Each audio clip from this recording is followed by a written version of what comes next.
This this should be played. This should be played at high volume, preferably in a residential area. This this this should be played. This should be played at high volume, preferably in a residential area. Due to some violent content, parental discretion is advised.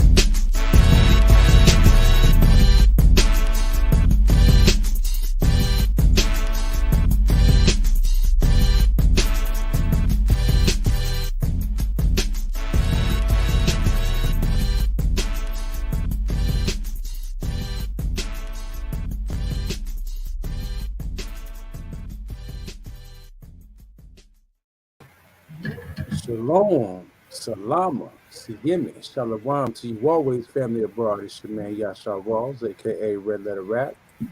And as y'all can see, my wife Yazaret is still right here with us as well. Shalom, family, peace and blessings. No doubt, no doubt.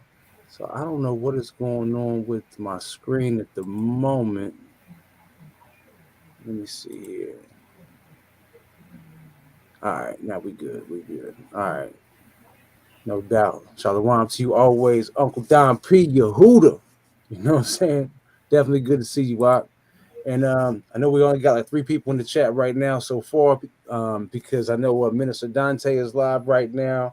And then you got DJ Taz is live right now. So you got a couple different lives going on all at the same time. So regardless, it is what it is.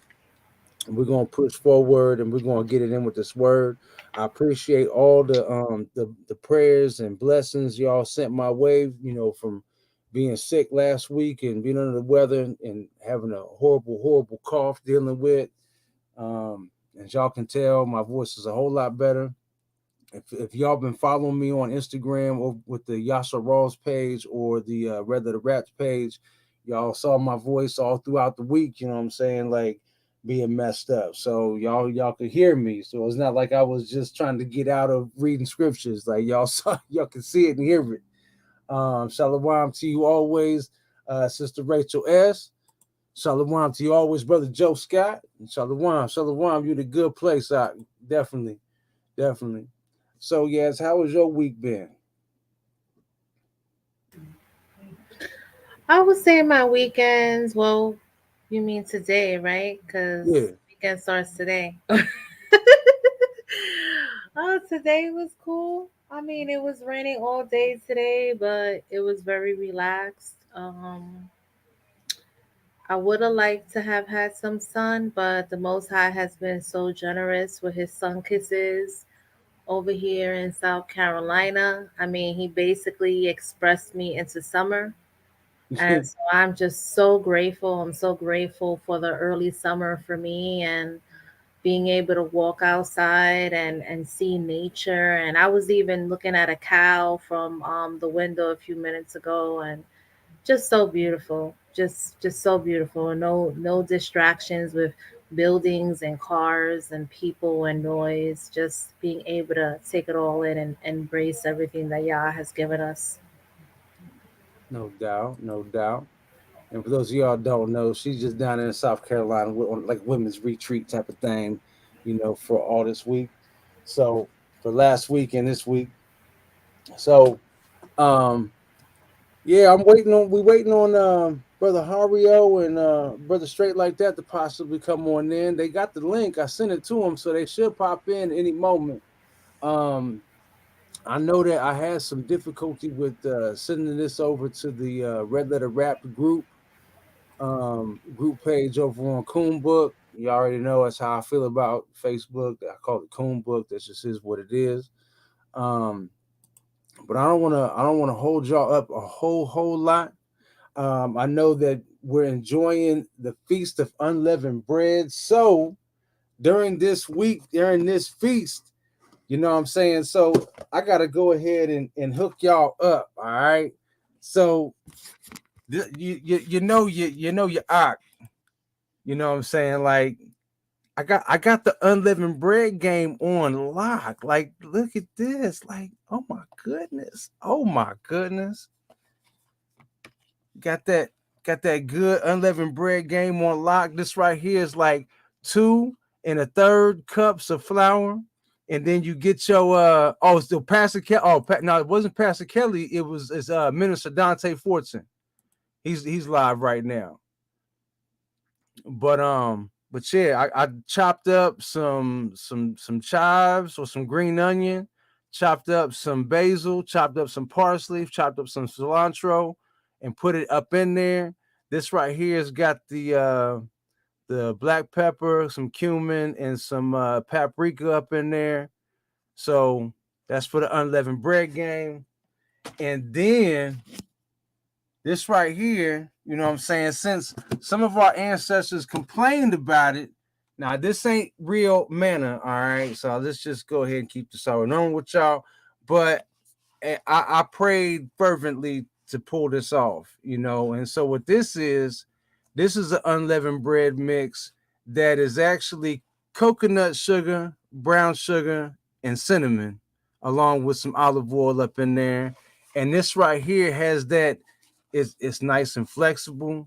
It tastes the like them brown sugar pop tarts, you know what I'm saying, like from back in the day.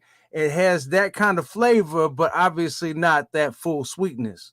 So this right here will be like the manna cake right here. This is the unleavened bread manna cake, you know, the red letter wrapped edition of the manna cake, you know what I'm saying? Since our ancestors complained about the sweet angel bread from heaven, you know, your Ak went ahead and made some. So that way I wasn't gonna be complaining about my sweet manna cake. I'm getting my practice in. So that way when Abba, you know what I'm saying, gives me that sweet manna cake, I know it's gonna be way better than this.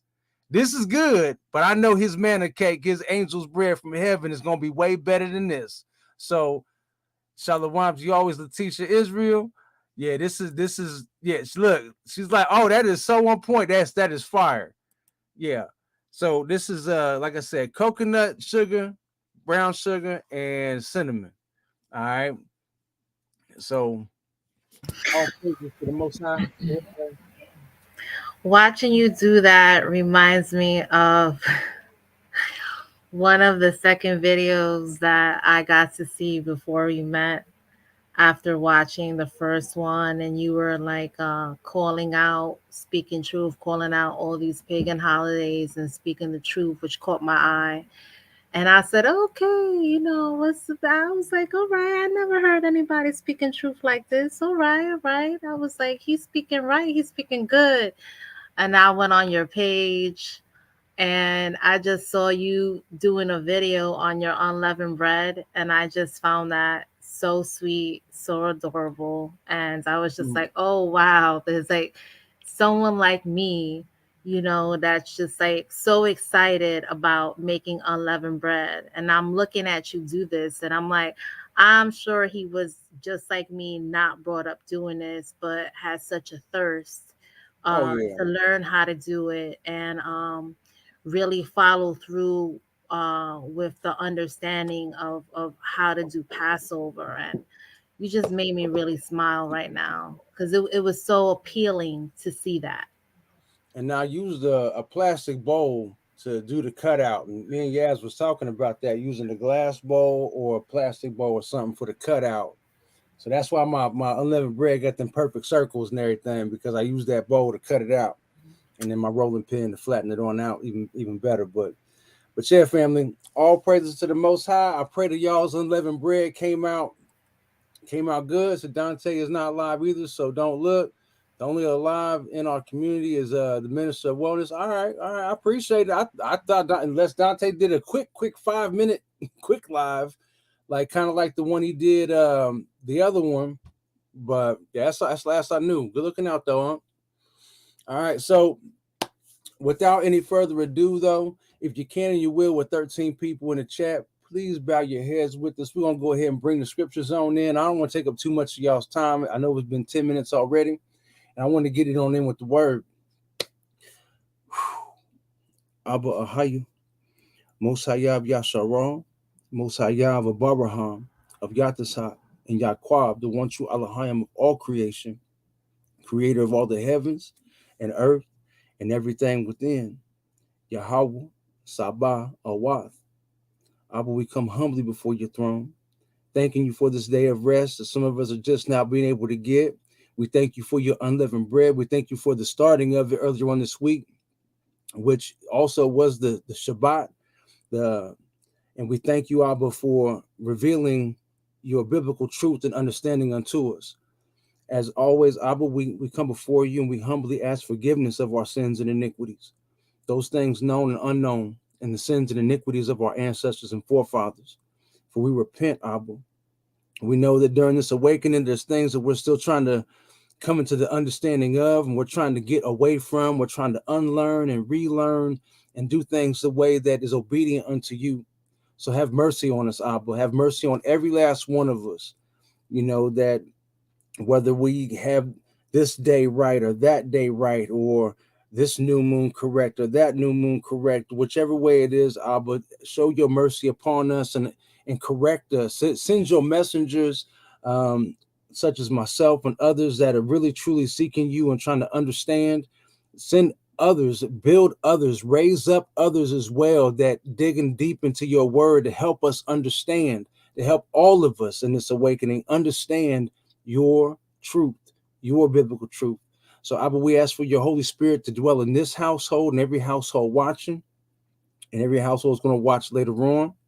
And help us understand your word. Help us be properly nourished by this word. So that way we understand it, Abba, and we're not walking in our own understanding, but we understand what it is you need us to know and how you need us to know it, so we can be obedient unto you. And Yahweh Shai, holy name, we pray. Amen. Hallelujah. Amen. Hallelujah. All right. So said 9 minutes. Okay, yeah, okay. So that's cool then. That makes sense. Dante doing some rapid fire drop offs right quick, some receipt drop offs. All right. Hallelujah. Aman. Hallelujah. So let's see here. Let's pull this on up. Now, obviously, we wasn't live last week. We was live 2 weeks before. And we went from chapter 5 to chapter 8. So we got 3 chapters on in. All right. So as a quick little recap, quick 3-chapter recap. Let me go ahead and fix this as well. All right. Cool. And I know it might be a little fuzzy on y'all's screen. I know it's a little fuzzy on my phone screen. I'm sorry about that. He said all day rapid fire. He been getting it in. Shalom to you always, Auntie N300. All right. Let's see here. See if I'm missing anybody. I don't see I'm missing nobody. But so as a quick recap, family, in chapter 5 in Deuteronomy, we got a chance to see some interesting things.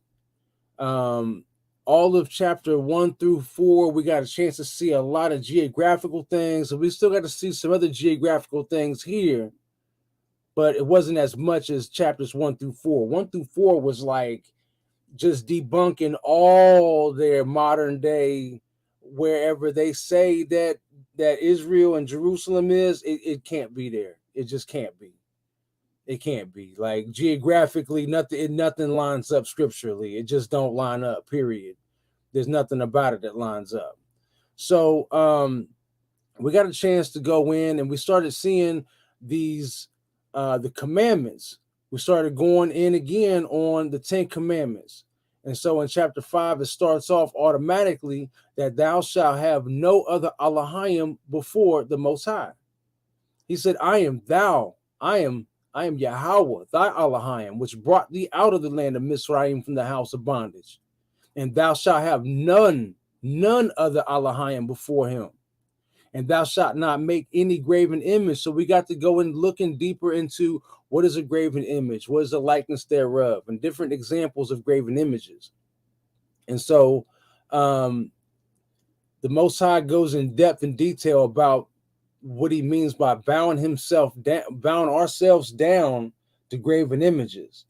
And I think one of the things that we kind of discussed is like, it's one thing to have like art, like paintings on your wall, something like that, and have an appreciation for like the artistic ability. The difference is where you start when you praise it. It's where you can't live without it. It's more than just a painting. When you put such a high level attachment onto it, that's where the narrative starts to change a little bit. And I know that's a thin line or a gray line for a lot of people, and I'm not trying to like harp on this too much, but there is a difference. It's not like saying that just because you have a painting on your wall that you're worshiping it. No, that's not what we're saying. Ain't nobody saying that just because you have a painting. I mean, we have a painting on our wall of a peacock. That don't mean that we worship the peacock. You know what I'm saying? That's just not happening. You know what I'm saying? So having an appreciation for a painting is one thing. But when you tie such an attachment to it, it takes it beyond it just being a painting. You know what I'm saying? That's where the Most High is trying to make sure we don't get to, that we don't start, worshiping graven images or paintings or the image that is in the painting. You know what I'm saying? I hope this is making sense for y'all. Like the Most High is very, very clear about this. And he says, I am a jealous Elohim right here. Thou shalt not bow down thyself unto them, nor serve them. For I, Yahweh, thy Elohim, am a jealous Elohim, visiting the iniquity of the fathers upon the children unto the third and fourth generation of them that hate me. Now, this is a very, very telling verse right here. All right. So one of the things that I've gotten the chance to notice during this week of purification, right? So I started going on a little bit of a fast before we started up unleavened bread and Passover. And so I was fasting some things out, and during this unleavened bread, I started coming to some other realization that Abba was trying to help me understand. Think about this, family. Process this. This is something Abba has allowed me to understand. Like, take it how you will. All right, you eat the fruit, spit out the pits. You know what I'm saying? I don't want to say that this is the unleavened bread that you've been waiting for all week. I'm not trying to say put it on that level. I'm just going to say it to you like this. At the beginning of the year, every year, we are to do Passover. Not only are we doing Passover, we're doing a feast of unleavened bread. The Most High tells us to get all the leaven out of our houses, all of the leavening agents out of our houses, as a symbology or symbolism to that you're getting ready to get all the leaven out of you as well. He's getting ready to fast you through for 7 days to where all we're going to eat is the unleavened bread. And so by eating this unleavened bread and the bitter herbs that go along with the unleavened bread, these bitter herbs and what goes into the unleavened bread is purifying you. You're being purified throughout this week of unleavened bread as you partake of only unleavened bread. Not everything else under the sun and unleavened bread, but only unleavened bread that you take in for 7 days. You are being purified. You're being detoxified. And Abba is getting the leaven out of you. You are getting your spring cleaning in. So when the Most High says to get your spring cleaning in, to get your new year cleaning in, get the leaven out your house, whether it's your physical house or the house in which he allows you to carry around every day, he's going to get the leaven and the toxins out of you. And the reason why he wants you to get the leaven out of your house is so that way you're not tempted in putting toxins in you. See, a lot of things one of the things that a lot of people don't realize is that the food that you take into you, you're introducing spirits into your body. All these different chemicals you can't pronounce, these synthetic materials, you're putting sin in your body. You're putting a spirit in your body that makes you addicted to the flavor or the taste of that spirit. This synthetic thing versus the good of the land. When you eat or on a diet or rich diet of eating the good of the land, then you're constantly purified. When you start taking in soda pop and sugars and chips and all kinds of other synthetic products and chemicals that are inside those products, you're putting spirits in your body that start craving those salts and those artificial fats and artificial sugars, and you start craving those things, therefore turning your stomach into your god, because now your stomach is telling you what to put in your body. So I'm saying all these things to you while we're on Passover right now, that Abba is trying to purify you, so that way you think cleaner and clearer. See, one of the things like I've been trying to tell people when I had the pleasure of being on Salt of the Earth Productions. Shout out to Brother Cleo. Shout out to all the brothers over on Salt of the Earth Productions. That I was blessed to be able to try to help people understand that just like in the Second Testament where it talks about I'm not at war with you, I'm at war with we're not at war with the flesh and blood, we're at war with principalities and spirits and powers in high places. And the highest place on your body is your brain. And so inside your brain, inside the firmament of your mind, the firmament of your mind, think about that, your skull, your hard-headed skull, your firmament, your hard-headed firmament skull, all these ideas that are inside your head, these are all these suggestions and interests. These are principalities. These are powers. Because this is how you operate. This is how you move. These are the things that control how you move. These are the ideas that inspire your day-to-day habits, your MO, your mode of operation. And so when you have chemicals in your body, these spirits in your body, these things tell you how to think. They tell you what to taste. They tell you what to take in. So once again, I'm not at war with you. I'm at war with makes you function, or the lack thereof. I'm at war with the principalities and the mindsets. I'm at war with the ideas that have convinced you to live in dysfunction. So these are some of the things that the Most High is revealing, that when we're doing unleavened bread, we're purifying, we're detoxing. So please take this serious and seek the Most High throughout the rest of this unleavened bread, this week in Feast of Unleavened Bread. Seek him to give you a double portion of understanding, to purify your vessel. So that way, these things become simple understanding to you, and you can help break these things down to other people as well. Because I'm telling you right now, family, I'm not telling you no lies. I'm not telling you some, exalted flesh explanation. This is real spirit understanding right here. There is nothing in what I've said to you that exalts my flesh or that exalts my name. I don't need to be exalted. I'm trying to help you out and understand something. And I praise the Most High for what he's given me to give to you. Because without him, I wouldn't even know it. Period. So it ain't mine. This is kingdom money. I'm giving it away freely. This money don't belong to me. It's not mine. This understanding, this wisdom, this ain't mine. It's his. Anyway, once again, Elohim is a jealous Elohim, visiting the iniquity of the fathers upon the children unto the third and fourth generation of them that hate me. This is what he's saying. Those that hate me are the ones that do not want to do things the way that he says to do them. This is why he said that the path is narrow.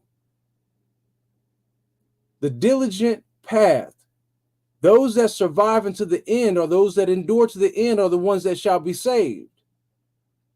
Narrow is the way, for wide is the path to hell.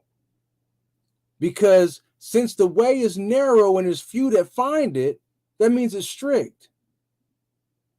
It's not wide open. You can't do as thou wilt. So what is the Abba saying right here? Visiting the fathers, visiting the iniquity of the fathers upon the children unto the third and fourth generation of them that hate me. Once again, this is talking about the people that will not obey him. Those rebels. And those that teach their children rebellion against the strictness of the Most High's word. They want to say it's staunchness. They want to say that it's rigidness. Well, I'm sorry, the Most High is Elohim of decency and order. And when he says to do this, this is what he said to do. He didn't say to put extras on it. But he's saying right here, though, in the next verse, and showing mercy unto thousands of them that love me and keep my commandments. You know what I'm saying? So there are those of us that are hard-headed, and it takes us a minute to get a couple whoopings on in, and then we start realizing, dang, Abba, you love me the whole time, showing mercy. You didn't take me out. You could have took me out. You showed me enough mercy to whoop me to get me in line. And I love you for it, Abba. Thank you. Show me your commandments that I may keep and do them. Thank you, Abba. Thou shalt not take the name of Yahweh thy Elohim in vain, for Yahweh will not hold him guiltless that taketh his name in vain. But we went over that.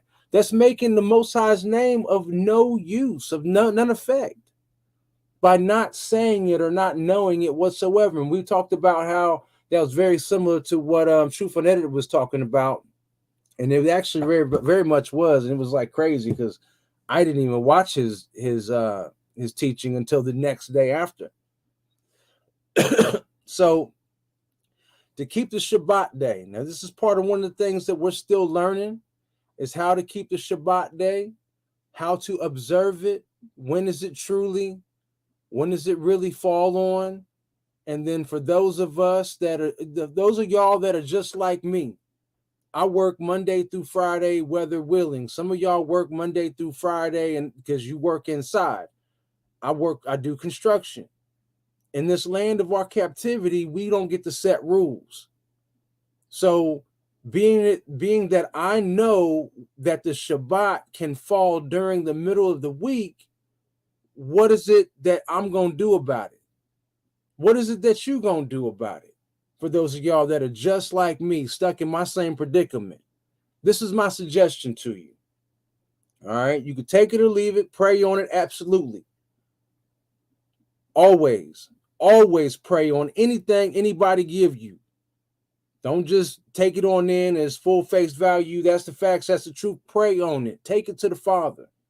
That way, if I'm incorrect about what I'm telling you, Abba's supposed to check me, and he will check me. He'll either punish me for saying something that was completely false, or he'll check me and make me come back and say, yo, family, well, after that quick brush with Abba, I have to recant and repent for what I done told you. So let's just keep it all the way normal with that. But what is it? What's my suggestion to you? All right. So being that I know Shabbat is on Wednesdays, because the Shabbat, the feast days fall on the Shabbat. And being that I know this, and I work Monday through Friday, what is it I'm saying? Well, being that I know that the Shabbat is Wednesday and I have to work on Wednesday, I can't take Wednesday off. What I can do is when I get to my home, I could observe Shabbat how I normally would observe Shabbat when I get home. Now, as far as the really relaxing, getting in my relax, I mean, I could use Saturday. I can use my Saturday as an actual body relax day. But keeping it always normal with you, I'm going to give the Most High thanks, praise, honor, and glory just for knowing when his true Shabbat day is. Being that I can declare it and call it out, I'm also going to cry out and spare not and say, Abba, I want to observe your day as you say to observe it. I'm sick and tired of not being able to observe it the way that I know that I should be observing it. How about them apples? I'm going to complain to my Father because I know when the Shabbat is, and I'm declaring when the Shabbat is, and I'm upset that I can't observe his Shabbat how I know it is. So I'm going to complain to my Father. I'm going to go tell my Father that I want to celebrate Shabbat on Wednesday the way he told me to. And that this wicked system ain't going to let me do it. Abba, free me from this system. Cry loud and spare not. That's what you do. So that's my advice to you. As you come into the understanding of when the true Shabbat is, roll with what you can do and what you cannot do. You say you got a relationship with the Father. Take it to him. Run, go tell Dad. That's what he wants you to do. That's part of your relationship with him, is talking to him. Express your discomfort for this system. Express your discomfort for what it is you understand and are not allowed to do and why you're not allowed to do it. Take it to him. I don't know why we missed that part. Like, well, anyway, I love y'all, family. I don't want to take this recap too long. Anyway, we continue to go over the law about working for 6 days. On the seventh, you shall do no work. No work. Not you, not your son, not your daughter, your manservant, your maidservant, not your ox, nor your ass, which is your donkey, and none of your cattle, nor the stranger that is within thy gates, not thy manservant, nor maidservant, or any of theirs. But everybody's going to rest. All right. And remember that thou was a servant in the land of Mizraim, and that Yahweh thy Elohim brought thee out thence through a mighty hand by a stretched out arm. Therefore Yahweh thy Elohim commanded thee to keep the Shabbat day. Honor your father and your mother, as Yahweh thy Elohim hath commanded thee, that thy days may be prolonged, and that it may go well with thee in the land of which Yahweh thy Elohim giveth thee. Thou shalt not murder. And you know what? I got to give a shout out to True Phonetic. The way that he said this, the honoring your father and your mother, and the explanation thereof. If you can't honor your parents on earth, how are you going to honor your Father who is in heaven? That's a really good explanation. That's a good analogy. That's a good way to put some things. How are you going to honor the Father who sits on the throne if you can't honor your parents who are on earth? I hope that there brings some conviction into a lot of us. A lot of us. It helps get a lot of us, right. Whether we got some mending some fences to do or just some sit down and trying to figure out, okay, Mom, Dad, this is why we ain't talking. You know what I'm saying? Some kind of reconciliation, some kind of understanding needs to get brought to the table. But we shouldn't be jerks in the process. We shouldn't be disobedient children in the process. Whether it is our generation that's woken up and our parents have not woken up, we still got to have some kind of understanding brought to the table. Fairly. A fair conversation needs to be had at the table. So that way, if you're not going to converse, you're not going to further continue to have any more dialogue, it should be under the right circumstances, under the right reasonable circumstances. And there shouldn't be no raised attitude in the process of trying to break down, well, Mom, Dad, I've learned about the Most High's commandments, and this is how I'm going to live, And I mean, I can obviously see that we don't see eye to eye on these things, but this is what I've come to learn is the truth. This is the truth. And I'm sorry you don't agree with me on this. If this is going to hinder our relationship, that we can't have one, well, at least I'm trying to fairly bring this to the table. And let it be lovingly known that, look, I love you. I want you to be a part of my life. But, I'm not going to disrespect you in order to have this relationship with you. And I don't want you feeling like you need to disrespect me to have this relationship with me. You feel me? for those of y'all that are going through that, I'm not going through it, so I don't know who that was for, but that was for somebody. I don't know who that was for. But thou shalt right here.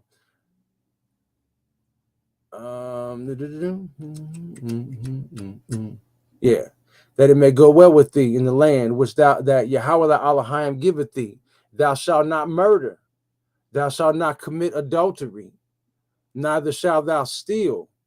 Neither shalt thou bear false witness against thy neighbor. Neither shalt thou desire thy neighbor's wife. This is covetousness.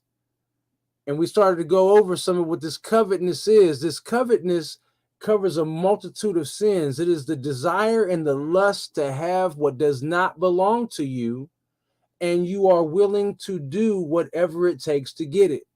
That's covetousness. Wanting what does not belong to you,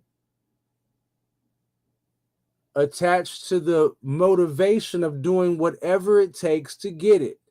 It's not yours, but you'll do whatever it takes to obtain it. That's covetousness. So nothing that belongs to your neighbor. That means you shouldn't be wanting to take anything from anybody that doesn't belong to you. Whether it be anything or any person, because it's saying his wife, or his house, his field, his manservant, his maidservant, his ox, his donkey, or anything that belongs to him. Not his children, none of those things. You're supposed to try to take what don't belong to you. Stop being a heathen. Oh, name it and claim it. Oh, see it and snatch it. All right, so let's go ahead and stroll along a little more. So we got a lot of good commandments all down through like chapters 5, 6, and 7. And I want to just get right to chapter 8, because there's so much that even in those little 3 chapters, we only got 3 chapters for a reason. And that what they will have us reopen up a whole nother can of worms. So chapter 8, all the commandments which I command thee this day shall ye observe to do, that ye may live and multiply and go in and possess the land which Yahweh sware unto your fathers. Stop. Already, Rose? I mean, daggone, you just started up in chapter 8, right? We starting up at, Rose. Come on, man. Why you stopping already, man? You already talking too much. Stop. Come on, man. Look, family.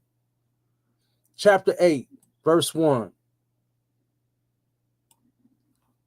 This is what the whole book is about, cover to cover.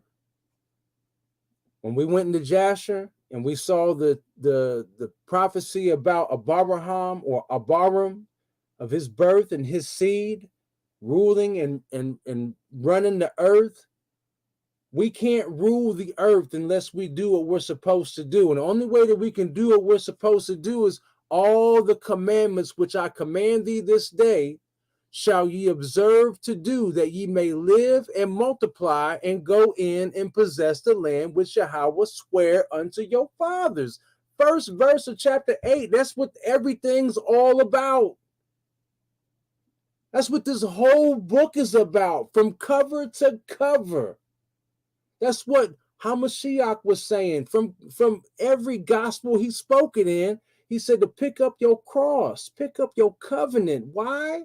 Pick up your covenant, pick up your office, reassume the office in which the Most High has called you for, so that way you can possess the land in which he sware unto your fathers, that you may live and multiply and everything be good with you. But you got to pick up your covenant. You got to pick up your cross.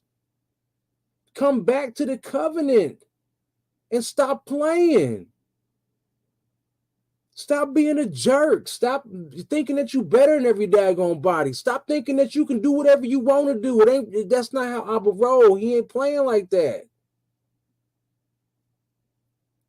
And just because we get a chance to figure some things out and know some things, I done dropped some good gems on y'all. I ain't no better than none of y'all. I am not better than none of y'all. Just because I know a little something, that don't make me better than none of y'all. It just means I'm not responsible to tell you. That's what that means. That's all that means. I'm not better than nobody. I'm your brother. That's it. That is it.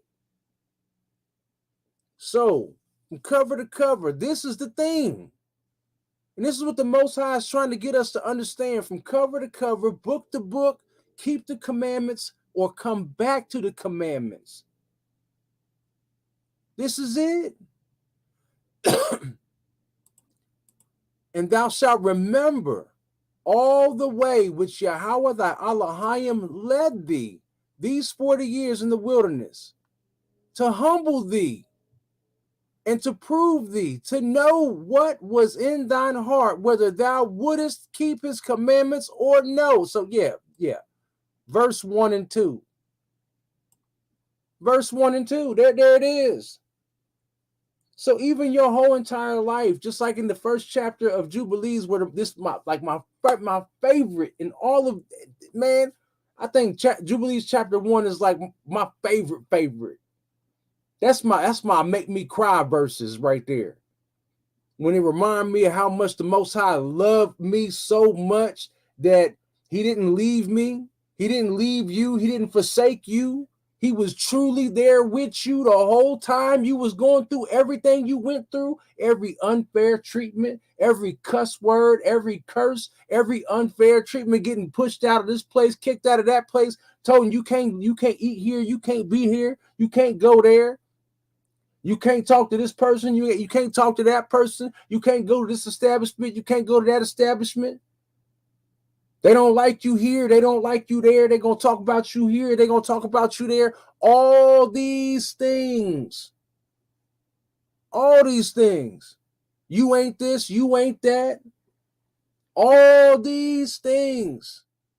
And so you will pick up your covenant. Pick up the covenant. Come back to the covenant. Why? So thou shalt remember all the way which Yahweh thy Elohim led thee. Everything that you've been through in your wilderness experiences, all your lonely moments, every moment you had to yourself, you just pondering, God, why me? God, why you put me through this? God, come on.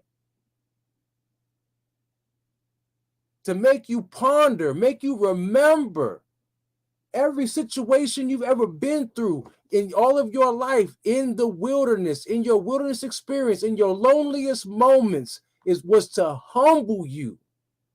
All of it was to humble thee and to prove thee.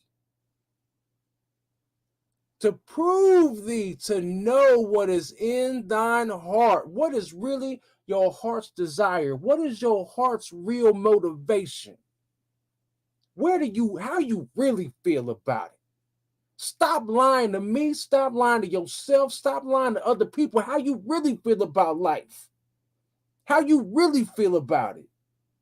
And if you could do something about it, what is you going to do about it?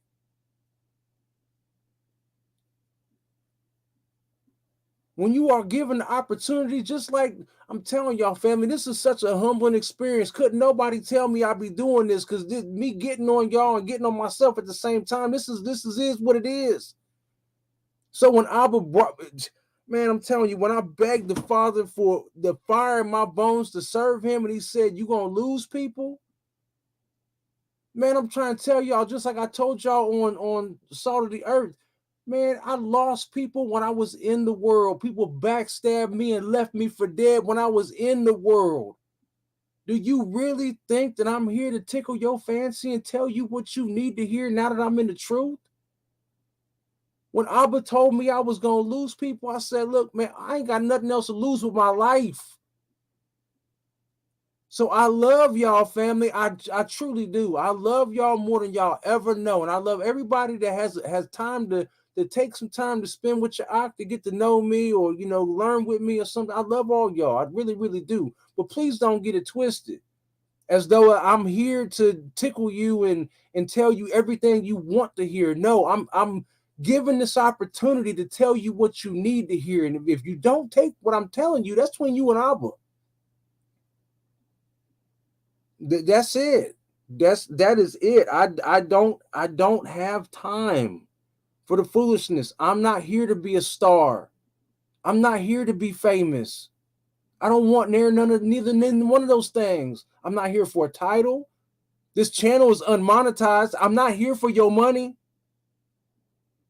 I don't ask you for money. I don't put my Cash App up. Y'all got to see that at the end, or y'all ask me like, "Hey, what's your Cash App?" I'm not here for your money. Do I need money? Yeah, I need money, but do I want your money? Do I need your money more than you need your money? No. And I lovingly tell y'all that. I'm the last person to tell you that your money is better off with me than with you. So that way you can prepare for what's getting ready to happen. And only somebody that truly loves Abba is gonna tell you that. I'm sorry, that's the way I feel about it. And I love all our good teachers. I'm not throwing shots, no direction, none of that. That's how I feel about it though. So anyway, so the Most High have been testing us our whole entire lives to humble us, to chastise us, to check our heart, to know what is in thine heart, whether thou wouldest keep his commandments or no. And he humbled thee and suffered thee to hunger and fed thee with manna, which thou knowest not, neither did thy fathers know, that he might make thee know that man doth not live by bread only, but by every word that proceedeth out of the mouth of Yahweh doth man live. Now, what does this mean? So we're going to be having some verse for verse stuff. We got just an abundance of knowledge and wisdom just jumping off the page, verse for verse. So once again, he humbled thee through what? And suffered thee to hunger. When you truly seeking the Father, you're going to learn how to fast. And by what is fasting? Fasting is beating your flesh into submission, starving your flesh of what? Those synthetic chemicals you've been putting into it, or the flavors of things that you've been finding so damn delicious that you can't get enough of. And since you can't get enough of them flavors, I was like, you know what? I need to take them flavors from you to see what's more important to you, them flavors or me. So he's going to cause you to suffer through hunger, to fast, to give up these so-called delicacies that tickle your fancy so much. And so while we're in this unleavened bread feast right now, look, and fed thee with manna, fed thee with bread, fed thee with unleavened bread, and he fed thee with manna, which thou knowest not, neither did thy fathers know about this manna. They didn't know about none of these things, that he might make thee know that man doth not live by bread alone. So what is he saying? You don't live just not only by bread, not even the purifying unleavened bread that's purifying your body. And you don't live by whatever menu you want to eat. That's not how you live. You live by the instruction of the Most High and following his instruction. So but every word that proceedeth out of the mouth of Yahweh doth man live. You live by his Torah. You live by his instruction. That's what you live by. And that's what he's testing us to do, is to live by his commandments and not by what we want or what we desire. Thy raiment waxed not old upon thee, neither did thy foot swell these 40 years.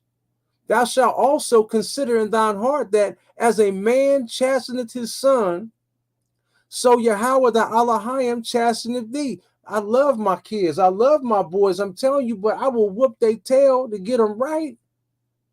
I would rather whoop their tail to get them right than to step out in the world and be wrong and something really tragic happen to them.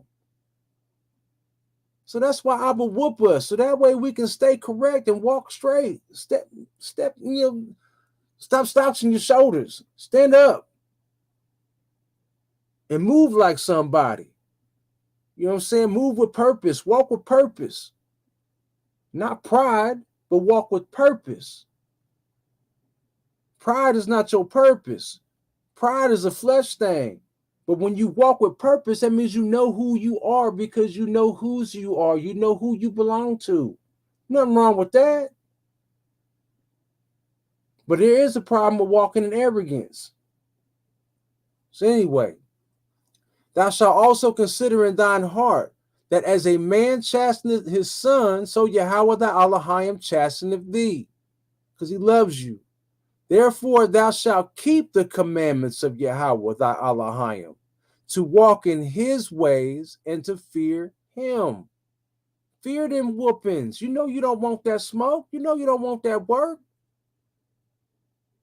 I was not playing. For Yahweh thy Elohim bringeth thee into a good land, a land of brooks of water, of fountains and depths that spring out of valleys and hills, a land of wheat and barley and vines and fig trees and pomegranates, a land of olive oil or oil olive and honey, a land wherein thou shalt eat bread without scarceness.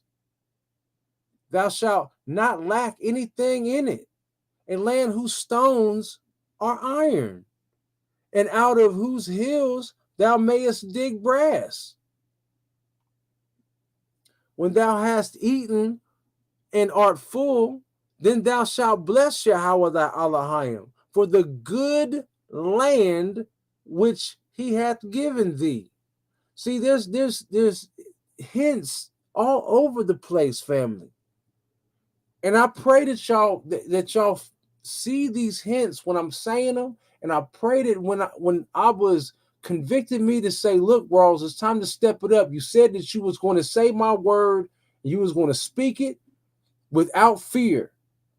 So when I'm telling y'all about this dietary stuff that we've been going through, I'm not telling you these things to be mean to you. I'm not telling you these things to take away the flavors that you like so much because I want to see you suffer. No, I'm telling you this stuff, family, because Abba is revealing these things, and it's actually all throughout his word. All this stuff about not eating meat is all throughout his word. All this stuff about eating the good of the land is all throughout his word. All this, even in the beginning in Genesis, the Most High said, every herb bearing fruit, every seed bearing fruit shall be meat for you. That's your meat. Fruits, vegetables, and herbs, that is your meat, not flesh. Remember, the Most High said not to come in contact with blood. Why? Because life is in the blood. He also told us not to touch a dead carcass. He's also told us not to kill. So if he told us not to kill and he told us not to touch carcasses, why would he tell? Where does it make sense that we're supposed to kill an animal and eat it? Not only that, but once again, you are eating dead meat. When he wants you to eat life. Think about what Daniel told Nebuchadnezzar's captain. He said, give us the pulse, baby. Give us the pulse, baby. That pulse, which is good for your pulse, it's the nourishment of your life. It's for the healing of your body. It is meat unto you. Give me the pulse, baby. And let's see whose countenance is what. Let me get them fruits and vegetables, baby. And let's see. Y'all can go ahead and eat the king's meat. Y'all eat that swine all y'all want, all them artery clogging, things. Y'all eating all that nasty stuff. Yeah, y'all go ahead with that. I don't want there none of that.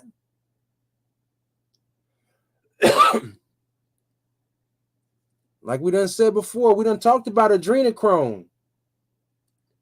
You know what I'm saying? TBA's channel. When the floor is open, the truth. He is speaking on the Papa Bulls. I'm about to go in on Bull 66. On Bull 66. I see you. I'm here. he's and his woman sister, Dr. Felicia and Jordan. Yeah, what they incorporate into our food and water has witchcraft upon it. That's facts. That's facts. There's witchcraft upon on the food and beverages that they give out.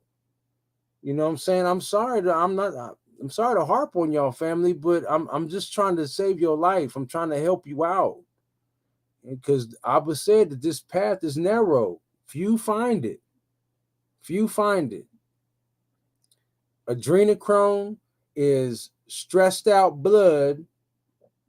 Excuse me, when they stress an animal or a human out and they kill the animal after it's been stressed out and adrenaline's been circulating all through the blood, then they drink the blood for the adrenaline induced blood. That's adrenochrome. You can't be certain on these slaughterhouse practices. Last a year or so ago, we pulled up the video that shows some of these slaughterhouse practices. They're not humane. When they kill some of these bulls and these cows and stuff, these animals are stressed out. When they slice their throat, sometimes they ain't all the way dead. That animal is sitting here is crying and screaming and like, what the hell you done did to me? Throat all wide open, and then it's stressing out and crying, and then they gotta finally finish it off. That's adrenochrome. They just stress the meat out. So they feed you that stressed out meat. Now with that, remember family, life is in the blood. That stress-induced life is in the meat. And they feed that to you. And you've taken in that spirit of stressed out blood. That's stressing out your mind. You are what you eat. I'm sorry, family. Like me and Yazin talked about giving up fish and just sticking to the fruits and vegetables. Like these things, I've never thought that I'd be where I'm at right now. I'm telling y'all, family, I'm serious. This ain't no joke. This is for real. Like, and I'm telling you, this unleavened bread week, I'm telling you, family, Abba is clearing some things up. He is like breaking some things down for your Ak. Like, psh. And I'm gonna be obedient. I'm gonna tell you all about it. It's just gonna be between you and Abba, whether you pick it up or you throw it away. That's between y'all. As long as I, am obedient and say what he tell me to say, I done my job. I spent them talents the way he told me to do it. Anyway, let's go. So, right here.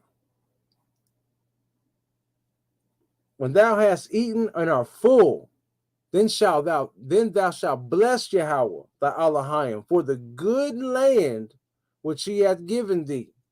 Beware that thou forget not Yahweh thy Elohim in not keeping his commandments and his judgments and his statutes, which I command thee this day.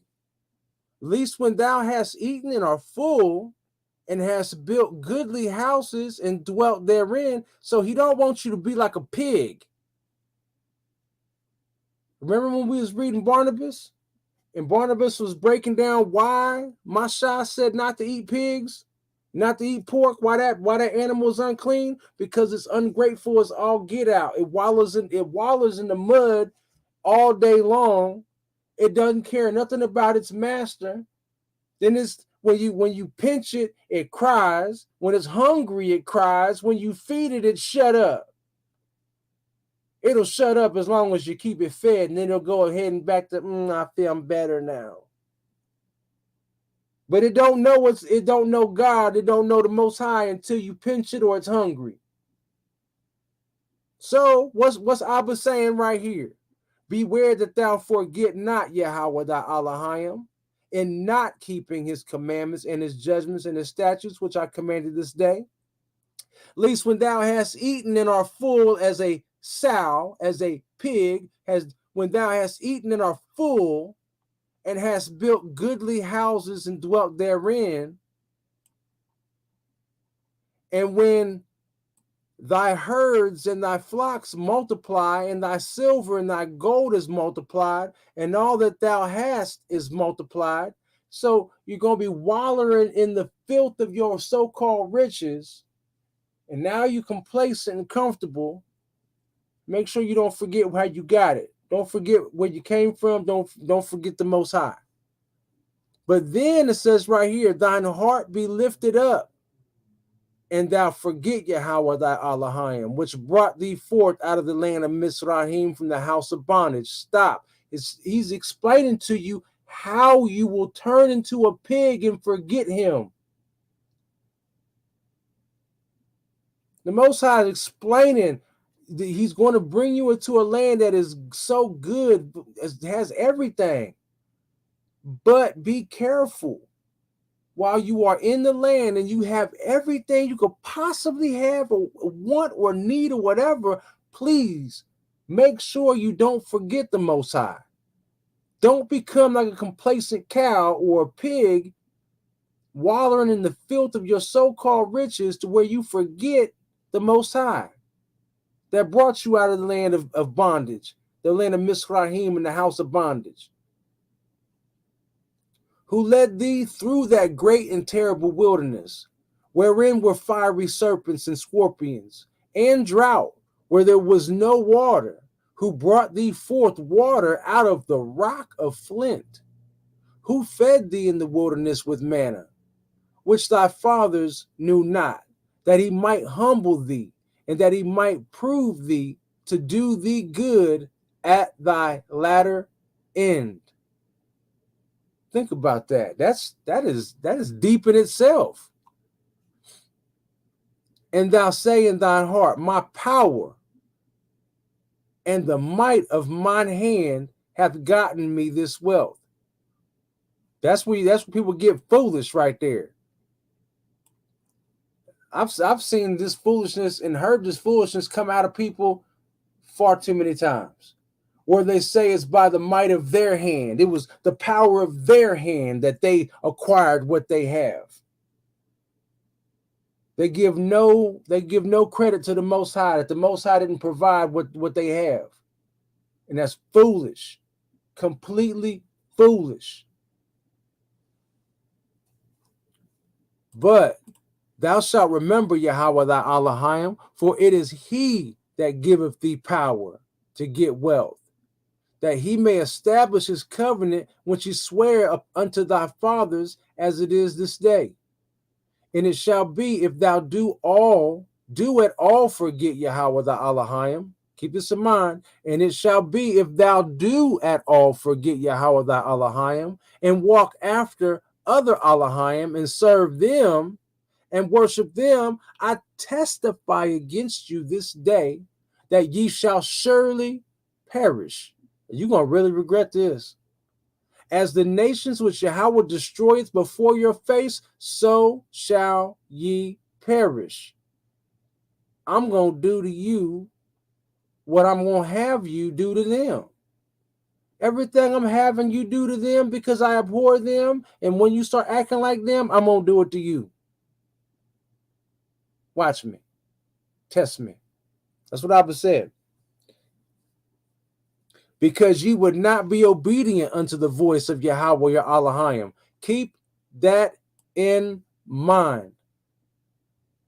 This right here, and the verse about fearing the Most High being the first step to wisdom, and that we should fear the Most High, that we should learn to fear him and to keep his commandments. Oh yeah. That one and this one run like in straight conjunction with every bit of wisdom that you extract and you get from the Most High's word. Remember, his word is consistent and true. And also remember that we have obviously came across some spots here or there where there's a lying hand of a scribe.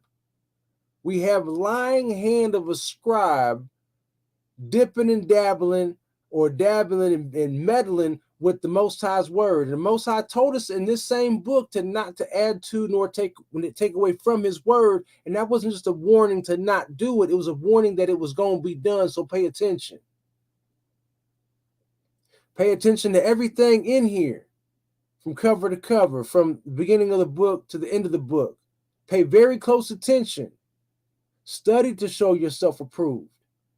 The Most High tells us in Proverbs 25:2, for it is the wisdom, no, it's for the glory of the Most High, not the wisdom, sorry, Misalaki. So it is the glory of the Most High to conceal a thing, but it is the honor of kings to search a matter out.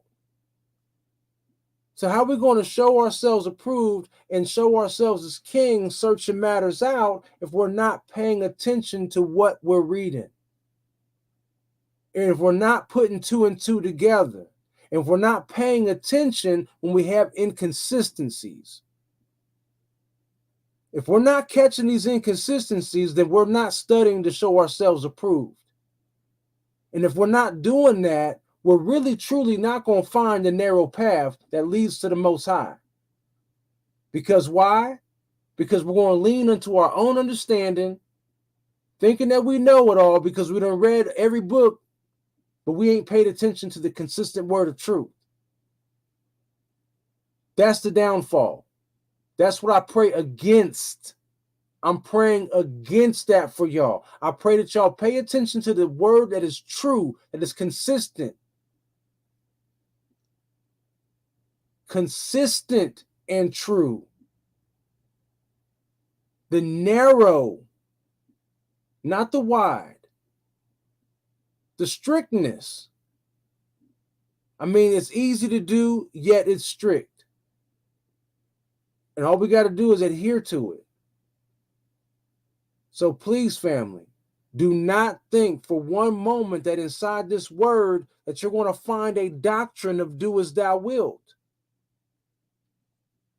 And saying that that's what the Most High truly wants for you, is for you to do what you want to do as you're figuring out doing what he wants you to do. You're not going to find that. That's not going to be instruction nowhere. The Most High is not going to tell you do whatever you want to do while you're figuring out doing what I'm telling you to do. And I'm cool with that. No, he's not cool with that. He wants you to seek him diligently because his way is the way. Chapter 9. Hear, O Yasharal. Thou art to, matter of fact, hold on. Hey Yaz, did I lose you? Oh, you still there? I'm still here. Okay. I had to switch over from the PDF to here. So in everything that we just got done talking about in chapter 8, is there anything that you saw or Most High gave to you that you know that we might have missed or trying to be engaged? And I apologize if I'm poorly succeeding at that. No need to apologize. I don't have anything to add. And said, I feel like I'm getting a whooping. I'm Well, sorry, that's good. Auntie. I'm sorry, Auntie. The adrenochrome is from tortured children. Yeah, I know. But they do the same thing to animals too. All right, so, okay, back to the scriptures. Chapter 9, Hear, O Yasharal, thou art to pass over Jordan this day, to go in to possess nations greater and mightier than thyself, cities great and fenced up to heaven, a people great and tall, the children of the Anakim, whom thou knowest, and of whom thou hast heard say, who can stand before the children of Anak? Talking about this fee, fi, fo, fum thing. Understand, therefore, this day that Yahweh thy Elohim is he which goeth over before thee. As a consuming fire, he shall destroy them, and he shall bring them down before thy face. So shalt thou drive them out and destroy them quickly, as Yahweh hath said unto thee. Speak not thou in thine heart, after that Yahweh thy Elohim hath cast them out from before thee. saying, for my righteousness, Yahweh hath brought me in to possess this land. But for the wickedness of these nations, Yahweh doth drive them out from before thee. It's the wickedness. Don't think in your heart that it's your righteousness, because it's not your righteousness. It's for his name's sake that we do all these things. We're learning how to be righteous. His righteousness is not directly within us that we just got it like that. No, we're trying to learn how to be righteous. And the only way we can learn how to be righteous is by keeping the commandments. That's how we become righteous. Keep those commandments, walking in that, being humble, being appreciative, being careful with what we say and how we say it, and what we do and how we do it. That's how we become righteous, by being considerate and compassionate with all that we do. That's how we become righteous. So, not for thy righteousness or for the uprightness of thine heart dost thou go to possess their land, but for the wickedness of these nations, Yahweh the Elohim doth drive them out from before thee, and that he may perform the word which Yahweh sware unto thy fathers, Abraham, Yattishak, and Yaqub. This should also say, in all honesty, it should say he also swore this unto your father Adam. I don't know if y'all remembered that, family, but in the first and second book, the first book of Adam and Eve, the word of Elohim came unto Adam and told him that when you come down off this mountain, don't go west. He said, do not go west. I tell you that. He said, don't go west. For your descendants, Cain, they're going west, and they're going to pollute the land. And there's going to be another people that's also going to pollute the land from that westward, that the righteous seed of you is going to inherit that land. So don't go west to be a part of that wickedness over there, because I'm going to bring a nation up later on in the line, a righteous nation, and it's going to wipe them out. So this is part of what the Most High told Adam then, and was trying to explain to him, break it down to him. Shalom, brother Ak Harry. Shabbat shalom, man. What's good with y'all? Man, getting it in on this Deuteronomy chapters 8 and on, man. We done went through chapter 8. We in chapter 9 right now. Man, it's been beautiful, brother, man. I'm kind of late today, man. My dog been having puppies all day, brother. Oh man, that's stressful in itself. Yeah, man. My dog been having. Right when I woke up, we had our Passover celebration today. I was supposed to go to my mom's and do it today, with the lamb and stuff. We did a little something on the day Passover, but we did our big one like together today. And I was supposed to go there, and then my dog started having puppies in the cage. The pit bulls, not the bully yet, the pit bulls that I've been had. They started having puppies. Well, I had to set her up into a new kennel and like a set her up to start. She just had her last puppy, she's been having puppies since 11 o'clock earlier today. Huh. Oh man, yeah, it's been crazy one. But we didn't ate though, you know what I'm saying? And man, I had a beautiful Passover, brother. Beautiful Passover dinner, man. We had almost like a feast that get bigger and bigger every year, man. We did it over. We were supposed to go to my mom's and do it, but me and my little brothers decided to. I mean, he had stuff going on today too. So, but all praise to the Most High, yeah, man. We just been it seems like he's always blessing us with life on Passover, some type of way. No doubt.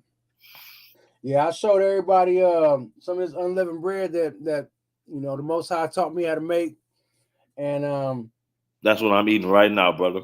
And I also got a sweet version too. Oh yeah. I got a sweet manna cake version. Oh yeah. That's what's up. I'll get you up right quick since you ain't seen it.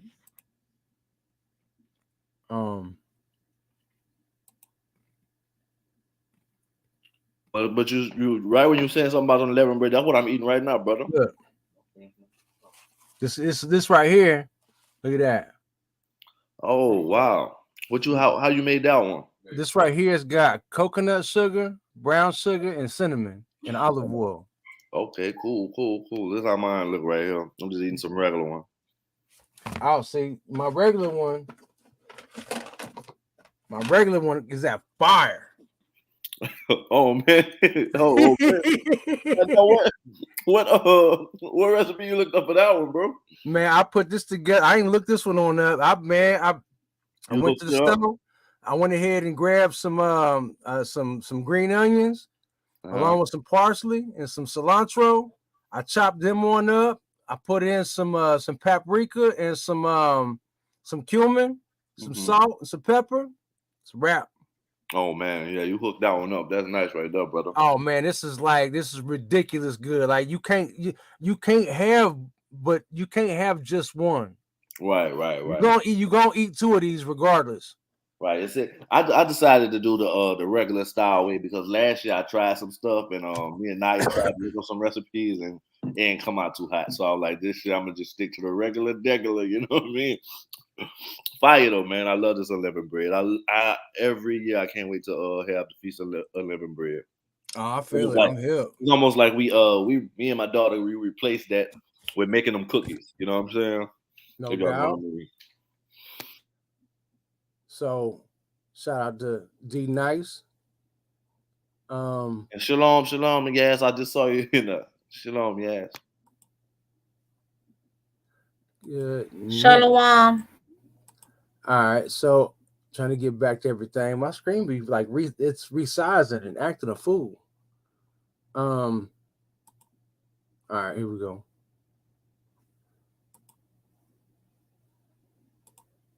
All right, so let's get back to the scriptures. So right here we left off right here, verse 4, but right here, verse 3. Understand therefore this day that Yahweh the Elohim is he which goeth over before thee. That's where we kind of left off, but we're going to recap in this. As a consuming fire, he shall destroy them, and he shall bring them down before thy face. So shalt thou drive them out and destroy them quickly, as Yahweh have said unto thee.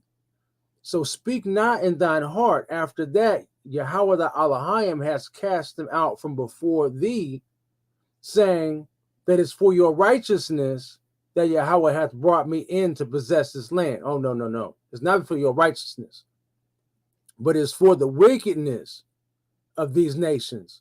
Yahweh doth drive them out from before thee. So not for thy righteousness or for the uprightness of thine heart dost thou go to possess their land, but for the wickedness of these nations, Yahweh thy Elohim doth drive them out from before thee, and that he may perform the word which Yahweh swear unto thy fathers, Abraham, Yitzhak, and Jacob. And I said that right here, it should also be unto Adam as well. Because in the first book of Adam and Eve, the Most High told Adam that this was going to happen, that there were going to be nations in the western portions of Africa, or he didn't say Africa, but the western portions of that land, and on off the side of the mountain, which he was casting Adam and Eve out of the Garden of Eden. He said, "Don't go west." So you're gonna have descendants that's going to set up shop over there on that west side that you don't want to be a part of that. I'm going to destroy that. You don't want to be over there. So understand therefore that Yahweh thy Elohim giveth thee not this good land to possess it for thy righteousness, for thou art a stiff-necked people. Remember and forget not how thou provokest Yahweh thy Elohim to wrath in the wilderness. From the day that thou didst depart out of the land of Mizraim until ye came unto this place, ye have been rebellious against Yahweh. All right, so something I got to say about this. All right, so Also in the book of Adam and Eve, we find out that that Adam has a righteous bloodline. And we end up finding out that that righteous bloodline was going to continue through the line of Shem. So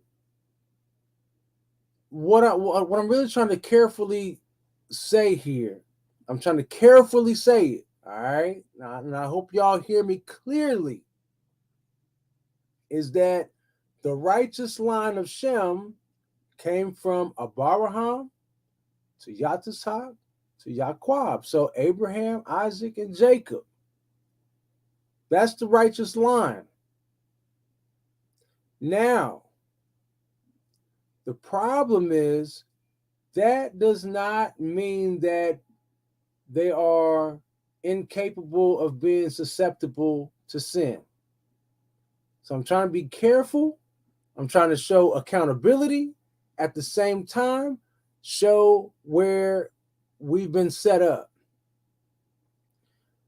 And yeah, scripturally, and even looking at how we are stiff-necked and rebellious people. There ain't no getting around that. It just ain't. No matter which way you try to cut it, slice it, dice it, try to nice it. And I said try to nice it. No, you ain't. We can't get away from it. We are a peculiar people. And that's because we mean well, we mean good, but for some reason, we be acting up. We be acting a fool.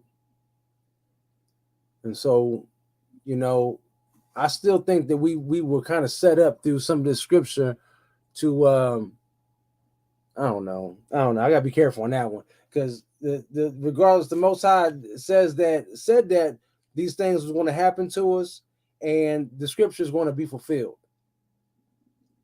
So I'm just going to leave it at that. Let me just stop before I dig a hole and start open a can of worms. All right, let's go. So verse 7, remember and forget not how thou provokest Yahweh thy Elohim to wrath in the wilderness, from the day that thou didst depart out of the land of Mizraim, until ye came unto this place. Ye have been rebellious against Yahweh. Also in Koreb ye provoked Yahweh to wrath, so that Yahweh was angry with you to have destroyed you. He was going to kill all of y'all. When I was gone up into the mount to receive the tables of stone, even the tables of the covenant which Yahweh made with you, then I abode in the mount 40 days and 40 nights. I neither did eat bread nor drink water. I ain't eat or drink nothing for 40 days and 40 nights I was up there. And Yahweh delivered unto me 2 tables of stone, written with the finger of Elohim. And on them was written according to all the words which Yahweh spake with you in the mount in the midst of the fire in the day of the assembly. And it came to pass at the end of 40 days and 40 nights that Yahweh gave me the 2 tables of stone, even the tables of the covenant. And Yahweh said unto me, arise, get thee down quickly from hence, for thy people which thou hast brought forth out of Mizraim have corrupted themselves, and they are quickly turned aside out of the way which I commanded them. They have made them a molten image, a graven image. Furthermore, Yahweh spake unto me, saying, I have seen this people, and behold, is a stiff-necked people. I seen these niggas right here, boy. Y'all niggas, boy, y'all be acting a damn fool. He said, let me alone that I may destroy them and blot out their name from under heaven, and that I will make thee a nation mightier and greater than they. Man, he was mad at us, man. Our ancestors was acting a fool. This is why during that prayer, you know, in the prayer, the sins and iniquities of those things known and unknown, and the sins and iniquities of our ancestors and forefathers. I'm trying to tell you, our ancestors and forefathers was out there. They were out there. And we got the nerve to act like we wouldn't be too much. Well, yeah, we be so much better. Yeah. I wish I told us about that part too. Y'all got the nerve to say that y'all wouldn't kill the prophets, but y'all are the children of those that killed the prophets. That's what he said. And so, excuse me, family, I had to get some of this bread. So I turned and came down from the mount, and the mount burned with fire. And the 2 tables of the covenant were in my 2 hands. All right, I got to stop this. That's rude. Hold on one sec, family.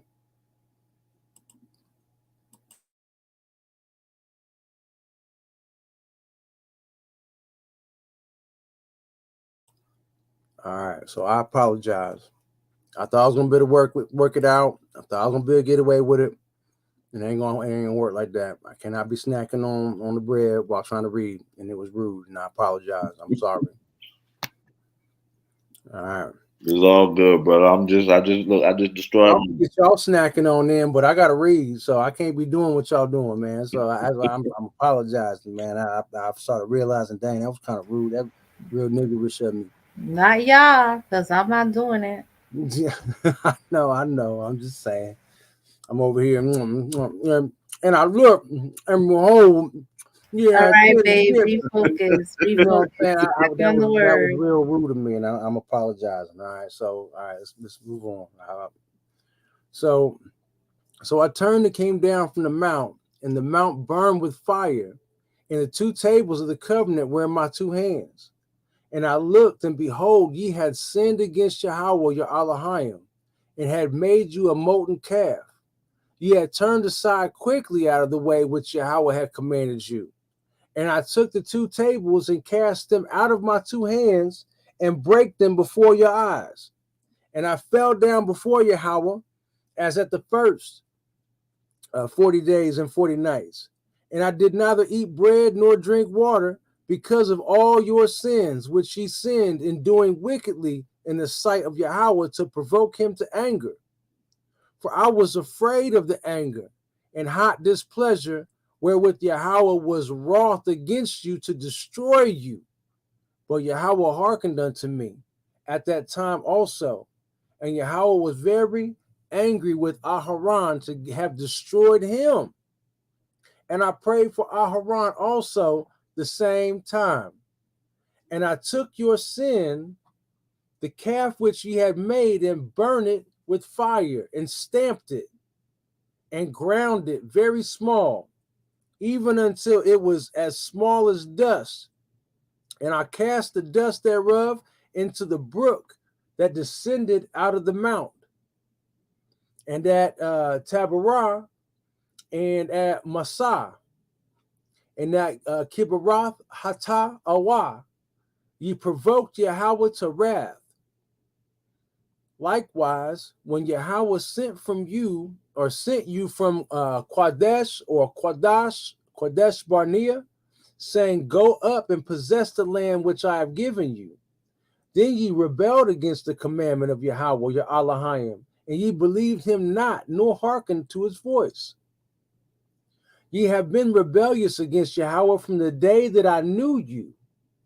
Thus I fell down before Yahweh 40 days and 40 nights. And I fell down at the first because Yahweh had said he would destroy you. I prayed therefore unto Yahweh and said, O Adonai Elohim, destroy not thy people and thine inheritance, which thou hast redeemed through thy greatness, which thou hast brought forth out of Mizraim with a mighty hand. Remember thy servants, Abraham, Yatzak, and Yaquab, or Abraham, Yitzhak, and Yaakov, or Abraham, Isaac, and Jacob. Look not unto the stubbornness of this people, nor to their wickedness, nor to their sin. Now, I got to put a pause in this because obviously we are reading from Deuteronomy, which is definitely just regular old KJV. When you read Jubilees and then first chapters in Jubilees, or that first chapter in Jubilees, this is very close to that, But in Jubilees, the Most High is telling Abraham, or telling Masha, I should say, my bad, telling Masha that he loves us and he always has and he always will. But he also kept it real in saying that this is a stiff-necked people, and I am going to punish them. I am going to scatter them. They are going to get trodden down by the heathen, and they're going to be sold as slaves and servants unto their enemies. You know, it's very cut and dry in Jubilees. And Masha pleads with the Most High, saying, but don't please let this happen. You chose them, you know, for a reason, and you telling me that, you know, that they're going to go into a captivity and they're going to be sold as slaves unto their enemies. He's like, please don't let this happen. But when you read it here in Deuteronomy, the Deuteronomy version really makes it sound like we just worthless. That's what it kind of comes off like, to a degree. You know, you can agree or disagree on that, and that's fine. That's okay. That's what I see. But, you know, I know that we're not. You know what I'm saying? You know that we're not. I'm just saying the way that this kind of reads, the way it comes off is just sounding like we didn't deserve nothing. We don't deserve none of this. Like the Most High made a mistake. And so this is one of the things that I'm talking about, and coming across some of these things in Scripture. Some of this lying hand of the scribe, or some of this sneaky hand of the scribe, the way it's worded and things like that. These are some of the things that we're contending with as you're reading this. Because as I'm reading it, like I'm saying, like, thankfully we read Jubilees, because Jubilees was way more heartfelt right at the beginning, even though it told us the truth, and, you know, saying that we were stiff-necked and hard-headed, and, you know, we was going to forget everything. Yeah, that didn't sound so nice. And yeah, saying that, you know, we was going to get sold as slaves. Yeah, that don't sound nice at all. I get it. But also, the Most High told us how much He loved us and how much He truly been with us. Now we're going to remember ourselves in the land of our captivity, and we're going to love Him with all of our heart and all of our soul. We're going to serve Him properly, and He's going to love us again. That's what I'm talking about. There's a difference. The difference in language, different way it reads, a different way it feels. So as I'm reading this right here, this Deuteronomy, and if you read this and get passionate like me, and it's like, man, how come it sounds like this? Well, don't let it get to you. All right. So I prayed therefore unto Yahweh and said, O Adonai Elohim, destroy not thy people and thine inheritance. See, don't let this part escape you. Destroy not thy people and thine inheritance. We are his inheritance, which thou hast redeemed through thy greatness, which thou hast brought forth out of Mizraim with a mighty hand.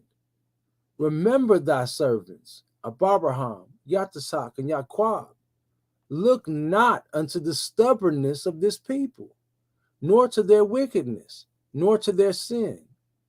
Lest the land whence thou broughtest us out say, because Yahweh was not able to bring them into the land which he promised them, and because he hated them, he has brought them out to slay them in the wilderness. Yet they are thy people and thine inheritance, which thou broughtest out by thy mighty power and by thy stretched out arm. That's beautiful. All right. Real quick, I am going to do that, because this is like a very powerful point to go ahead and bring up, because this right here is very, very similar to what we're getting right here in this first book, or this first chapter. All right. So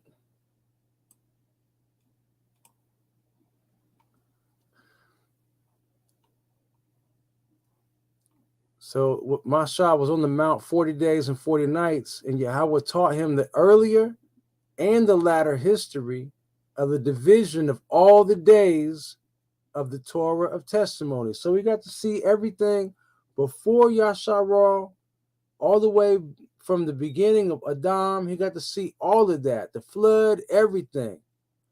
And then he got to see everything that we going through, the latter days. He got to see our time period as well. And he said, incline your heart to every word which I shall speak to you on this mount, and write them in a book, in order that their generations may see how I have not forsaken them for all the evil which they have wrought in transgressing the covenant which I established between me and you for their generations this day on Mount Sinai. Let that sink in for a minute. Just a moment. Let it sink in.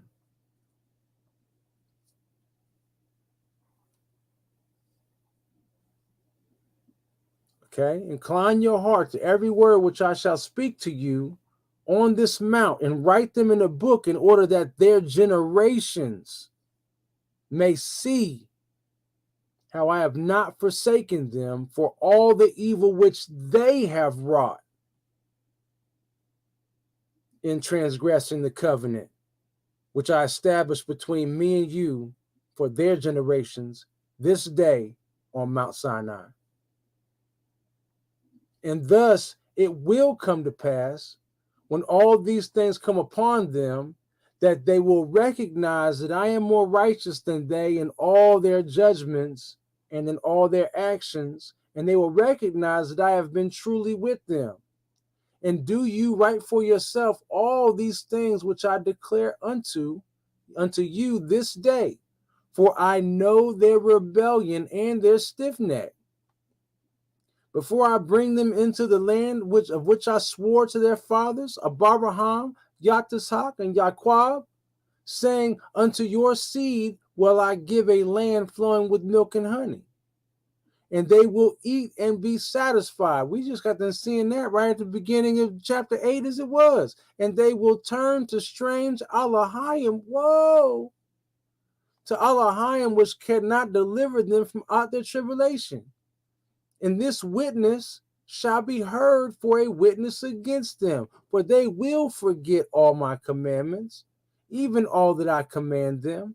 And they will walk after the Gentiles, after the heathen, after people that don't know what the hell they doing in the first daggone place.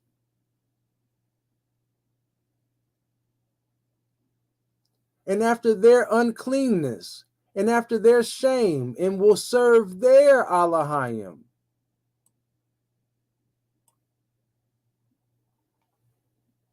And these will prove unto them an offense and a tribulation and an affliction and a snare. You want to act like the Gentiles? I'm going to punish you and make you just as ignorant as them. And many will perish, and they will be taken captive, and will fall into the hands of the enemy, because they have forsaken my ordinances and my commandments, and the festivals of my covenant, and my Shabbats, and my Kodesh place, which I have hallowed for myself in their midst. Wow. I think we've all let that one kind of get past us right there. Right there. I want you to look at that. All right. I'm gonna read it, and then I want you to give me your answer in the chat, family. And many will perish, and they will be taken captive, and will fall into the hands of the enemy, because they have forsaken my ordinances and my commandments and the festivals of my covenant and my Shabbats and my Kodesh place, which I have hallowed for myself in their midst. What is Abba? What is the Most High saying right there? My Kodesh place, which I have hallowed for myself in their midst. What is the answer to that, family? What's that Kodesh place that he has hallowed for himself in the midst of us?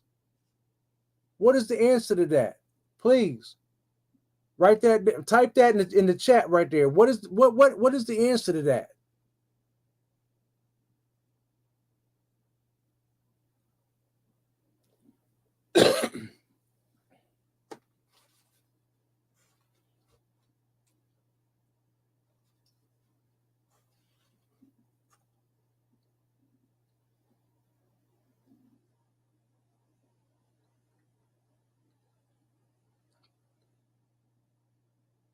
Come on, family.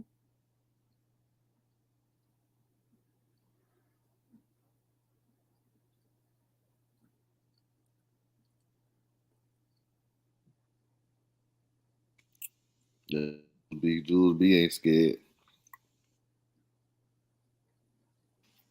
That sounds like a good answer, but I'm sorry, that's not it, sis.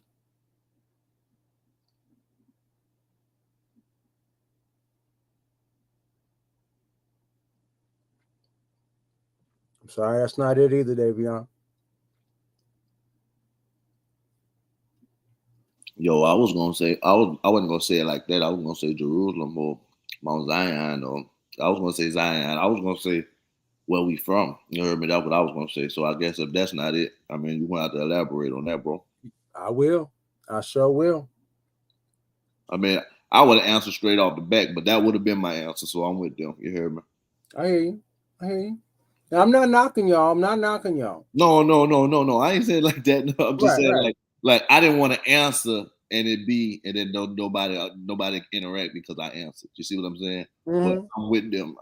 That's what I would have probably, when you said the thing, that's what I probably would have said. And see, I mercy seat. No, I'm sorry, Hezekiah. That's not it either. Let me see. Read it. I'm gonna see what. And I'm gonna read it. I'm gonna just read it again to myself again. Yep.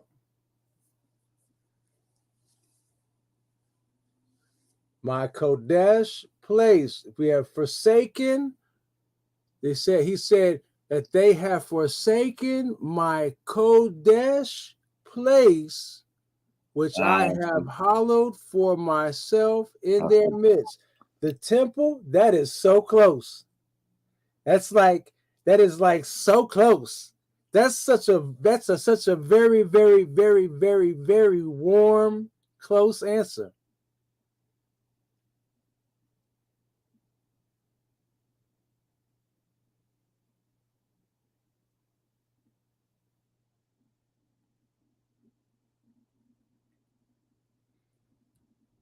But you getting close. You so close there, Jules B. You are so close.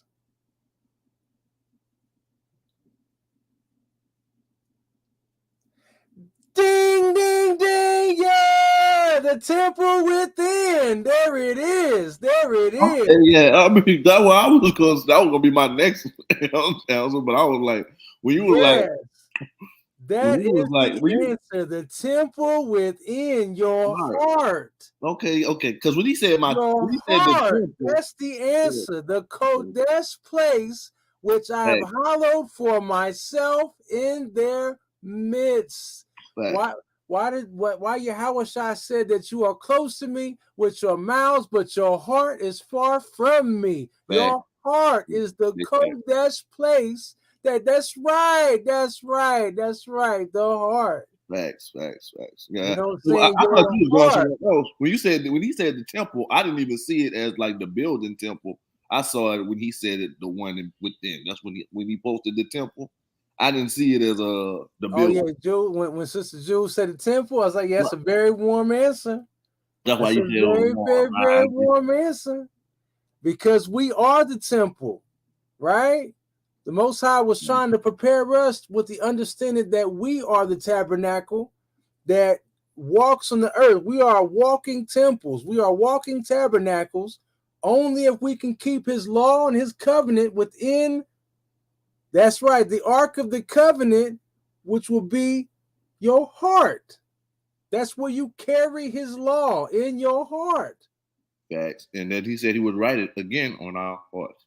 Right. Yeah. That's right. In Jeremiah, he said, I'm going to write the law on the tablet of your heart.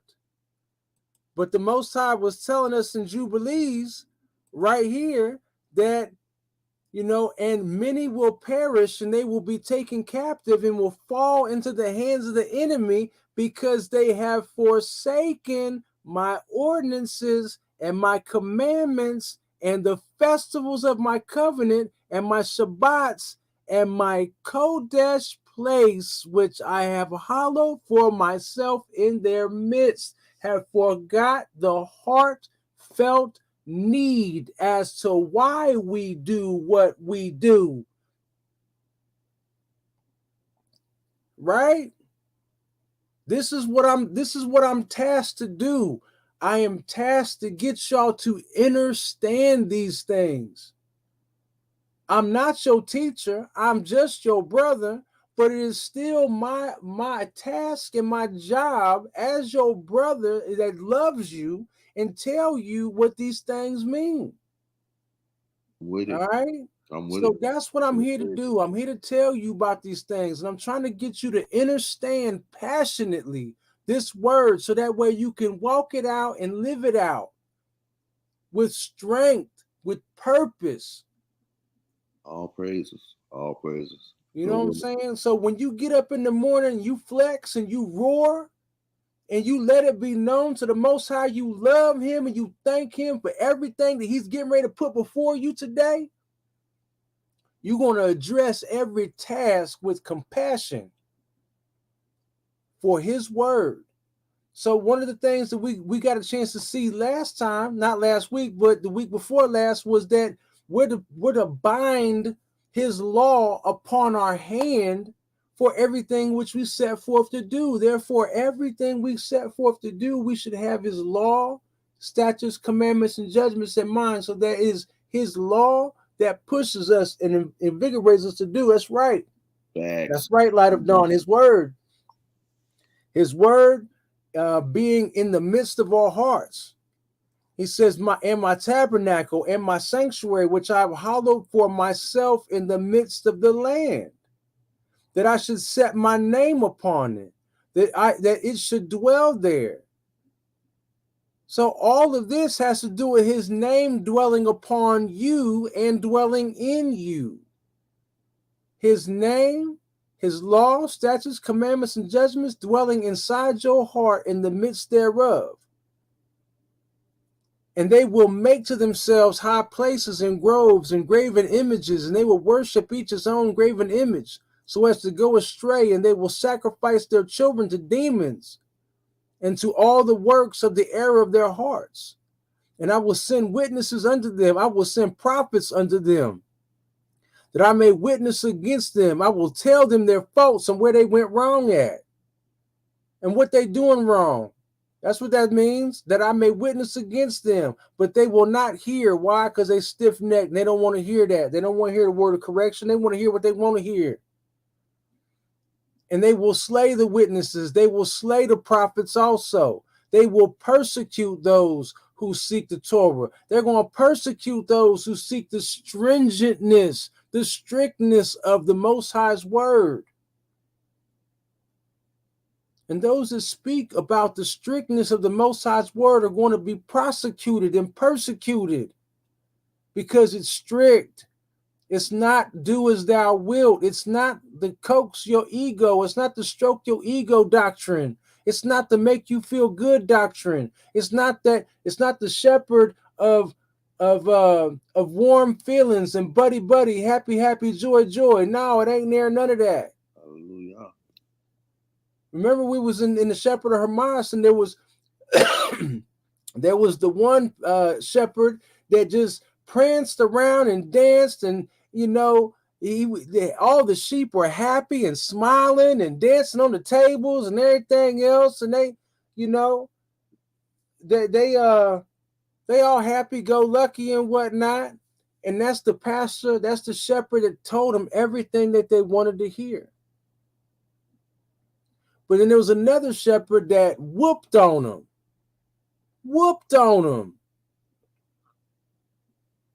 And, Hermas was like, yo, I'm tired of that one. You know, he been vexing me, and he broke it down to him. Why? Because your family is in sin. Your children are sinning.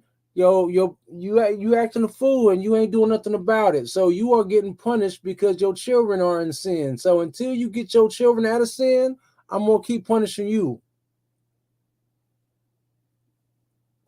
Anyway, so let's get back to Deuteronomy though, because we pretty much, we merged the gap in between this Jubilees and Deuteronomy about, well, we do have this part right here, and I will hide my face from them. All right. And I will deliver them into the hand of the Gentiles for captivity and for prey and for devouring. And I will remove from them the midst of the land. And I will scatter them amongst the Gentiles. And they will forget all my Torah and all my commandments and all my judgments, and will go astray to new months. They're going to go astray to new months, to new moons. We're not going to keep the new moon properly. We're going to fall under the doctrine that the new moon is a blank moon. We're going to fall under that doctrine the new moon's a full moon. We're going to fall under that doctrine the new moon is a half moon. We're going to fall under that doctrine the new moon is a 3/4 moon. Everything except how the new moon really is, which is the first light that touches the moon. That's the beginning of the month to you. And 7 days later is your Shabbat. We were going to lose the understanding of that.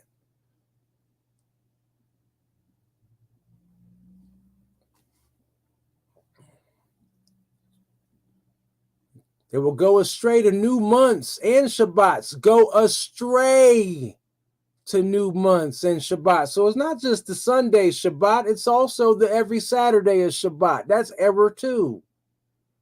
And festivals, which are these pagan holy days or holidays and holidays and jubilees and different ordinances, different laws. And after this, they will turn to me from amongst the Gentiles with all their heart and with all their soul. We awoke now. We woke now. We in the midst of all the Gentiles, and we're trying to come back and unlearn and relearn what it is we've forgotten and walked away from. And this is why I'm trying to love y'all through these things, but at the same time, there's certain things I don't pull no punches about. And if I hit you in the gut, it's probably because it's not because I want to take your breath away. It's probably because I'm trying to make you stronger, show you how to hold your breath. So that's a trick that a lot of people forgot about as they was growing up. When we got gut checked and punched in our gut back in the day, it wasn't because our dad wanted to just take your breath away and kill you. No, it was trying to teach you how to hold your breath. Teach you how to take a punch. Teach you how to flex up, tighten up when that punch comes. It wasn't to hurt you, it was to prepare you. You just got caught slipping. So rule number 1 is pay attention. I mean, this is tough love. I mean, and I love y'all, but I'm Shalom to you always, brother Equinox. Good to see you, Art. All right. So all these things, But it's to all back. elaborate what you're saying, brother. Some of us, and I'm one of them. Some of us only learn that way. And you know what I'm saying? Some of us only learn that way. I'll walk away if I don't get, you know what I'm saying? But about, you know what I'm saying? And I was the type, even in the church when I was, you know what I'm saying, going to the churches. You don't cut me, I ain't coming back. You know what I'm saying? Real talk, you know what I'm saying? If I don't get something out of it, I'm not coming back. You don't gut check me, I'm not coming back. Well, I'm thankful I've been able to gut check you a couple times, brother. Facts. I'm here, right? I'm here, right? You know what I mean? Right. So I'm glad I've been able to gut check you and keep you interested.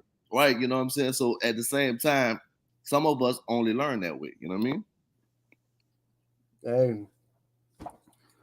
Hey, made me continue to love you that much more. You know what I'm saying? So Facts. Big old brew facts. All right. So Right here. Least the land whence thou broughtest us out, say, because Yahweh was not able to bring them into the land that he promised them, and because he hated them, that he hath brought them out to slay them in the wilderness. Yet they are thy people and thine inheritance, which thou broughtest out by thy mighty power and by thy stretched out arm. This is all in Jubilees as well, where he's saying this is your inheritance. You know what I'm saying? Why would you let this happen to your inheritance? Why would this happen to your people? You know what I'm saying? Like, don't let it happen. Don't let it be so, please. The Most High told him, it's like, look, you don't seem to understand. They're hard-headed people. You know what I'm saying? Like, I know about their hard-headed ways, their stiff-neckedness. I know these niggas. I know them. And if you sensitive to that word, I'm sorry to break your heart, but hey, I love you. All right. So, is there anything in chapter 9 that I might have missed or something like that? I mean, we got some people dropping on off, which is what it is. Trying to think. Hold on. I don't have any questions. So, babe, I hear you. I sounded like you took a bite of your unleavened bread I over did here. for a So, hot second. so you think that maybe you want to do a early nighter? Well, see, I was responding to Bro Straight like that. I think he might have missed the link because he asked me a question about something else that we was talking about earlier on, and I'm like, bro, we live right now. Well, even if he missed the link, I mean, we come on at 8 o'clock. Right. But so do you want to have? I mean, how would you like to move forward? Well, I'm still down to go ahead and get this next chapter on in. We only got 2 chapters in so far. I know it just sounded like you were hungry. No, no, no, no. I'm good. I'm good. I just Okay. took that quick moment. All right. All right. So, chapter 10. At that time, Yahweh said unto me, hew thee 2 tables of stone like unto the first, and come up unto me into the mount, and make thee an ark of wood. And I will write on the tables the words that were in the first tables, which thou breakest, and thou shalt put them in the ark. All right. And I made an ark of shittim wood, and hewed 2 tables of stone like unto the first, and went up unto the mount, having the 2 tables in mine hand. And he wrote on the tables, according to the first writing, the 10 commandments, which Yahweh spake unto you in the mount of the midst of the fire in the day of the assembly, and Yahweh gave them unto me. And I turned myself and came down from the mount, and put the tables in the ark which I had made. And there they be, as Yahweh commanded me. And the children of Yasharal took their journey from Be'eroth or Ba'arath of the children of Ya'aquan to Masarah. There Aharon died, and there he was buried. And Eleazar his son ministered into the priest's office in his stead. From thence they journeyed unto Gudgodah, and from Gudgodah to Bata, a land of rivers of waters.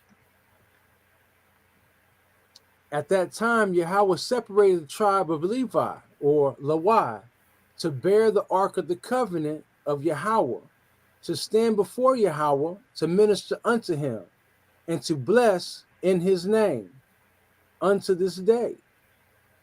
Wherefore Lawi hath no part nor inheritance with his brethren. Yahweh is his inheritance, according as Yahweh the Elohim promised him. And I stayed in the mount according to the first time, 40 days and 40 nights. And Yahweh hearkened unto me at that time also, and Yahweh would not destroy thee. All praises.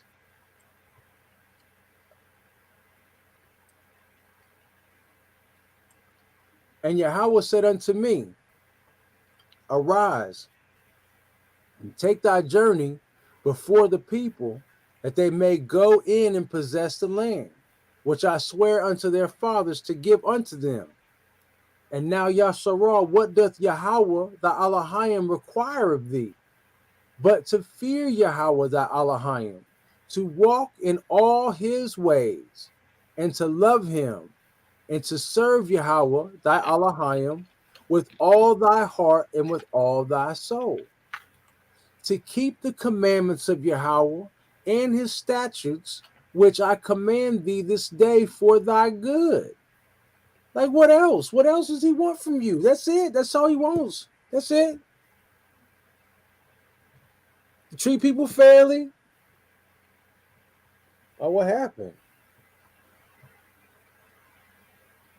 I think we're still live. I happened to look over at my phone. Yeah, okay, we're still rolling.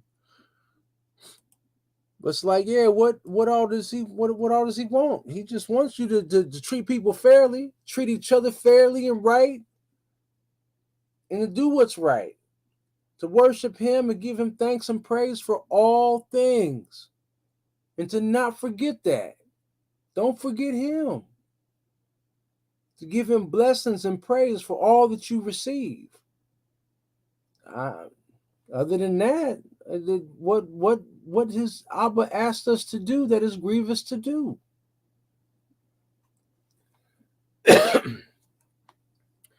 So, behold, the heaven and the heaven of heavens is Yahweh's, the Elohim, the earth also, with all that therein is.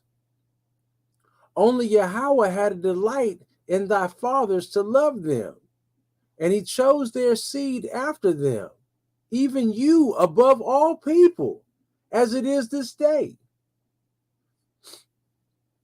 Circumcise, therefore, the foreskin of your heart, and be no more stiff-necked. I mean, this right here is definitely something that Isaiah was trying to get at us about later on in the line, about the circumcising of our hearts and our hearts not having understanding. And so, why is that? Why is it that our hearts were contaminated to not have understanding? And the answer to that is because we rejected reason. We rejected reason. We rejected the reason of the Most High, which is his law, statutes, commandments, and judgments. For in everything that the Most High gave us in his law, statutes, commandments, and judgments is the same as, not only is the instruction of this is what you do, but the understanding of why is right along with it. Therefore, you have the reasons for doing things this way. And when you do things this way and you understand why, you now have reason, because the why has been answered. Therefore, you have reason. So, in breaking down reason with one person to another, by explaining a reason, it's not just an because I said so. The answer to doing things comes with a reason. There's always a reason. Nothing is for no reason. And so by rejecting reason, we reject instruction, because we don't want the reason. And when we do that, we reject knowledge. So when we do that, We have shown that we are wretched and wicked and slothful and rebellious when we reject reason and reject order. So, circumcise your heart, the foreskin of your heart, and be no more stiff-necked. For Yahweh your Elohim is Elohim of Elohim. He is the God of gods and Adonai of lords, Lord of lords. A great Elohim, a mighty and a terrible, which regardeth not persons, nor taketh reward. You can't bribe him. And when he told you to do it, that's what he said, it's what he meant, and that's what he gonna do. That's what he gonna have. It will not go out and come back void. For Yahweh your Elohim is Elohim of Elohims. Right here. Verse 18. He doth execute the judgment of the fatherless and widow, and loveth the stranger, in giving him food and raiment. For therefore the stranger, for ye were strangers in the land of Mizraim. Thou shalt fear Yahweh thy Elohim. Him shalt thou serve, and to him shalt thou cleave, and swear by his name. To swear by his name. He is thy praise, and he is thy Elohim, that have done for thee these great and terrible things, which thine eyes have seen. Thy fathers went down into Mizraim with 70 persons, 70 persons. And now Yahweh thy Elohim hath made thee as the stars of heaven for multitude. All praises. Shalom to you always, Brother Ophizi and Shalon Herring. What in my comment was so wrong that it was removed? And it is not the first time. I don't know. I didn't see that.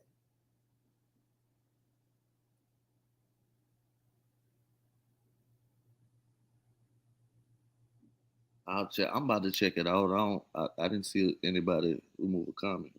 Right. Oh, hey, Shalon. Hey, I don't know what comment you're talking about, but I will say this. Depending on what it is you might have said, YouTube or Google might have snatched it. That's happened to me on other channels. I can say that straight up. That has happened to me before, where they Google snatched my comment, that a moderator didn't snatch it, that Google snatched my comment. So if none of the mods took your comment, then Google might have snatched your comment. I don't see it. I really I don't see it.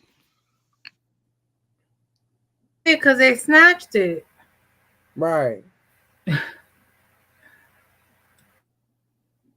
Okay, so yeah, Google might have snatched it because it wasn't, because usually when a mod do something or something like that, you could still, moderators could still click view it and still see it.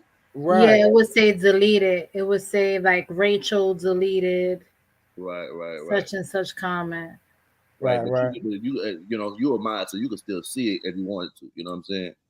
Right. So I don't see it at all. It must have been Google took it. Right. Yeah, I've put comments up as a moderator, and my comment was snatched. And Google's the one that snatched it. Man, we hot like that, man. We the hot boys then, huh? We hot like that. No, I don't know. They just be monitoring, they be on their thing, they be on their foolishness. All right, so everything in there was pretty self-explanatory as well. And so it's like, bottom line, we've been getting a chance to see some of the basics. And I think that's one of the things that I love so much about what Abba keeps showing us all throughout Scripture. Is basics, fundamentals, fun to mental. fundamental. All right. The Most High has pointed out to us so many times throughout so many books these fundamental principles of his law, statutes, commandments, and judgments, and showing us how to make these things contemporary. Excuse me, I'm over here burping and losing my breath like wait.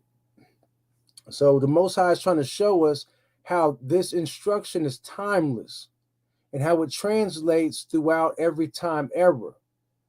So that way there's no excuse that we can and should do these things this way. It removes all the excuse. So I'm very, very grateful that way back, beginning of chapter 8, even like right over here, like the first two verses, like, oh my goodness, like the first two verses are part of these basics. These are some of the things that I hope that y'all are highlighting as we've been going through these scriptures and highlighting also these laws, statutes, commandments, and judgments. These things the Most High says, this is a commandment unto you, or and it shall come to pass that this is what you shall keep. This is a commandment. All right.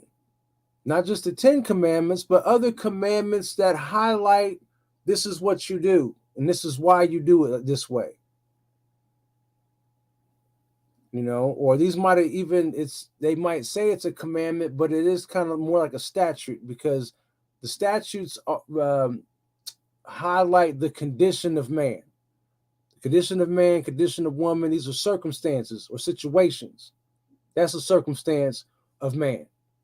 Your situation.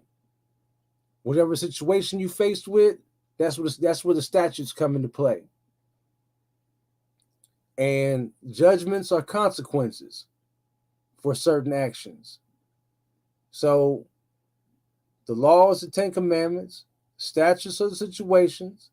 Other commandments are kind of like what are the ones that are not 10 commandments, is just when it say laws, statutes, commandments, and judgments. Those other commandments are kind of like clauses breaking down, well, this is what you do. This is why you do this. Which is kind of like, statutes 2.0. Like extended statutes. But these are just clarifying points and clarifying your whats and whys, or your hows and whys. So everything about what the Most High is trying to teach us to do is trying to teach us how to be fair in all the things that we do. Be not a respecter of persons. Don't be afraid of the face of man. Don't be afraid to tell someone that they're wrong. Don't be afraid to tell someone that, look, you really ain't doing this right. Or, look, I love you. I care. I'm not trying to hurt you in what I'm trying to say to you. I'm trying to bring some kind of correction your way, but I'm having a hard time trying to vocalize this.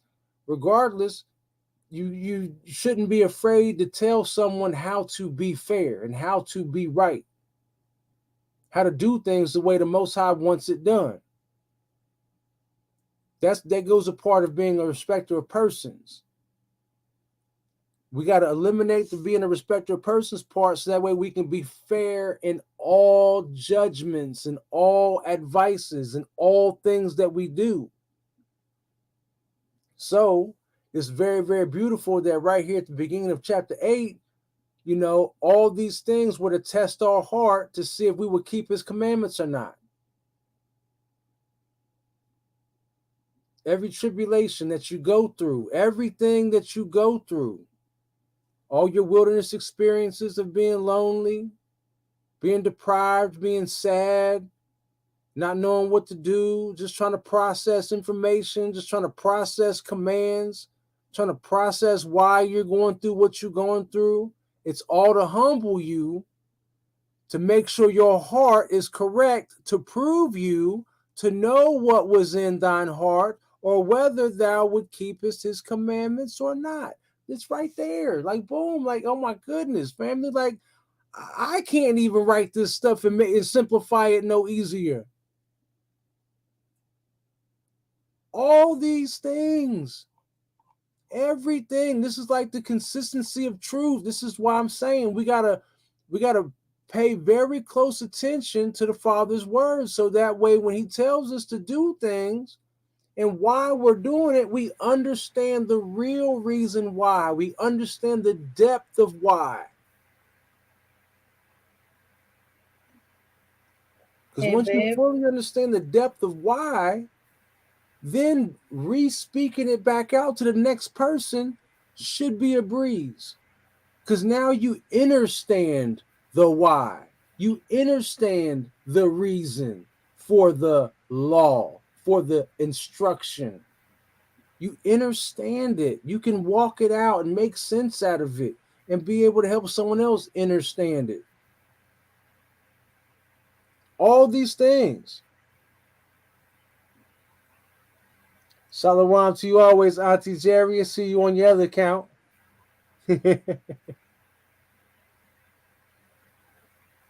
They took it again. Our focus should be loving one another and unifying. What we're definitely off on the feast. They're varying year to year, and everyone is keeping them at different times. That's right. That is true.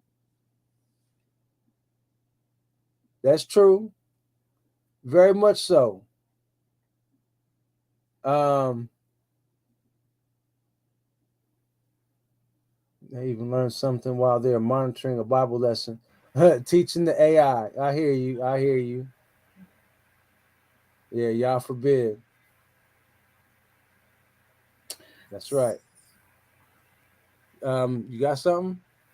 Yes.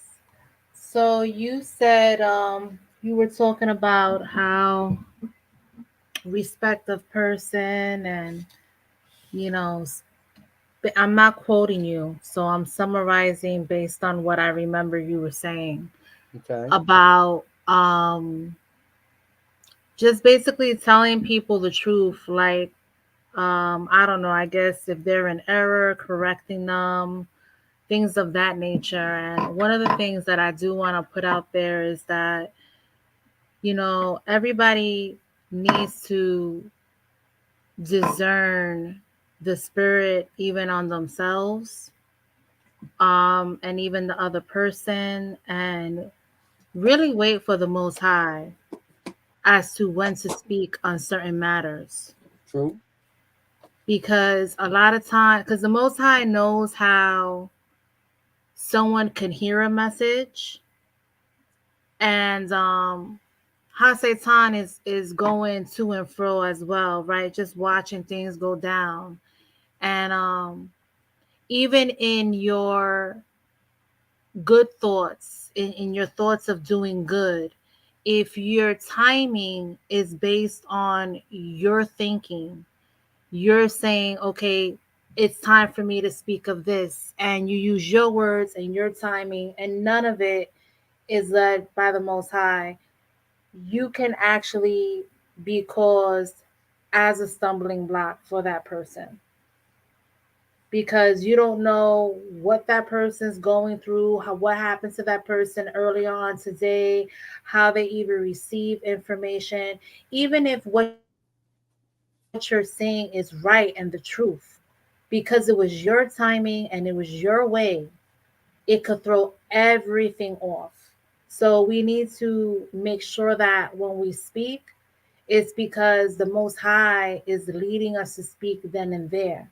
Because He may open up a door for us to speak another time, maybe not that time, or maybe He may even lead us to pray for that person first. But we really have to make sure that we're not moving in our own thoughts and our own ways.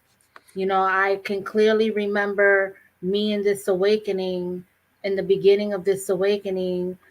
um I remember the person had good intentions, but got me to the point where I wanted to walk away even from the faith.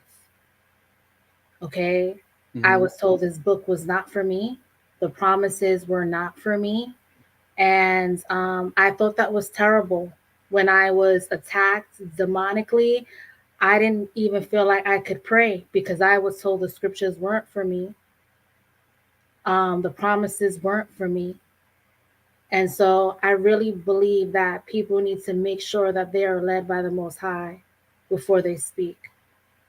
And I've even had people, you know, just tell me things in their belief, their interpretation of the word. And the tone in which they told me, the words in which they used were so harsh. But because they were telling me the truth, I kind of like had to receive it. Well, do you know your camera's on? Mm-hmm. I had to like receive it. It's kind of like, well, I'm saying the truth. And so kind of deal with it. There was like no love there, no patience. And so I just want to put that out there. And you are right. You're right about the patience part. Absolutely, the love and the patience part. And I turned my camera on because that right there is the unspoken um, key to being able to give correction. It's the how we go about it part. I've made, yeah. Rachel said, yeah, Rawls is teasing us with his unleavened bread. Yeah, the sweet one too. So the what I'm saying is that even though we're not to be a respecter of persons and we're supposed to give an open rebuke, it does come down to how we go about it. That's very important on how we go about it, and that does make the difference between giving proper instruction and not giving proper instruction. Because just like I said earlier on, I'm not here to tickle people's fancy. I'm not here to tell people what they want to hear. I'm not here to be the Bible study guy or the brother that condones everything wrong that we do. Yeah, I'm going to love you through what you don't understand, but I'm also going to tell you what you need to hear. And I can only hope and pray that in the process, I say it in a way in which people can receive it so that way they can change their ways, that they can repent. Because, a lot of us, we absolutely understand what church hurt is. We know what church hurt is. We know that it's Pastor Porkchop either not answering your question or giving you some surface value answer that doesn't really answer the question, or I, it's a condoning of foolishness, or it's a condoning of pagan practices. We're I, not, and so that's not what church hurt means to me. So well, that's your definition, but that may be there's a church hurt lot may that be comes with something church different for hurt. someone else. What's that? I said that's your definition of church hurt. That's not my definition and may be different for other people. Church hurt for me is when I was deceived, when those who call themselves apostles were not apostles. Where we read this in Revelation 2. They're not apostles. They call themselves apostles, but they're not apostles. They're there to manipulate people, okay? Or they call themselves pastors. A lot of people experience church hurt because they really, gave honor and gave esteem to who the angel of the quote unquote angel of the house or the leader of that congregation, and then they found out later on that that leader was just manipulating them. That leader hurt them.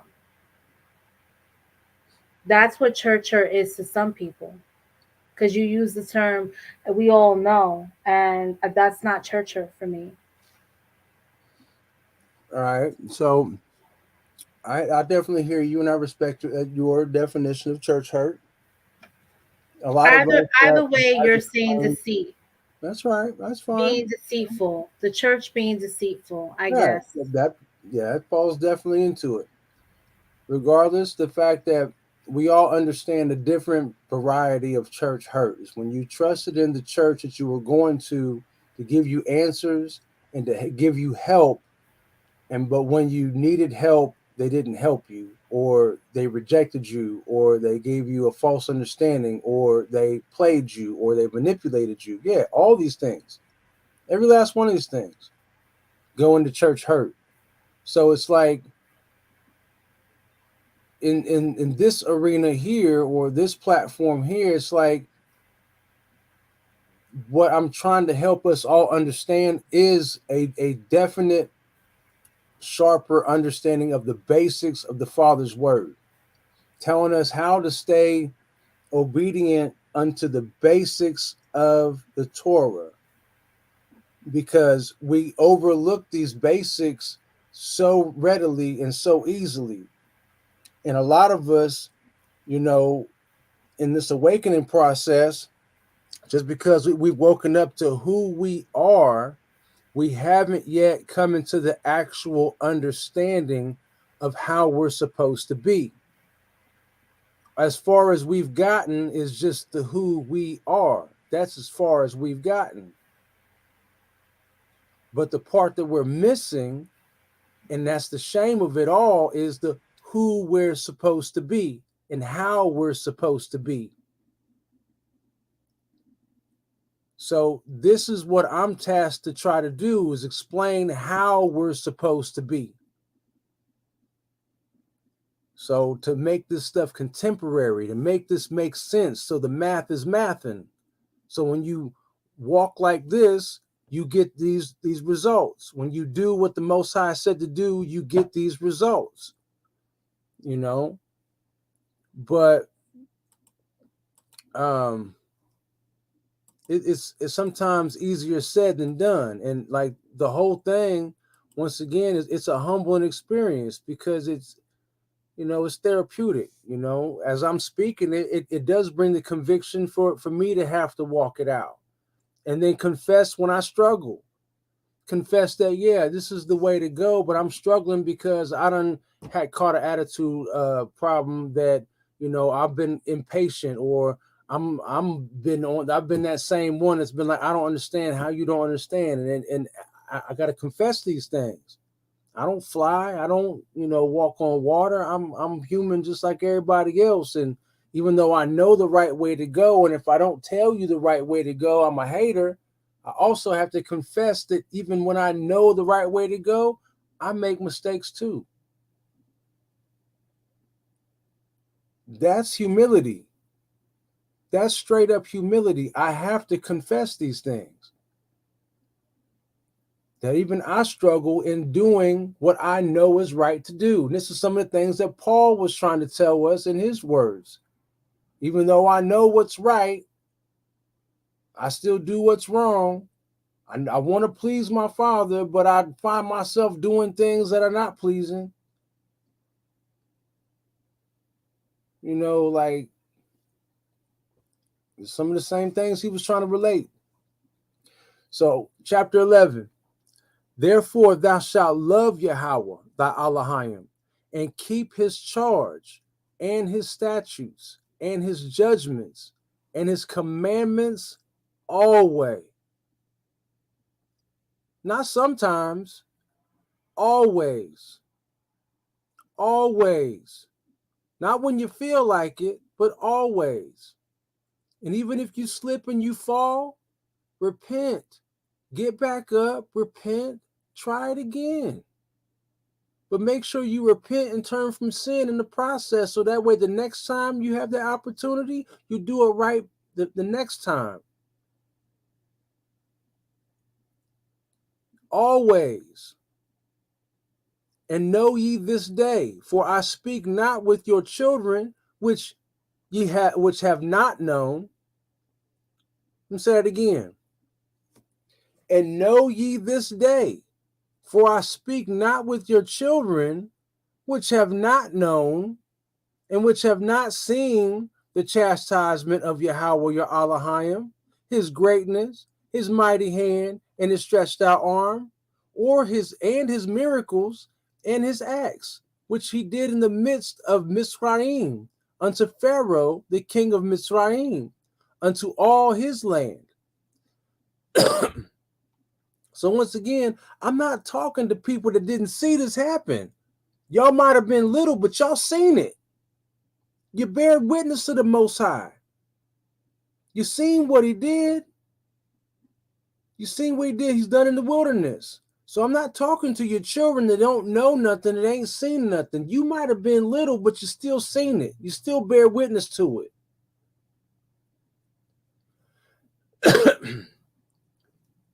And what he did unto the army of Mizraim, unto their horses, and to their chariots, how he made the water of the Sea of Reeds, or the Red Sea, or the Sea of Reeds, to overflow them as they pursued after you, and how Yahweh hath destroyed them unto this day. Hold on one sec, family.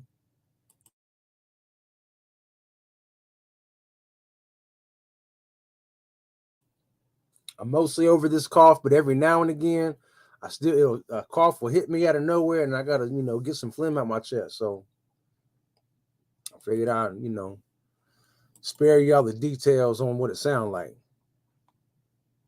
All right, so saw what the Most High did, and how he made the water of the Sea of Reeds overflow them as they pursued after you, and how Yahweh hath destroyed them unto this day, and what he did unto you in the wilderness until ye came into this place, and what he did unto Dathan and Abiram, the sons of Eliab, the sons of Reuben, how the earth opened her mouth and swallowed them up, and their households, and their tents, and all the substance that was in their possession in the midst of Yasharal. But your eyes have seen all the great acts of Yahweh which he did. Therefore shall ye keep all the commandments which I command you this day, that ye may be strong and go in and possess the land, whether ye go to possess it, and that ye may prolong your days in the land, which Yahweh sware unto your fathers, to give them unto them and to their seed a land that floweth with milk and honey.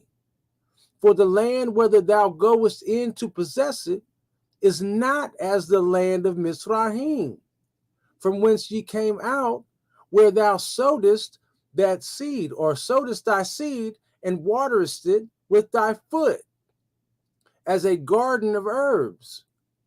But the land whether ye go to possess it is a land of hills and valleys, and drinketh water of rain from heaven, a land which Yahweh thy Elohim careth for.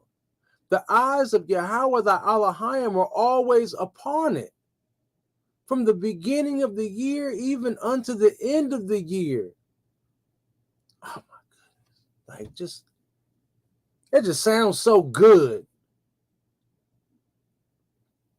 A land which Yahweh thy Elohim careth for. The eyes of Yahweh thy Elohim are always upon it, from the beginning of the year even unto the end of every year. And it shall come to pass, if ye shall hearken diligently unto my commandments, which I command you this day, to love Yahweh, your Elohim, and to serve him with all your heart and with all your soul, that I will give you the rain of your land in his due season, the first rain and the latter rain, that thou mayest gather in thy corn, which will be thy wheat, and thy wine, and thy oil,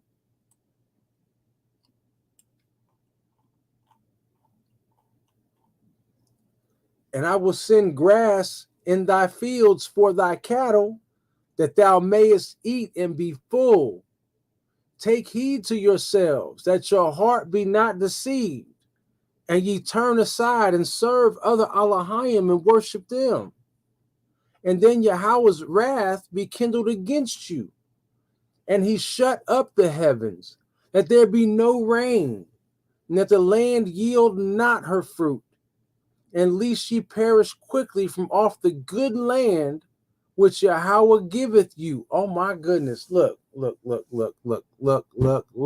family, look. Once again, look. I will send grass in thy fields for thy cattle, that thou mayest eat and be full. So that the cattle will eat and be full. So we was actually, so man, let me just read. Take heed to yourselves that your heart be not deceived, and ye turn aside and serve other Elohim and worship them. And then Yahweh's wrath be kindled against you, and he shut up the heaven, that there be no rain, that the land yield not her fruit, and lest ye perish quickly from off the good land which Yahweh giveth you. I mean, I know I'll be accentuating some of these things, but at the same time, it's like right in front of our faces, family. It's right there in front of our faces. Just little bits and pieces, here a little, there a little, precept upon precept, line upon line, here a little, there a little. It's right there in front of our face. But we just be so concerned with certain other aspects of what it is we want to hear. We don't actually hear what we need to hear when we're reading this. This is why I get so frustrated sometimes. And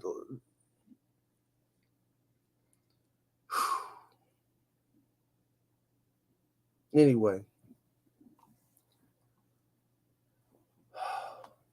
therefore shall ye lay up these my words in your heart and in your soul, and bind them for a sign upon your hand, that they may be as frontlets between your eyes.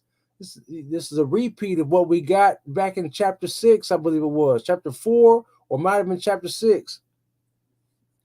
And ye shall teach them your children, speaking of them when thou sittest in thine house, and when thou walkest by the way, when thou liest down, and when thou risest up. We supposed to be so fervent with this. And thou shalt write them upon the doorposts of thine house and upon thy gates, that your days may be multiplied in the days of your children in the land which Yahweh sware unto your fathers to give them, as the days of heaven upon the earth.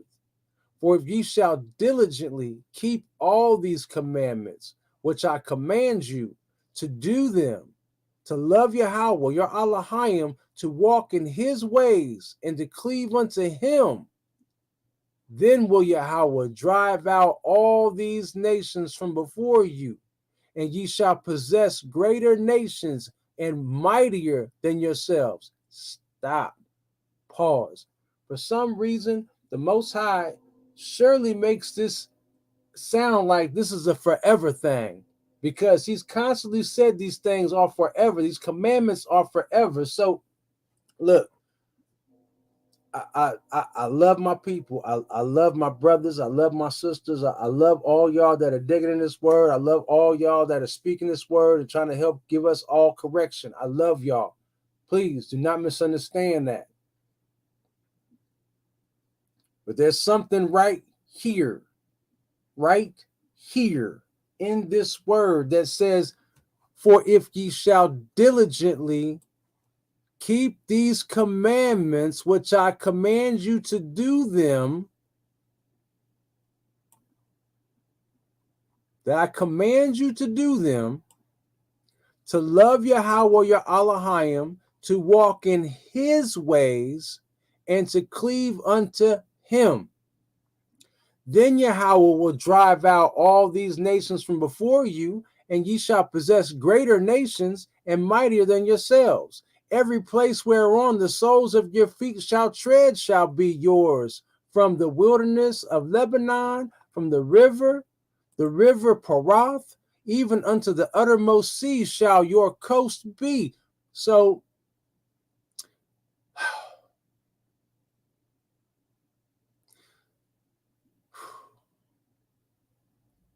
yeah, the commandments are our key for salvation. I mean, I don't. There's no getting around it. There's no getting around it. We must keep the law. We must keep His commandments. There is no way around it. And like I've told y'all ever since the very beginning, family, grace ain't nothing but a time limit. Grace is the time limit that you are given to get your act together, to get into the obedience that the Most High declares you to be in. That's what grace is. And there is a time limit. Grace is not forever. When His word says His grace is sufficient, that means His time limit that He has placed upon me to get my act together is sufficient. That's what that means. Facts. Facts. That means He has given me all the time I need to get right. Whether I know how much time that is or not, His grace is sufficient. The time in which He has given me is just enough time. It is right. And it is not grievous. It is not unfair. It is not unfair by any stretch of the imagination. The time, the grace period, the time of grace that He gives you to get your act together so you can be obedient under what He asks you to do and how He asks you to be. It really is that simple. We got to step out of this Grecian doctrine, this Romanized doctrine and understanding, this Grecian philosophy. You got to get out of it.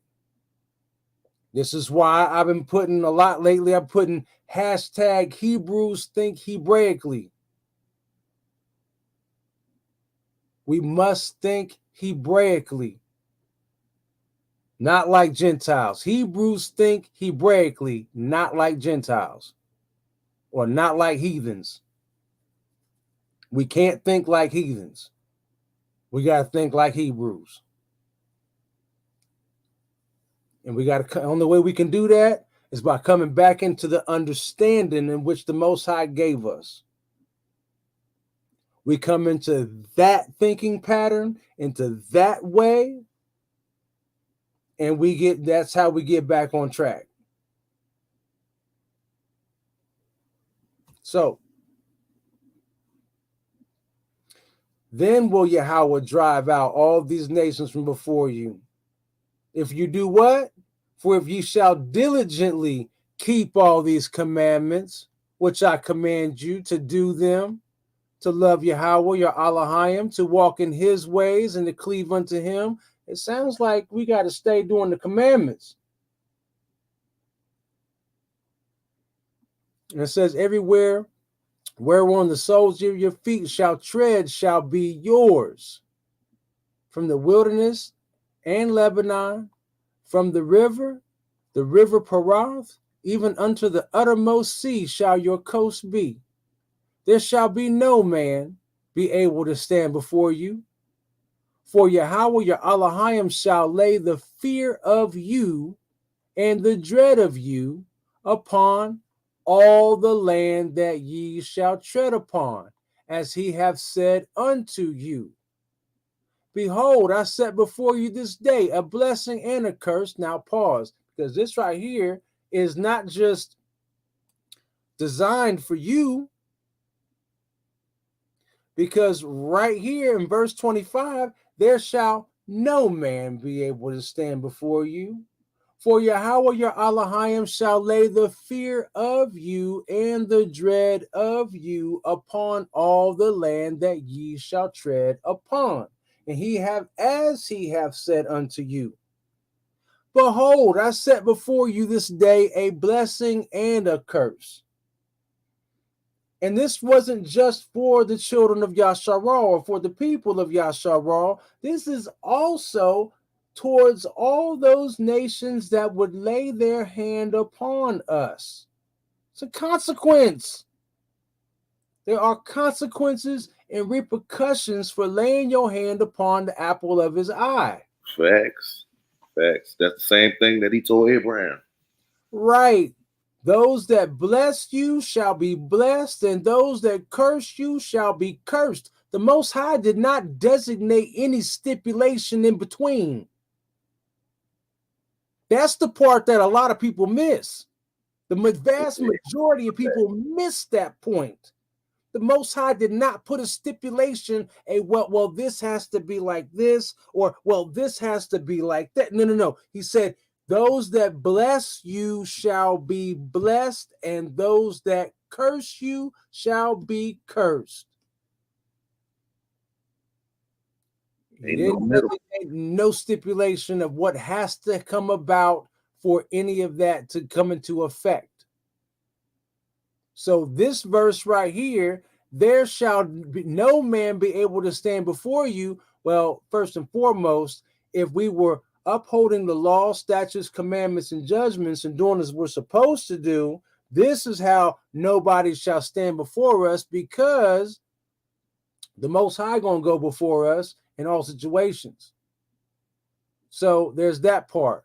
So the fear for Yahweh your Elohim shall lay the fear of you and the dread of you upon all the land that ye shall tread upon. Now put a pause right here as a comma. It's where you hold, take your breath, right? We readjust. Take your breath. That you shall tread upon as he hath said unto you. But this laying the fear of you and the dread of you upon all the land is not just for us doing as we're supposed to do. It also has to do with us going into captivity. Because those that take us into captivity, they don't realize the fact that, yes, they're being used to punish us, but there's still a treatment that is required. And if we're not treated accordingly, there's consequences and repercussions. That's what we find out in Joel 3. That's what we find out in a couple other scriptures where we find out that the heathen has went too far. Yeah, and I agree with you, bro, because you just made me think about that like real hard. Like yeah, it was used for our punishment, but it's still a certain type of boldness to know that if you put your hand on us, you're gonna be cursed, and you still do it. Right. So it's like this. It's like a babysitter that has the right to whoop your butt. Remember the babysitters we used to get back in the day? Facts. You go to that babysitter crib, or the babysitter come over and watch you at your people crib. And if you get out of line, you can still get whacked, but they better not go beside your head.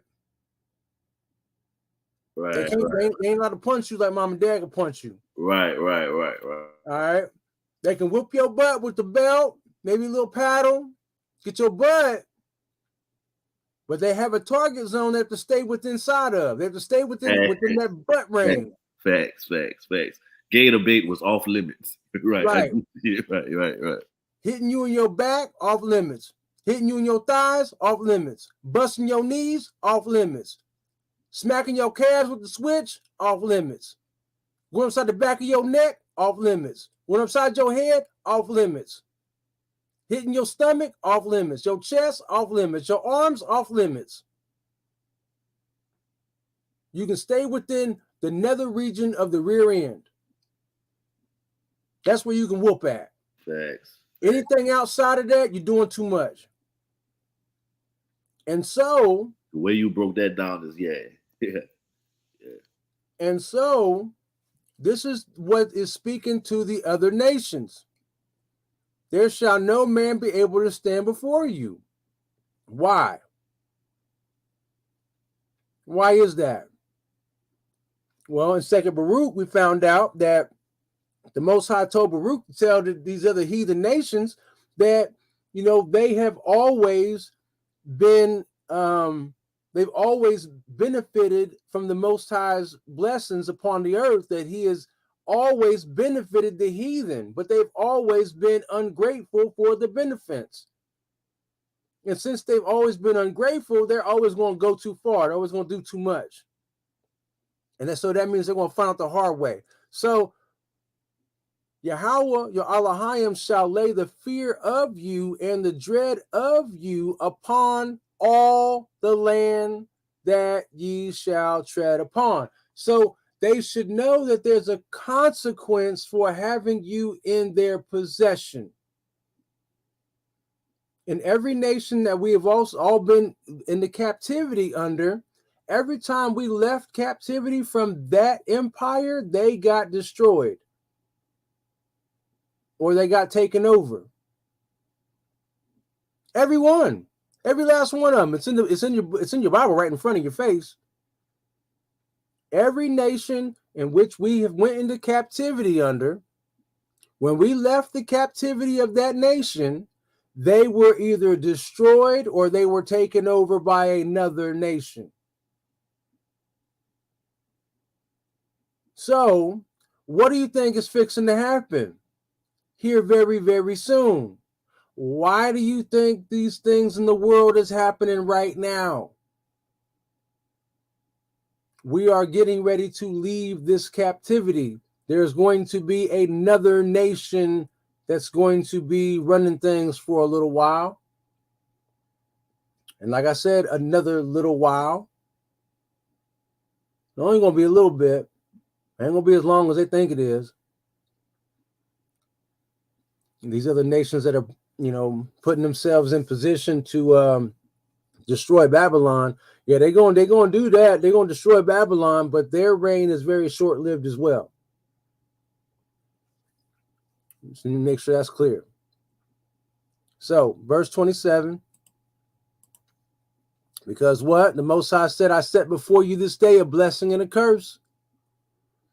A blessing, if ye obey the commandments of Yahweh, your Elohim, which I command you this day, and a curse, if ye will not obey the commandments of Yahweh, your Elohim, but turn aside out of the way which I command you this day, to go after other Elohim, which ye have not known. And it shall come to pass when Yahweh thy Elohim hath brought thee in unto the land, whether thou goest to possess it, that thou shalt put the blessing upon Mount Gerizim, and the curse upon Mount Ebal. And they know, and they not on the other side Jordan, by the way where the sun goeth down in the land of Canaanim, which dwell in the Champagne, or the Champagne over against Gilgal, beside the plains of Moreh. For ye shall pass over Jordan to go in to possess the land which Yahweh your Elohim giveth you. And ye shall possess it and dwell therein. And ye shall observe to do all the statutes and judgments which I have set before you this day. So obviously, that's our stopping point. I did not know that Yaz fell off. Maybe she'll come back in. Me neither. I didn't know she fell off either. He said, what if you grab the belt? Oh, yeah, my God. I was laughing when he posted that. There she is. Yeah, they went overboard. Said, like when the street lights come on. But if you grab that belt, ooh,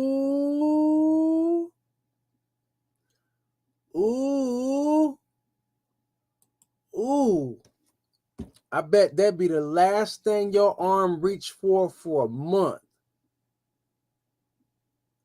Your arm gonna forget because it might get broke.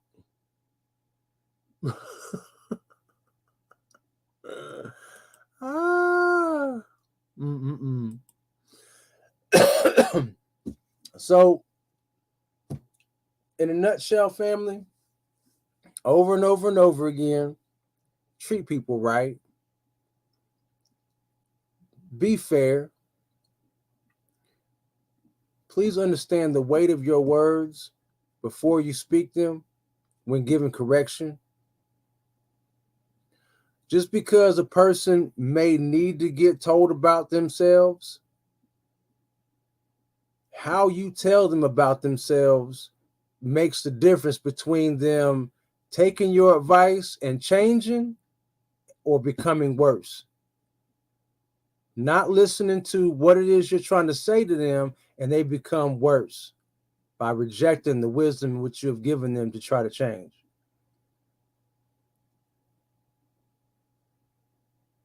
And I hope y'all get that. I hope y'all really get that.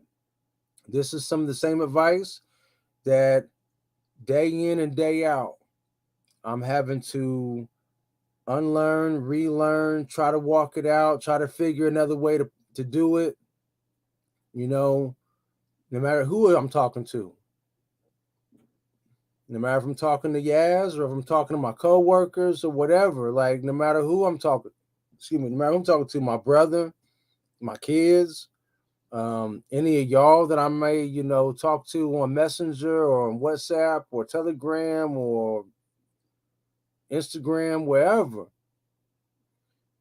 Something comes out of one of y'all that I don't like or that I don't agree with, I still have to find a reasonable way to tell you that I don't agree with what you said, and also do it in a way which is conducive into you learning versus not rejecting what I'm saying. Oh, Rawls is a prick. He think he know too much.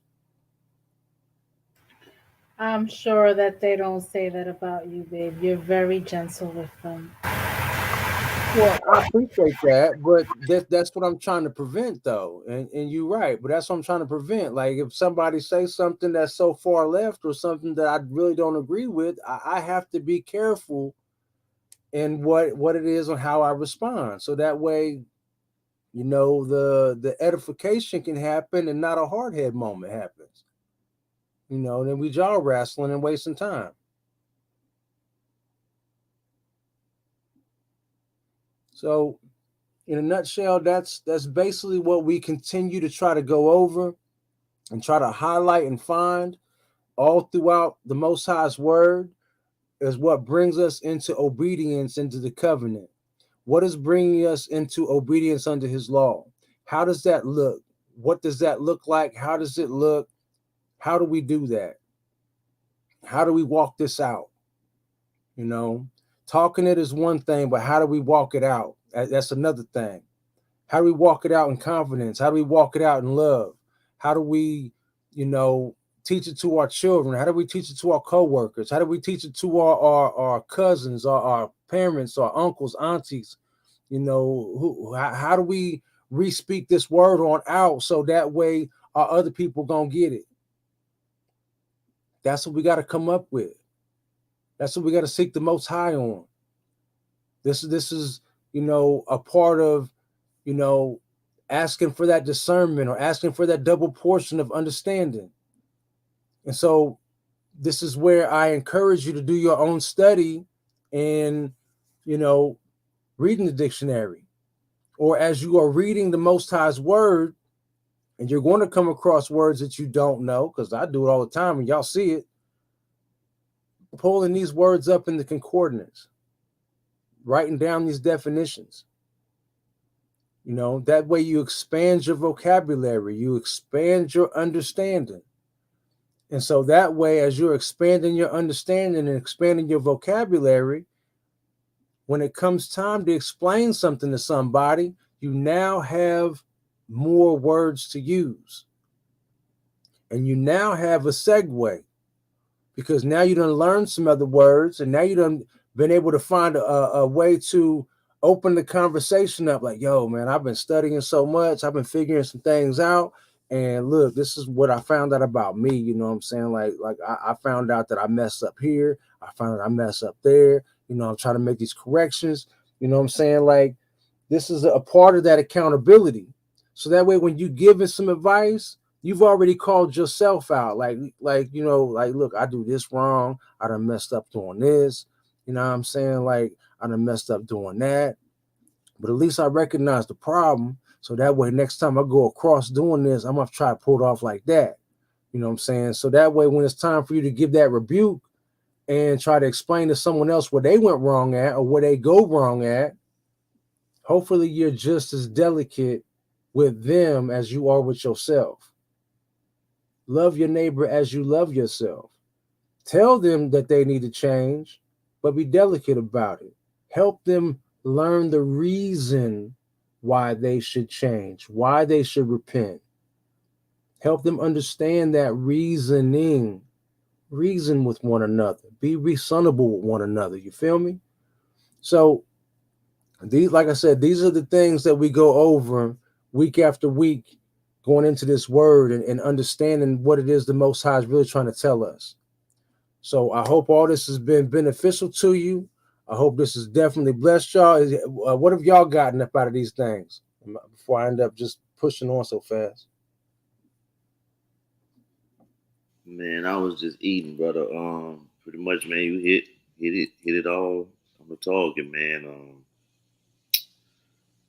I liked when we got down to the point we was talking about grace. Grace, yeah, grace is not forever, y'all. It's not just something that you just go, I'm gonna put grace on. I'm gonna hit my food with some, you know what I'm saying? Like you don't use grace like butter or like hot sauce. You don't just drop it on everything. Or, you know what Yeah, I'm they saying? salt and pepper. Right, yeah, you're right. You don't just sprinkle it all over, and it like what the Raw said, man. It has an expiration date, man. Can't just keep playing with grace either. You know what I mean? So and trust me, you know what I'm saying. I'm not just spitting it to y'all like I don't, you know what I'm saying. Like as I'm saying it, I'm saying like I told y'all earlier. I'm one of those people that I don't learn unless it hit me. You know what I'm saying? And most of the time when you hear me pick something from out the scripts, the only reason I remember it because it hit me. You know what I'm saying? So I'm not just shoving it at y'all because I want to shove it at y'all. Nah, that's something that I had to understand. The first time I heard Brother Ross say it too, it kind of, and he, you know what I'm saying? This is not the first time I heard him preach this one, but I remember the time he broke that, he did that breakdown, and I was like, and I didn't have nothing to say. There wasn't no battle about it, but I remember tasting it. I remember how it tastes. You heard me? and yeah, man, it made me pick my Bible up. So yeah, that's one of the big parts big parts of the meal that I took today, y'all. That I ate that again, y'all. Yeah, I'm definitely. Yes. Go ahead. Yeah, what you got, babe?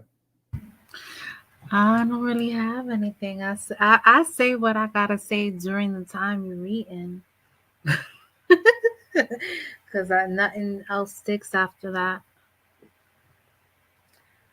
I appreciate the reading tonight. I think it was a good and clear reading. There was no confusion. It was very direct. So that's all I got to say.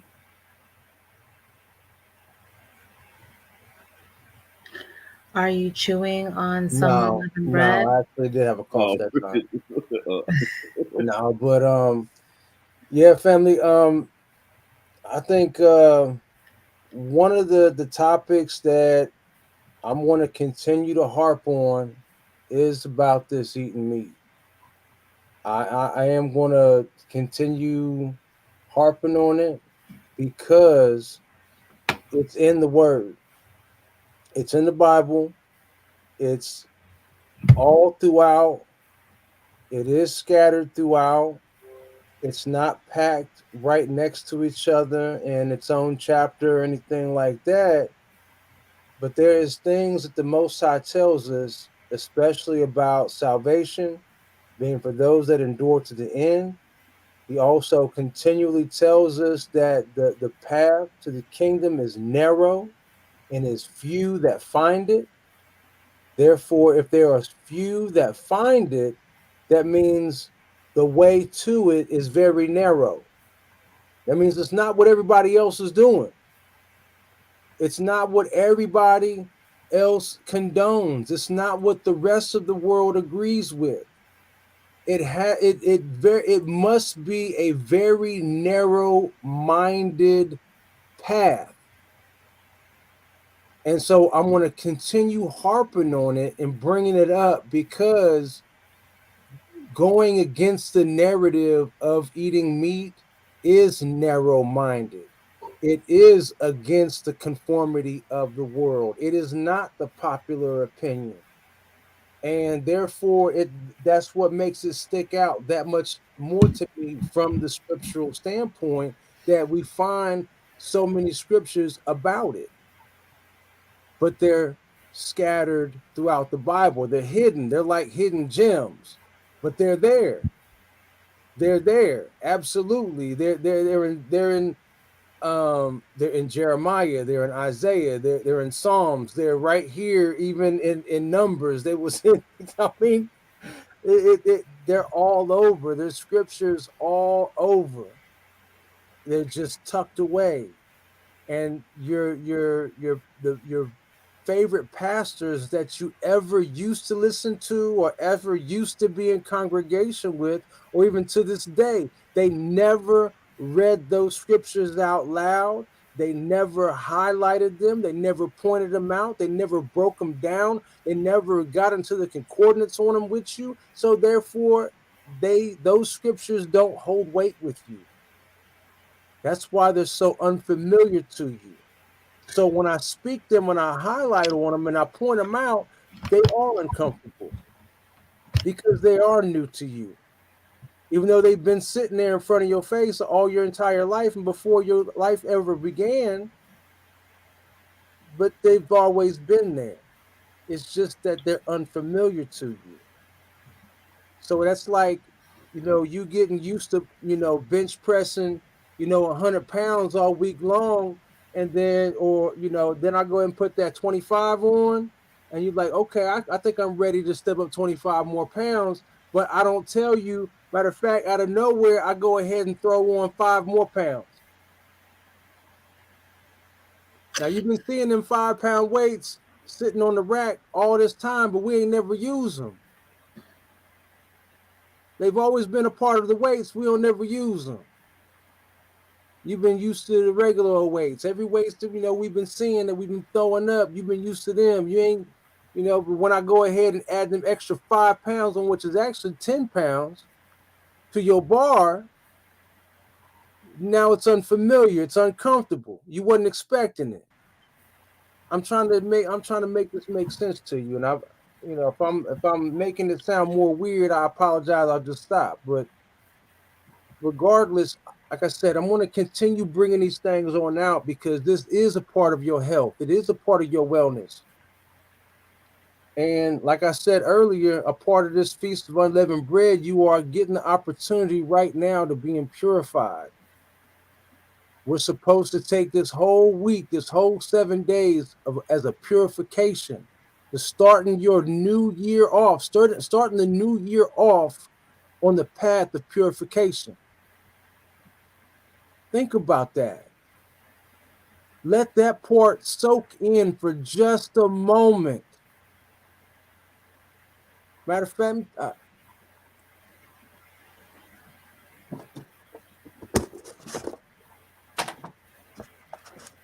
7 days of just unleavened bread. 7 days of unleavened bread, water, and maybe it's every now and again some wine, like it says in the scripture. This is going to purify your body. It's going to detox your body. Well, grape juice. Grape juice as well. That works. But make sure it's 100% grape juice, not that sugary garbage. Because once again, you don't want sugar in your system like that. You introducing a spirit, a familiar spirit into your system. This is why the Most High doesn't want you having leaven in your system. He don't want leaven in your house. Helping you purify, helping you detox. So this starts your whole year off clean. This, how it functions, how it operates. the commands that go through it to help this process, help these do what you're supposed to do day in, day out, to be pure, to be clean, to be righteous. Let this sink into you, fam. Let what I'm saying sink into you. And I turn my camera so you can see my face. You can see the seriousness in what I'm trying to tell you. This is serious. And this is what the Most High is telling me right now. He's been telling me all this week. He's been revealing it. Like, this is a detox. That's what the Feast of Unleavened Bread is about. Detoxing your body and starting off the year clean.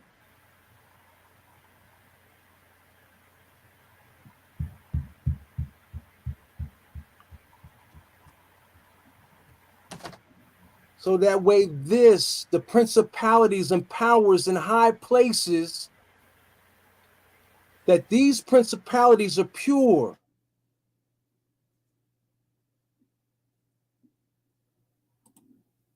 Trying to tell you.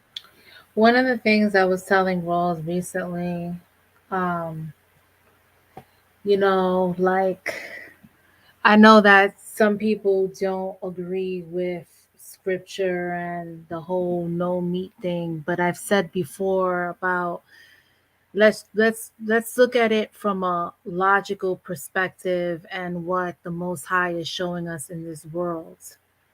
How our oppressor has manipulated things, how things we grew up with and candies that we liked and foods that, our mamas made us, our daddies made us have all these chemicals in it that cause hyperactivity, that cause cancer. And some it would I have to do my own study on it, but I had saw a little video about how the real link to diabetes is not carbs, but is actually meat. But I do have to admit, I have to do my own research on that. And you can do it as well.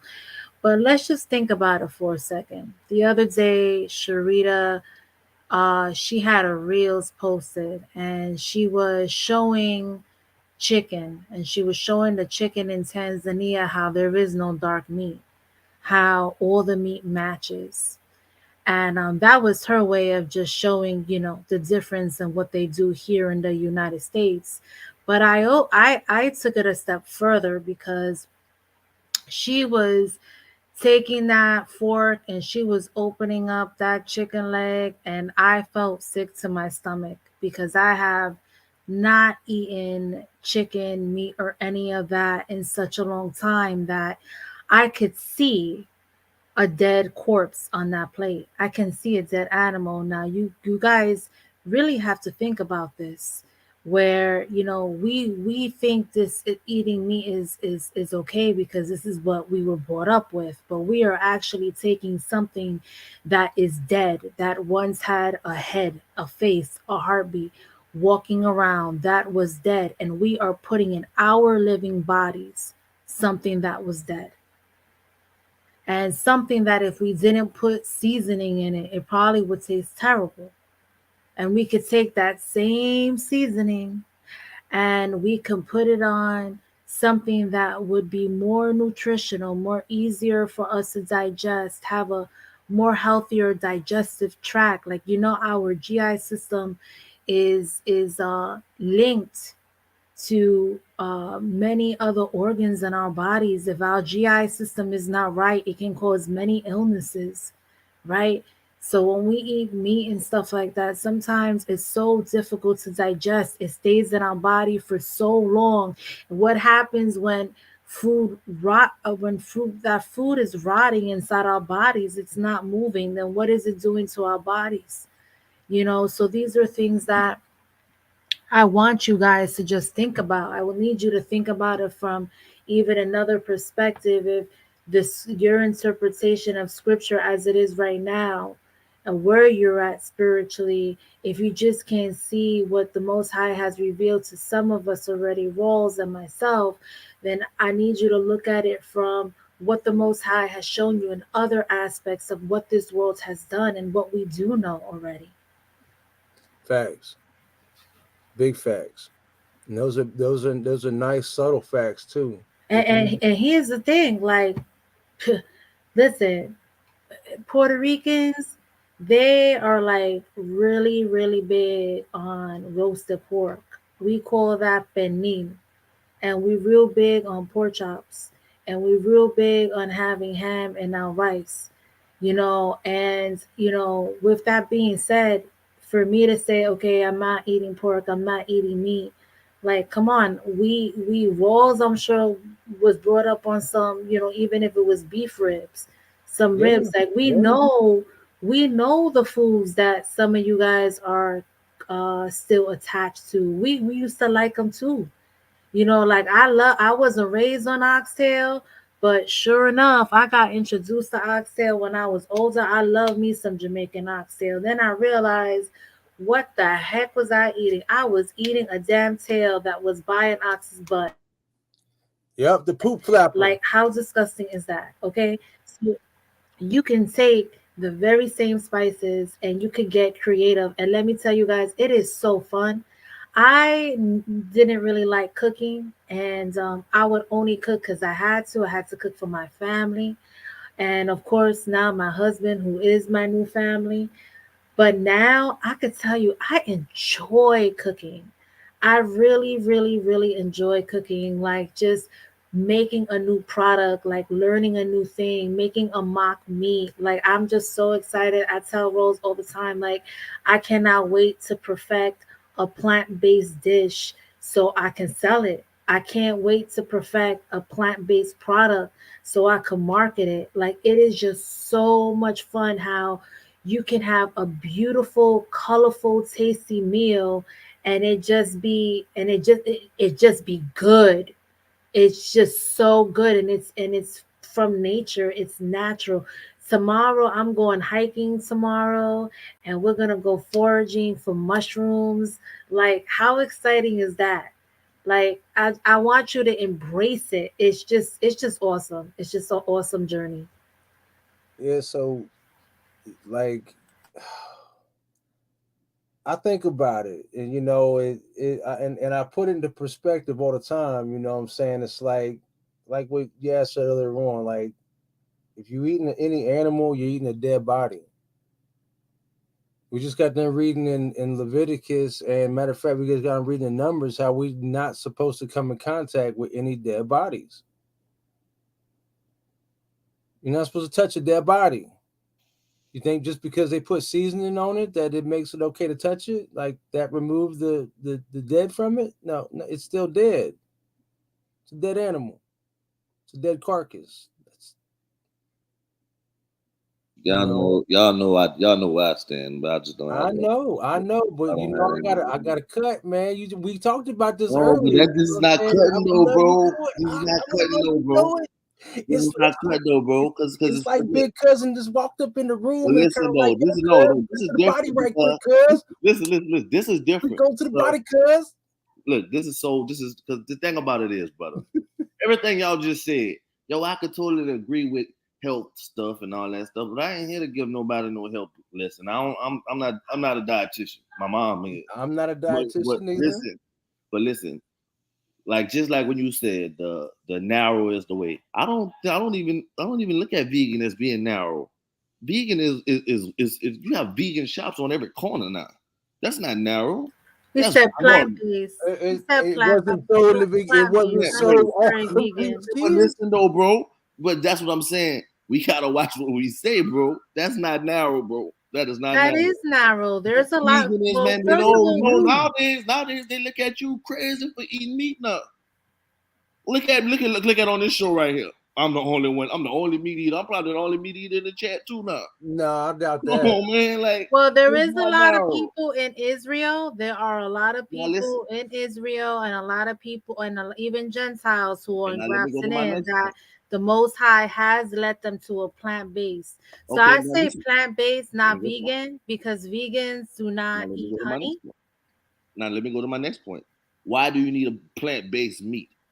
Come on, man. What you need a plant-based hamburger for then? No, see, I don't Well, mess That with we don't none of don't make that do no stuff. that sense, either. man. No, We we don't don't mess with do none of Man. that. plant based. We don't do plant based burgers. No, we don't mess You with none of need that. plant. Like Why, they bro? got Why that you they need a got that plant-based? so-called Why do you plant-based need none of, protein why called you need any of seitan. this stuff?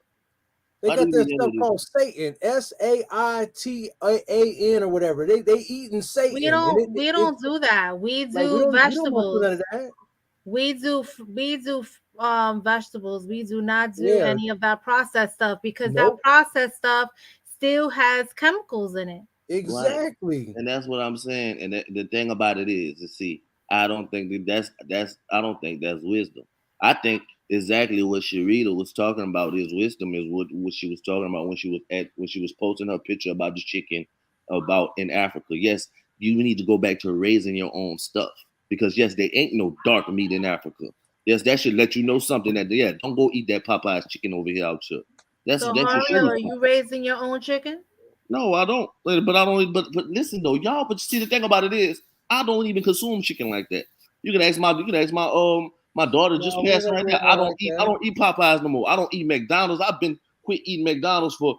Naya, what did you ask for me to go eat today? We ain't gotta go all do all that. I mean, come But that's what on. I'm saying though. I don't even. I'm the type of person. Listen, I'm the type of person. I've been quit a lot of stuff. A lot of stuff that people just started doing last year or something like that. Man, I've been stopped a lot of stuff. Man, I've been quitting. I've been man. I ain't touched McDonald's. McDonald's don't even know how I look no more. Popeyes don't even know how I look no more, man. You hear me? Like this is this. But the thing about it is, it wasn't all this stuff. Like even like today. Today I did Passover today. uh Today was this year was my first year. I ain't did Passover with real wine. I had kitty wine today. You heard me? Man, I quit. I dropped a whole bunch of stuff. You heard me? A whole bunch of stuff been cut out of my life. You heard me? And on, but it wasn't on no thought of that I need to go vegan. Because the thing about it is when you think about let's go vegan, okay, let's go vegan in America. Okay, all the chemicals that they put in the vegetation and stuff, dude, what you gonna eat? You hear me? I What you mean, gonna eat? you telling Organic. some good facts. You telling some good Organic. facts. That's If but you the thing can't about grow your own, then you have to do organic until you can grow your own. That's right. That's all you can do. okay. Oh, all right, I get you on that point. But that's what but deal with everything else I just said. That's what I'm saying. We can't.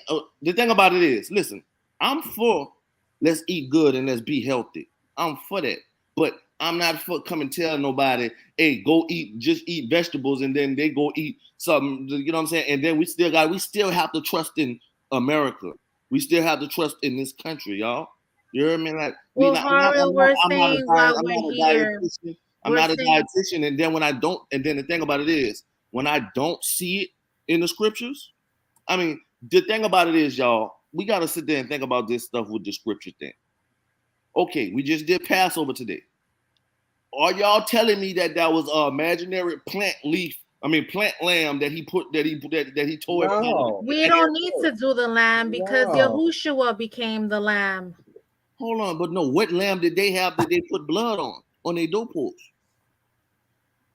My point. Here we go. He didn't cut a plum and say put a plum up there. You heard me? That's We're all I'm living in saying. the days, and this is why I said we're living in the days. But listen, yes, listen to me. This is what I'm saying. I'm not saying that y'all are wrong, but what I'm saying is we can't be speaking in definites if you ain't even got it right in the scriptures. We not. Me think about it. I'm not gonna co-sign it. Y'all can do what y'all want, but I'm not gonna co-sign it. I'm I mean, you don't got always. to. That's your health. If you My want to be bad. unhealthy, that's No, on you, I don't Oreo. even eat. I'ma still do I don't even. me. All right, all I mean, right. I don't Like, even eat half check the this stuff out. that everybody eats. So I'm not. It's not that I'm gonna be unhealthy. I'm not the person that would. I'm not the person. Trust me. You're not gonna catch me in a McDonald's line. You're not gonna catch me in a Popeyes line. You hear me? My wife cooks very well. I don't eat nothing from there. I don't eat nothing from nowhere. Nobody, no fast food restaurants, and none of that. You hear me? But the thing about it is what I'm saying is I'm not gonna be the one. I'm not gonna be the one to co-sign that and be like, yo, nah, but I can't co-sign it, especially if we can't get it defined in the scriptures, then we just get then we just don't have to talk. But that ain't it, man. That ain't it. All right, So, so and check let me this just out. say, can I just respond for a second to Ann 300? She put at one time she put Yahushua with the fish. Yeah, I So saw that. here's the thing with Yahushua with the fish. Now it goes back to because Rose and I were holding on to the fish, and we're going to let go of the fish. And the reason why we're going to let go of the fish is because of the many pollutions and chemicals in the water. Because they're throwing everything in the water. Now they're even talking about liquefying dead bodies and putting them in the water. So, we don't know what was happening then, but we do know what's happening now. Right. So, right quick, Luke chapter 22, verse 1. Now the feast of unleavened bread drew nigh, which is called the Passover or Pesach. And the chief priests and scribes sought how they might kill him, for they feared the people. Talking about killing Yahushua. Then entered Hasatan into Judas, surnamed Iscariot, being of the number of the 12, being of the disciples. And he went his way and communed with the chief priests and captains how he might betray him unto them. And they were glad and covenanted to give him money. And he promised and sought opportunity to betray him unto them in the absence of the multitude. Then came the day of unleavened bread, when the Passover must be killed. And he sent Peter and John, saying, Go and prepare us the Passover, that we may eat. And they said unto him, Where wilt thou that we prepare? And he said unto them, Behold, when ye are entered into the city, there shall a man meet you, bearing a pitcher of water. Follow him into the house where he entereth in. And ye shall go unto the good man of the house. The master saith unto thee, Where is the guest chamber where I shall eat the Passover with my disciples? This is what you're going to say to the man. Where me and my disciples going to eat can we eat the Passover? And he shall show you a large upper room furnished. There make ready. And they went and found as he had said unto them, and they made ready the Passover. Now, Yahweh's supper. And when the hour was come, he sat down, and the 12 apostles with him. And he said unto them, With desire I have desired to eat this Passover with you before I suffer. For I say unto you, I will not any more eat thereof until it be fulfilled in the kingdom of Elohim. And he took the cup and gave thanks and said, Take this and divide it among yourselves. For I say unto you, I will not drink of the fruit of the vine until the kingdom of Elohim shall come. And he took bread and gave thanks and brake it and gave unto them, saying, This is my body which is given for you. This do in remembrance of me. What? Likewise, also the cup after supper, saying, This cup is the New Testament in my blood, which is shed for you. Behold, the hand of him that betrayeth me is with me on the table. And truly the Son of Man goeth, as it is determined, but woe unto that man by whom he is betrayed. And they began to inquire among themselves of them what should do this thing, which of them it was that should do this thing. Who was it that betrayed him? So now it's just going on into who's the greatest. Now let me go back up here as it pertains to the Passover and the bread and all that. So if we're going to go by anybody, how shall I say? For I say unto you, I will not any more eat thereof. But before that, he said, with desire, I have desired to eat this Passover with you before I suffer.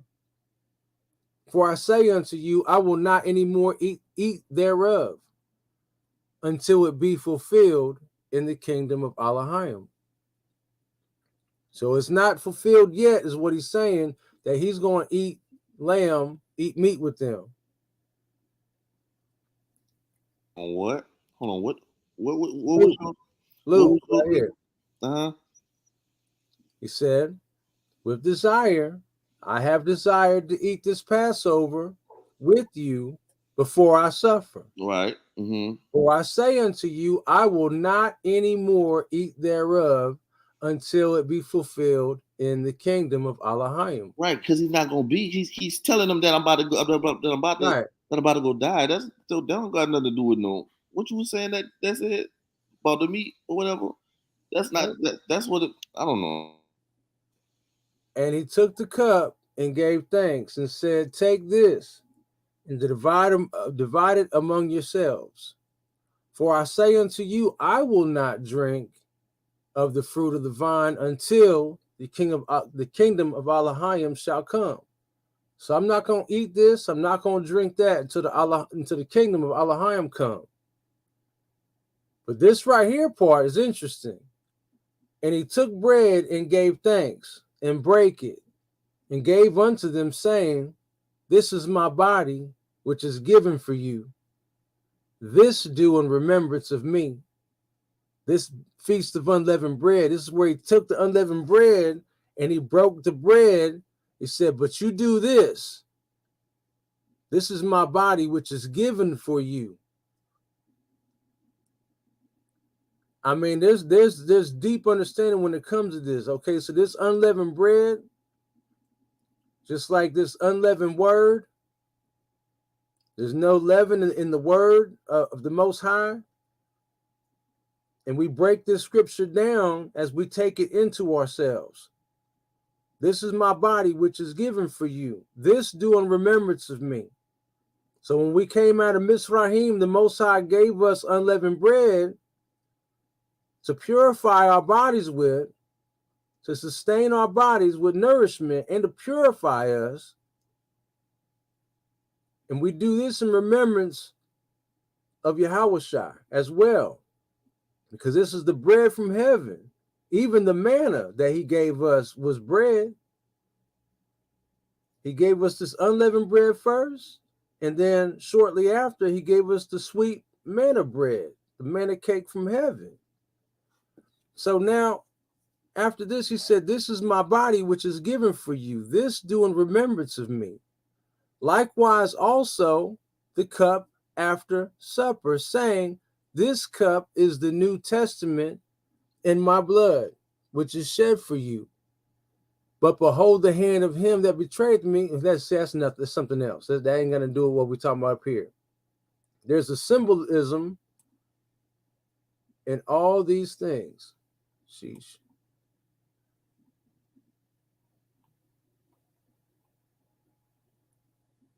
So I just take these, pray over it, read them.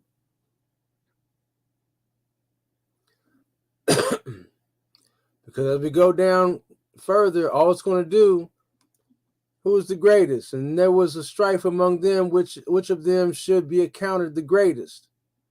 And he said unto them, the kings of the Gentiles exercise lordship over them, and they that exercise authority upon them are called benefactors. There's nothing else about the unleavened bread or the Passover or anything else for the rest of the way down. So there's no part here where it says, where he told them to eat it. Well, wasn't he dipping bread though? Oh, so behold, the hand of him that betrayeth me is with me on the table. And truly the Son of Man goeth as it is determined, but woe unto that man by whom he is betrayed. And they began to inquire among themselves which of them it was that should do this thing. So who sold him out? Who betrayed him? And then they go into who is the greatest. And there was also a strife among them, which of them should be accounted the greatest. So this is in Luke. So this is why we're not getting the same as John and Matthew. We're getting a little bit different perspective. And he said unto them, talking about those that exercise authority are the benefactors, but ye shall not be so. Once again, but ye shall not be so. But he that is greatest among you, let him be as the younger, and he that is chief as he that doth serve. I don't even want to be great. I just want to be of service. That's for whether is greater, he that sitteth at meat or he that serveth. It is not he that sitteth at meat, but I am among you as he that serveth. He's saying that the great ones, the greatest people in the room aren't the ones that are sitting down being fed. The greatest ones in the room are the ones doing the serving. They putting in the work. They bringing you the meal. They bringing you the food. They taking care of your drink. They the one that serves you. That's the great one. That's the one putting in the work. Not the one being fed, being served. Said, but I am among you as he that serveth. Ye are they which have continued with me in my temptations. And I appoint unto you a kingdom, as my Father hath appointed unto me, that ye may eat and drink at my table in my kingdom, and sit on the thrones judging the 12 tribes of Yasharal.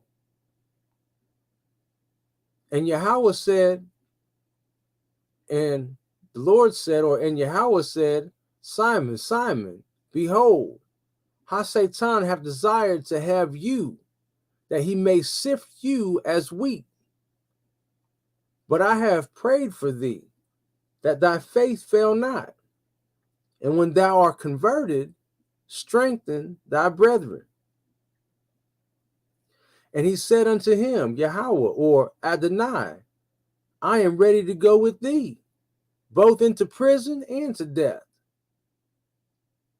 And he said, I tell thee, Peter, because this Simon, remember this is Simon Peter, Simon or Kepha, Shimon Kepha, or Kepha Shimon, Simon Peter. And he said unto him, Adonai, I am ready to go with thee, both into prison and to death. And he said, I tell thee, Kepha, or Peter, the cock shall not crow this day, or the rooster shall not crow this day before that thou shalt thrice deny that thou knowest me. So this must have been early in the morning. The rooster shall not crow this day. Before the rooster crows this day, today, this morning, before that thou shalt thrice deny that thou knowest me. You're going to deny me 3 times before the rooster crows this morning. So they was up before the rooster even was up. They was up late. They was up kicking it. Kick it! Getting it in on the Passover. Up all night. You know, eating unleavened bread. Up all night. So before the rooster crowed, for the full first day of Passover to even be done, he's saying Peter was going to deny him 3 times. And he said unto them, when I sent you with purse and scrip and shoes, lack ye anything? Did you need anything? And they said nothing. They ain't need nothing. Then said he unto them, but now he hath a purse, let him take it, and likewise his scrip. And he hath no sword, let him sell his garment and buy one. See, we're not hearing anything else about this Passover or unleavened bread situation. We're just getting deeper into other understandings, other things that that we're not talking about at this moment.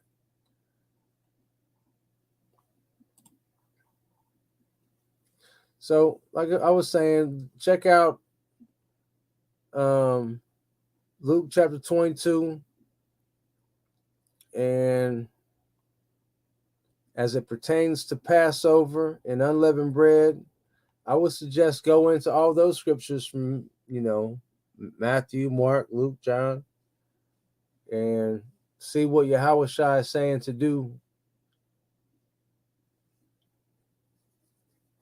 Compare them. Compare the notes. But definitely always compare everything. Compare what Mashiach is saying in each of the gospels, or in each of the apostles' gospels and things. And that way you can also see which one is the Roman version and which one is the Hebraic version. Which one is telling you to worship the Father and which one is telling you to do something else. If you line up all the scriptures, you're going to see that there's two different Hamashiachs in the Second Testament. But I didn't want to start scrapping with you, bro. You hear me? That's not what my intention was. I just You want know I to. love you out. Come on now. Like I said, it's like big cuz. Come on over and like, you know what I'm saying? Let's go to the party, cuz. Let's That's go why to I the didn't party, really want to pull down. I cuz. really want to go there because I knew it was gonna be late. We was gonna go. That was gonna open up a whole other conversation. You hear me? But I didn't really want. I didn't really want to go there with you, brother. But Oh I'm man, just it's all saying, love, there's, man. It's all love, we cousin. just we just Shoot. gotta we just gotta get to certain points to where we just gotta agree to disagree, or we just gotta bring them. We gotta get to these scriptures though, bro. We gotta get Yeah, to these right. scriptures. That's what I bring. That's what I bring in. Yeah. But yeah, it's all love, cousin. Shoot. Come on, man. Yeah, I mean, because we've been talking about the way we do things, and sometimes I feel like I don't. When I get passionate, I feel like I draw. You know what I'm saying? I draw some type of. You know what I'm saying? I feel like I draw a little bit more than he just being passionate sometimes. And I just want to make sure that people know that I'm not on some, I'm angry, you know what I'm saying? Angry Harry, like type stuff. Nah, man, that's sometimes.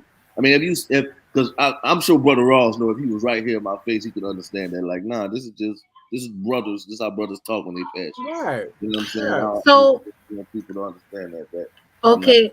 And I understand it too. So, like, what I want to say is when I don't agree with roles, can we have the same understanding as well? Because if I don't agree with something he says or I have my own opinion, everybody thinks that, or somebody, or, maybe just, you think that there's other underlying things going on. Sometimes people just have a different of opinion. What you mean? What you mean?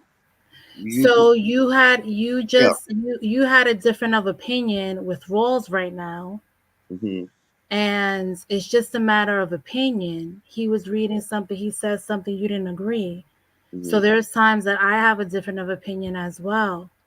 And it's just a matter of that I may see a spirituality piece to it, or I may see another part to it, and there's nothing more to it. Just like when I had the comment about, the with the music he was playing last time. Okay, I so, had to I had to do a whole speech to everyone, making it clear that I honor my husband. I don't disrespect my husband. My husband's is the head, because I needed to make clear that no one misinterpreted my different point of view. right, And sis, so, like, I just asked for the same consideration and respect for me. yes, sis, yes, and you can gladly get that. And I want to say this too, sis, because because I wasn't on last week because it was my birthday. We weren't on last week. Rose Right, was yeah, sick. and that brother Ross told me that he was sick, but I did hear I did hear what you said about the private chat that I left in there, and I see where you could have got that wrong and twisted, but that's not what I was doing. I thought genuinely me. I didn't want to be the fuel if y'all was. Look, I'm married, and Hmm. sometimes married people can have arguments, and you don't even know that they're arguing. So what I did, what I put in that private chat, I didn't put nothing like I. I wanted to make that was to both of y'all because I wanted to both of y'all to understand. Hey, y'all, is y'all good? That was my way of asking y'all. Hey, y'all straight? Because if y'all straight, I'm not gonna be the one. If y'all good and that's just how y'all go at each other when y'all talking about scripture. But if y'all really going at it, I don't want to be the one in the middle, enticing it to keep on going. You see what I'm? If that makes sense to you? But we were talking about I was talking about the music and No, how listen, what listen, does listen, Miyagi what does Mr. Miyagi have to do listen. with the music? And what I'm Right, just right, saying, I wind up saying whatever I had to say is because if you felt that way and you know us in an intimate way, right, then I felt like, dang, does everybody else think right, that right. way? And Exactly. that's why I said it, because I'm like, oh my Right. goodness. And I even had told Rolls, and I came on here because the Most High allowed me to come on here. And Mm, my sister Jerry was like, no, don't, don't not come on the ministry channel, because I felt like, okay, well, if I say something, because I'm being led by the Most High to say something, and Rolls and I are just, having a discussion about it, and people are going to misinterpret what's the root of that. And that's right. going to make it look like I'm being a brawling wife, or I'm having discord with my husband. I'm not going to go on the ministry channel then, and I was speaking to my sister Jerry about it, and she was like, "Oh, please don't do that," because she was like, I really feel blessed by you being there. I believe that you're a part of the body, Right, and you right, should be there. And I didn't feel like I didn't feel led to sit down. I think that when it came across my mind, that was me leaning to my own understanding, like not wanting to cause disruption or disorder. And I'm not even meaning to do it now. It's just, I just want to make it clear that I thought it was a perfect time to give an example that even people who love each other are going to have right. Mhm. possibly a difference of opinion, or may just see things differently spiritually, and even according to scripture. And just speaking on these things is not out of a disrespect. It's just because you just feel like you have to speak, or you're being led to speak on these things. Like, I believe that for you feel strongly about your stance on scripture and the meat, and perhaps you feel led to discuss these things, just in case someone in the audience watching now or later is still eating meat, and you want to make sure that they don't feel like a terrible person for eating it. I don't know. You know how people take things, Right. left and all extra with it, so I don't know, but I just brought it up because I would just want everybody to see things the same, especially me. Like, I'm trying to not be a product of my environment, living in New York, being from the Bronx, which is a tough area from New York City, and just, having the stamp of being Puerto Rican, because we are hot and spicy. So, I'm trying not to be that. I open my heart and my spirit to the Most High. I've been doing that since 2016. And, every day He continues to transform me. But I'm a work in progress. So my delivery is not always going to sound so elegant. It's not always going to sound so soft. And I'm just real. And Most High is working on my tone and stuff. But it should never be, you know, I'm asking that it not be misinterpreted for anything else than what I'm just saying. That's what I'm saying. Thanks, sis. And I just want to do this. I want to give you guys both a public apology because listen, honestly, with that week before last, I honestly that's why I fell back too. I'm gonna keep it real. I'm gonna keep it real. I didn't want to. I didn't see. Like I said, either that's the talk that y'all have when y'all by yourself, but I've never seen y'all go back and forth like that. And I didn't want to be a part of it. You see what I'm saying? So that's why I fell back. Right. But I wanted to give y'all a public. If y'all wasn't, I'll give y'all a public apology. That look, my bad. You heard me? My bad. But I wanted to. But Yeah. it was straight like that. It was on here, and straight like that don't know no better. You heard me? I ain't gonna say he don't know no better, but he hadn't been rocking with y'all the way I rock with y'all, but I haven't saw y'all go back and forth like that. So that's why I put that in the private chat, like, hey, y'all good. Like if y'all good, then y'all go ahead. But if y'all not good, I don't want to have no. I throw my hands up. You know what I'm saying? So, but if that wasn't that, then y'all, I'm sorry. I'll give you a public apology because I heard what you You said. all right, man? That's what I ain't taking no way like that. Well, he didn't take it no way. It was me. I mean, Well, I'm Rawls was sorry, fine, but sister. it was me because it kind of reflected on me. And that's just Rose and I just didn't agree with the hip hop thing. I was seeing things differently, and some people in the chat agreed with me, men and Rohan. I remember Rohan had some chats in there, and He some was saying something about women the agreed with frequency and me stuff that like Mr. that. Miyagi had nothing to do with scripture. And so, but Right. I No, just wanted no, but what he was talking. Let me explain this to you. So what to. he said, put it on wax, Mr. Miyagi. All right. So when he used that line, and then he threw Mr. Miyagi in it. So when he's saying wax on, when and Mr. Miyagi says wax on, wax off. So the metaphor to use Mr. Miyagi in that line was wax on, wax off, and the wordplay is this: on wax, meaning on record, or off the record. Yeah, it's a metaphor. That's right. So whether I'm talking it on a record or walking it out in real life. So wax on, wax off, on wax, on record, off wax, real life, and use Mr. Miyagi as a segue to metaphorically speak that. That's what that line meant. That's what that bar meant.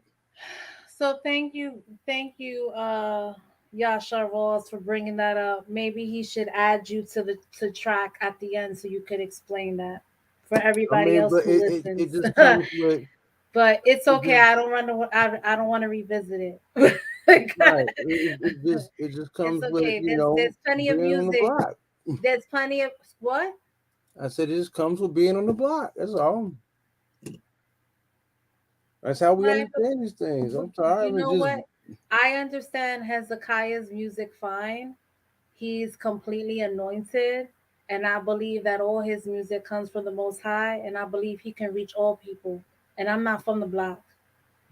I, So I'm gonna leave I that right mean, there. I the thing mean, about this And is, listen, he's a Hebrew Israelite because the last person I said, he didn't matter because he was Mexican. So I'm gonna use Hezekiah, and I understand him. He right. truly has I an mean, anointing. I'm not saying the I'm, other guy doesn't, but anyway.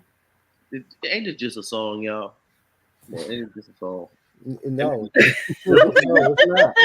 I didn't apologize about this song. Look, see? Oh my We get goodness. this song It's way not Look, a past big the look, show. deal. It's look, not a big deal. It's look. not. If I'm being the same one that if I'm talking about giving out gut punches and tough love, that's when we talk with tough love going on. This is what makes us also a safe place. That's what needs to also be understood. Like whether we whether we get bold with one another about something, we still gonna have to love each other through it. This is what it looks like when we loving each other through differences. You know what I'm saying? That's what has to be understood. That's the part that I want people to take from that, or from witnessing or watching a disagreement, and how we work it on out, and how we talk through it, and how we love each other through it. Because we got to walk this stuff out. See, everything that we go through is an example or testimony for somebody else. Don't we agree about that? Isn't that something that we've always said on here? Facts, facts. Your testimony, what happens to you in life, everything that happened to you, good, bad, or indifferent, especially the bad stuff that caused you to learn lessons and whatnot, that wasn't just for you. That was for you to tell somebody else. Big Right? facts. Look, don't OD on the unlimited red rolls. I hear you chewing. Yeah, I know, I Juice know. B. Juice B, I wanted to say something about your comment about the unleavened bread and watching the video and such. So for the Feast of Unleavened Bread, you know, you first were doing what you actually read in the Bible, what you actually read in scripture. That's what you were really doing at first. Mm-hmm. And how the Most High was leading you as you were reading it. The revelation that I had gotten last year and then Rose had gotten as well, was that well, it says to eat unleavened bread, and this is supposed to be a memorial when the Israelites, fled from Egypt and were in the wilderness. So if this is supposed to be a memorial when they were in the wilderness because they fled from Egypt, and the scripture says unleavened bread, then why is it that everybody is pairing it with dinner? Um, and that was the revelation. At first, I was doing what everyone else was doing, and then the Most High just gave me revelation, put my eyes to it. So what you were really doing was really what the scripture said. Now, right now, I'm staying in a sister's home. We're having, like a woman's retreat, and her family is not doing that. Her family is just having the unleavened bread as an Excuse me. alternative to regular bread when they want to make sandwiches and they're eating whatever they want to eat. But I'm choosing, and and she believes strongly that what I'm doing is not scriptural, but that is what scripture says. All right. So And I got to do as I'm convicted to do. here's the scripture that gives us that conviction. All right. So Leviticus chapter 23. All right.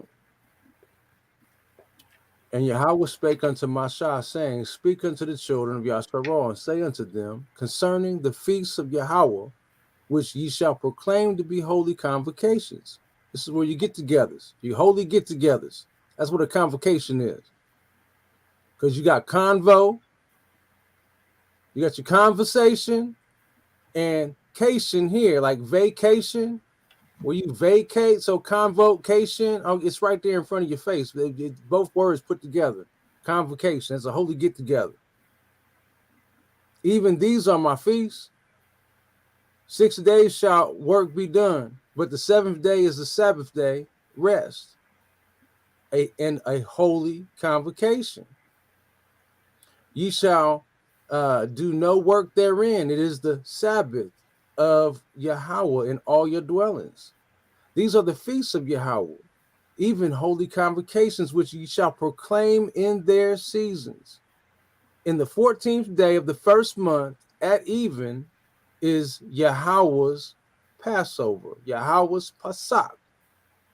And on the 15th day of the same month is the feast of unleavened bread, or the feast of Matzah, unleavened bread unto Yahweh. 7 days ye must eat unleavened bread. In the first day ye shall have a holy convocation. Ye shall do no servile work therein, but ye shall offer an offering made by fire unto Yahweh 7 days. And the seventh day is a holy convocation. Ye shall do no servile work therein. And Yahweh spake unto Mashah, saying, Speak unto the children of Yasharah, and say unto them, When ye be to come in the land which I give unto you, ye shall reap the harvest thereof, and you shall bring a sheaf of the first fruits. So this is going into the first fruits. But when it comes to the Passover, in the first day ye shall have a holy convocation. You should do no work, but ye shall offer an offering made by fire unto Yahweh 7 days. For 7 days. In the seventh day is a holy convocation, and you do no servile work. It's saying 7 days ye must eat unleavened bread. So now we do know that we're going to go through the feast days right through here, and the meat offering thereof, 2 tenth deals. You shall eat neither bread nor parched corn nor greens to the self same day, offering cake. But But you, excuse me, but right, Jules B, you can't add to scripture. So if one wants to argue, but one can argue and say that it doesn't say you must eat unleavened bread only. First of all, I'm not going to argue with anybody. That's number one. I'm not arguing with anybody because people going to have to do as they feel convicted and as they feel led, and the Most High gonna do whatever He want to do with them. Right, But you can't add to Scripture, nor can you take away, because that's His word.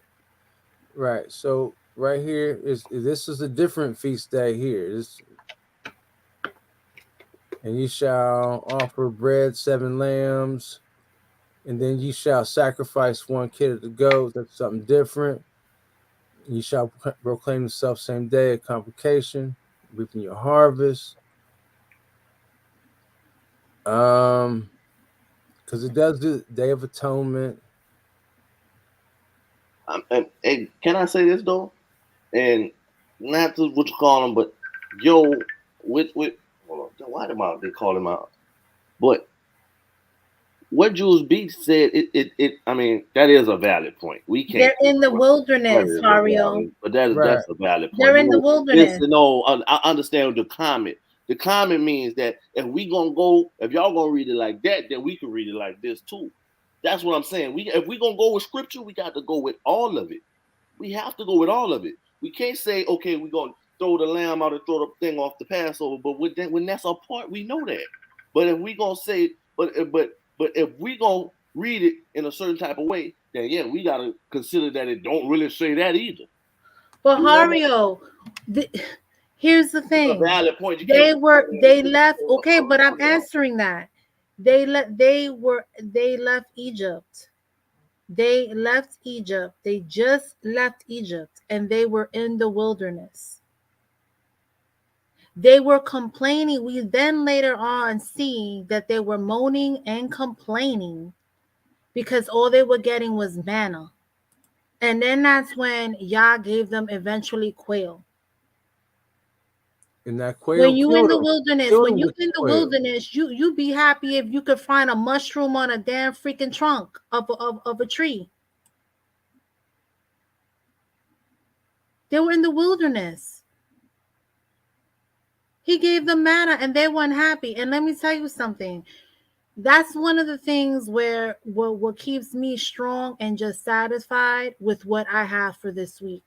Despite, the smelling of this good food, lasagna I'm smelling, chili I'm smelling, all this stuff I'm smelling. Okay? I'm smelling all this stuff. But then I reflect like, thank you, Yah. Thank you for this unleavened bread. I thank you so much, because that's what the Israelites should have been saying. But they were so attached to Egypt and all the perks of all the food that they were getting. And they complained. They were not they were ungrateful. At least they had manna bread. At least they had that. And they were ungrateful. I get you. I get that. I get that part, sis. But did Egypt introduce meat to them, or did Abraham and Isaac introduce meat to them?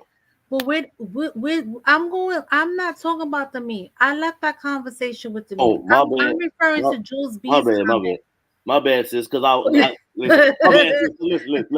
Look. My phone had started ringing, and once my phone had rung, I had to No, check it real quick. because you said that her comment is fair. So Oh, I said, okay, well, let's look at then. Okay, so let's look at the fairness. What what's happening in during the feast of unleavened bread? Where are the Israelites? What are they doing? What does it mean to be in the wilderness? What does that look like?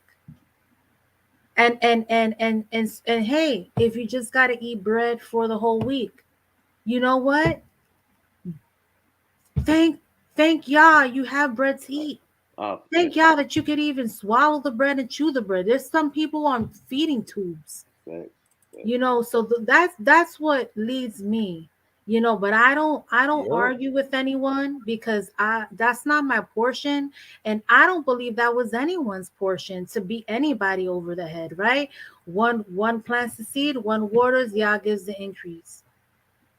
And that's it, because everybody in their own timing. I had a just this week I had a sister tell me, one of the girls that I've been, in connection with, I don't know, maybe since 2019, right? And the Most High has allowed me to pour in her life.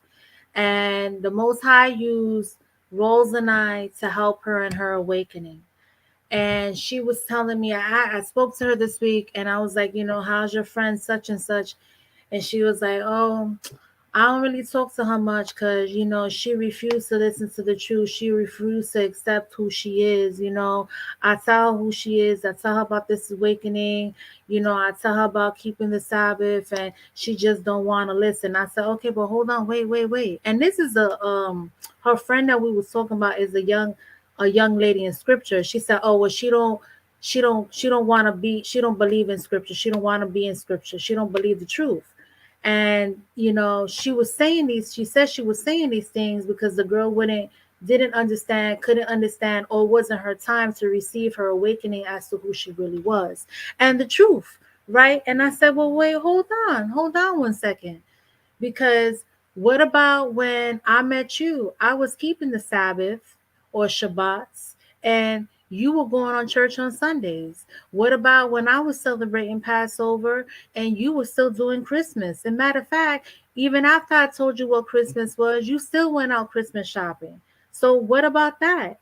I was telling you about all this stuff before your awakening. Or what about when you had your first husband? When your first husband started telling you who the people were and why Yahushua came, that he came for the lost sheep of Israel. You didn't want to receive that. Look how many years from when your first husband told you this and to when you even met me, that now in 2022 was when you actually became awakened. So you see, this is why I don't beat nobody in the head, because in due season, in due time. That's facts right there. Facts is facts. That's big facts, and that's another example of how we're supposed to love one another through what we do understand, what we don't understand, and what we do and we don't agree with. You know, like the scripture says, we war not against flesh and blood, but against principalities and mind states, and principalities and rulers in dark places. So once again, those principalities are thoughts. They're the things that your thought patterns, your speech patterns, the things that you believe. That's what we're at war with. Right, and can I say this too? And in no type of way am I pushing meat on anybody, because real people that don't eat meat, just like my sister and my brother up here, don't think that I'm teaching them something. They already live like this. They already don't eat meat. You see what I'm saying? Yeah, So we already gave up meat. right, See, yeah, I'm that's the what I'm same saying. brother I'm that bringing look. a point. I'm I'm the bringing a same point. brother that told y'all I had to be a Levite or something. All the block parties I used to run, run 7 big grills and 2 little ones off to the side. I'm telling y'all, I was the one that told y'all back then, like in the beginning, like shoot, I'll be the one over when we get up off the boat and everything, surrounded by grills cooking. I have facts, and I'm that same one. I'm the same point one I'm that just said making, all though, bro. that. So it's like, come on. No, that's what I'm saying. I'm just making a point that ain't nobody beat nobody off the head with nothing, man. That the Most High brings correction. I mean, we can't, we can't avoid that part right there. I'm your same brother that told you I was gonna be barbecuing and grilling up all kinds of meat for you, and now listen at me. Telling you that eating meat is something that we really shouldn't be doing. Like so, when the Most High brings correction, it's there for a reason. It's not there to be mean or to make you feel some kind of, well, it is to make you feel some kind of way, but it's not that some kind of way is not the way that is to make you an enemy. It's to make you change your ways. That's the some kind of way, that conviction or that thing that makes you repent. It's that kind of way. That's what the Most High's word is trying to do, is trying to help us feel some kind of way about what we do and how we do it, so that way we'll change our ways and do things the way the Most High wants us to do it. Right, but I was just making a point that look, right, that this is what happens when two different sides just end up to being the same, because them just like me defending the meat or whatever, or defending the stuff that support the meat, it's not gonna change y'all mind, because y'all live like that, right? You know what I'm saying? Right. And just like your what you call them, you know what I'm saying, your point of view It's not gonna because I live a certain way I too. remember when we gave up chicken. Right, I had exactly, two big exactly. old packs of chicken in my freezer, and I had planned on Right. barbecuing that up for when she moved here from New York. I was going to do it all up on the grill and everything, and all of a sudden we got this information. It was like, wah, wah, wah, wah, wah, wah, wah. Is that what you tell yourself, Rolls? I mean, that's almost what it As was to like why to a we never degree, you know what I'm saying? barbecued? Because Okay. but when well, at that moment, you feel me? Like when you are not when this information hits you like a ton of bricks, and you wasn't prepared for it. You wasn't ready for the moment when the Most High told you that you are no longer going to be eating chicken, and you got two big packs of drumsticks in your freezer that you was just fixing to put on the grill, and you just now getting told to your face and your spirit, and you getting the conviction over it. Even that's what I'm talking about. This is what I'm talking about. You this is the only way I can explain it to you, because this is what happened. I had two big packs of drumsticks in my freezer, You just getting ready did. to put them on the grill, and got hit in the face with this information. The conviction hit a nigga so hard, poof, right up in your bread basket, right in your solar plexus. You know what I'm saying? Your solar plexus or whatever. You know what I'm saying? Took all the breath out of the nigga. Like I didn't know how to feel about that. And you know what I was thinking, guys? I was thinking like for those who don't eat from a vegan place, and I'm even saying I don't know if I even told Walls this, because Walls and I is just working towards letting go of fish, like I said. Right? So and we don't necessarily, even if we eat something that's like non-meat, we don't necessarily go to a vegan place. And I just thought about it, even for those who still eat meat, if they serve pork in that place or shrimp or something, they're cooking that stuff in the same freaking stove. That's facts. That's facts. Now, That's That's why that's you see so these nasty restaurants because that's grow. yeah, going in check your this out. food. And the only time, yeah, and I used to work in restaurants for 14 and a half years.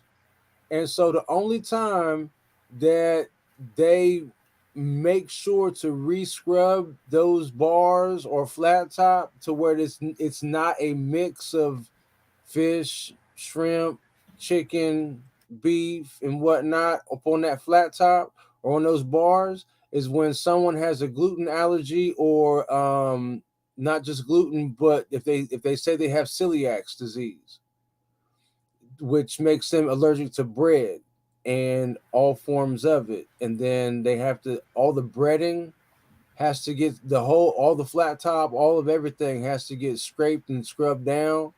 And then they have to start fresh from scratch. There has to be some kind of reasoning that comes in to the kitchen to tell the kitchen that they're allergic, that they cannot have anything mixed, that it has to be kosher.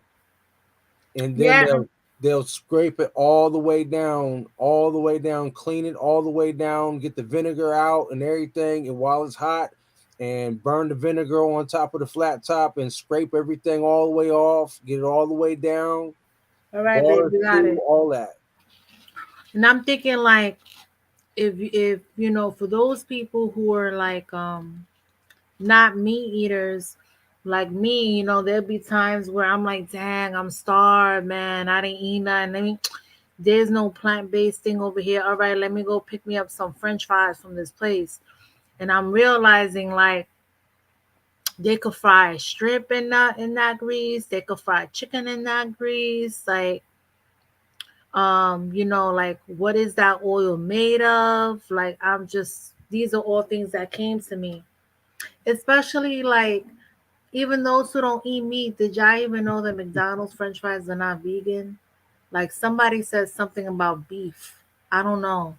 But these are things we need to think about, even for those who still eat meat. Because if they serve pork, there's pork female on that thing. Yeah, and I tried telling y'all before, like I found out even back when I was in the world, back when I was like, living a secular life, and I had no plans, none. I was no plans of any obedience. I was wilding. Oh my My goodness. bro Skanai Raw, shout out to Shan Smith. You know what I'm saying? Like he told me, he said something. He read this book called Tiger in the Jungle, something like that. And or it's something like that. It has something to do with parasites and meat, and said that he ended up finding out and reading that there are 7 parasites in pork that you cannot cook out. No matter how many thousands of degrees you cook it at, it survives in the grease. Those parasites survive in the grease, in I the believe it. moisture. Wherever there's moisture in pork, those parasites are there. Think about that. Look at what Hezekiah And think put. He about that. put, Them spirits, the legion that got cast into the pork.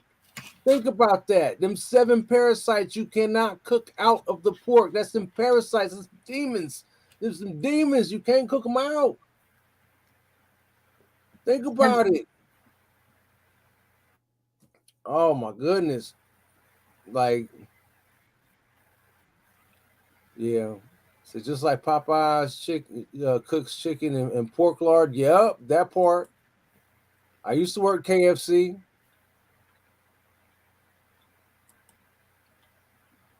I made chicken taquitos. I got my meat from the fresh market, but after I made it, I took the chicken out of it and just ate the shell. I think it's a process. We just have to be patient with our family. Yeah, that's facts. Big facts. Big facts. It is a part of being patient with you. And I'm trying, family. Trust and believe. I am trying to be patient. but I'm going to say it again. It is so fun and All praise. exciting eating plant based. All praises to the Most High. This was today, but I'm being led to come off of me. Hey, all praises. You will feel so much healthier, so much cleaner. I'm telling you. It's so exciting to go plant based. I got to tell you. It just really is. Like, mm-mm-mm. Well, I'm going It's, hiking tomorrow, yeah, so it's I about gotta like be getting. All 11 right. o'clock, yo. Yeah. Let me finish chewing this sweet bread. I don't, like I said, this the last of the last one too, because I don't think I'm gonna make any more sweet one probably till like maybe the last day. I mean, I like it. I really, really do. But it's not about the sweet bread, not right now. Sweet bread, I got the inspiration to just be grateful for when the Most High gives us manna again, and his manna gonna be better than mine, way better than mine. You know what I'm saying? I already know. I ain't nothing I could ever come up with that could ever shine a candle to what he doing. I already know. This sweet bread ain't nothing compared to Abba's manna. You true. I already know. So yeah, let me chew this right here on up. I pray us on out. And I got a couple tracks to play. And I want to hurry up and get to that. Hey, yo, bro, I'm gonna take a rain check on it, bro. It's like 11 Oh, o'clock you over good. here, man. It's You good. it's way fast, brother. No We doubt. spent a lot on it. Oh, shout out straight like that. I see he just finally came in there at the bottom. But I love y'all, man. It's an interesting conversation. Now, yo, we gonna have plenty more time to talk about this, y'all. So, Oh yeah. Oh yeah. We gonna have yeah, plenty of time to talk about oh, this. This is going to be a reoccurring conversation. yeah. Right? Yes, yes, yes, So I hope everybody is, has their armor on. I yeah, hope everybody's girded up. I hope yeah. everybody is, ready to get loved on, whether it's a tough love, whether it's, what I'm saying, some soft love, whatever. We gonna love each other through this, you know what I'm Man, saying? And we're gonna have to be there for one another.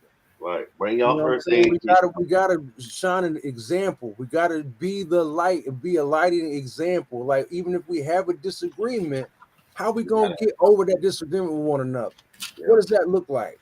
Right, exactly. Yeah. Like It's not a cult. it's It's not a cult, man. It's not a cult. right. This ain't no cult thing, you know what I'm saying? This is how, you know, the word gets lived out, you know what I'm saying? And we gotta live by an example and lead by an example. Because we obviously have different ways we look at this word. So we want to love each other what we don't understand. And keeping in mind that the scripture is accurate. My war is not with Hario. My war is what Hario believes in. You know, it's not personal. It's just like with y'all, just like with Jules B. You know what I'm saying? My war is not with Jules B. My war is what Jules believes in. I love y'all. I love Jules. I love Hario. I love y'all. Right. I love y'all so much. I can't wait to hug y'all in person. I love y'all. You know what I'm saying? So It's it's not. not what we It's not believe the same personal. God. We believe the same. We believe the same Most High. It's you are warring with the way I see His word. Right. I'm warring with what you believe in. I'm warring with what some of the things that you believe. There's certain doctrine inside your mind that you believe that ain't accurate, that ain't true. Okay. All right. Well, like I said, y'all, I'm gonna go ahead and roll out, man. 'Cause, Right. that's And there's doctrine inside my head that probably ain't true. And I'll be trying to like build with people because I'm not like them fake prophets or whatever inside Shepherd of Hermas that is scared to dialogue with wise counsel. dang. You know, I want to dialogue with wise counsel. So if I'm incorrect about anything in which I believe in, I can get that correction. Psh, best believe it. Right. I Right. love y'all, man. Love you too. All right, let's go ahead and pray on out, family. So if you can, you will. Please bow your heads with I'm us. gonna stay for the prayer. I'm gonna stay for the prayer. Then let's All get right, it. I'm thank you, gonna thank jump you, on. thank you. Abu Ahaya, Mosayab Yasharal, Mosayab Abaraham of Yatasah, and Yaquab, the one true Elohim of all creation, creator of all the heavens and earth and everything within. Yahweh, Sabah, Awat. Abba, we come humbly before your throne, thanking you for this day, thanking you for your word that has gone forth, thanking you for the dialogue, thanking you for the loving us through, showing us how to love through, showing us how to be an example, to be a light unto all nations, especially our own nation. First and foremost, so we can show our brethren and our sister what it looks like to have a disagreement and still love each other on through it.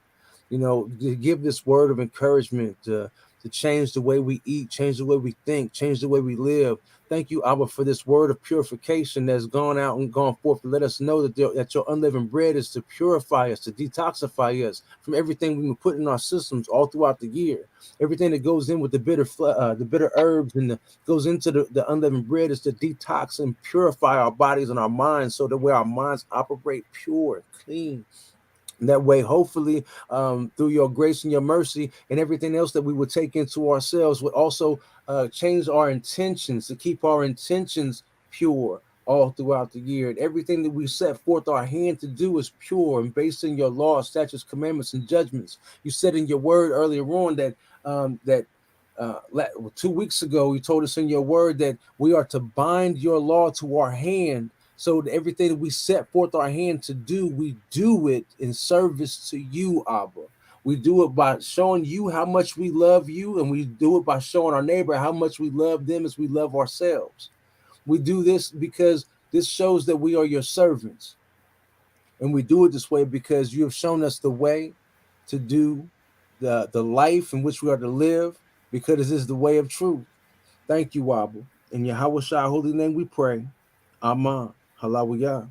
Hallelujah. Hallelujah. Amen. Hallelujah. No doubt, no doubt. All So, right.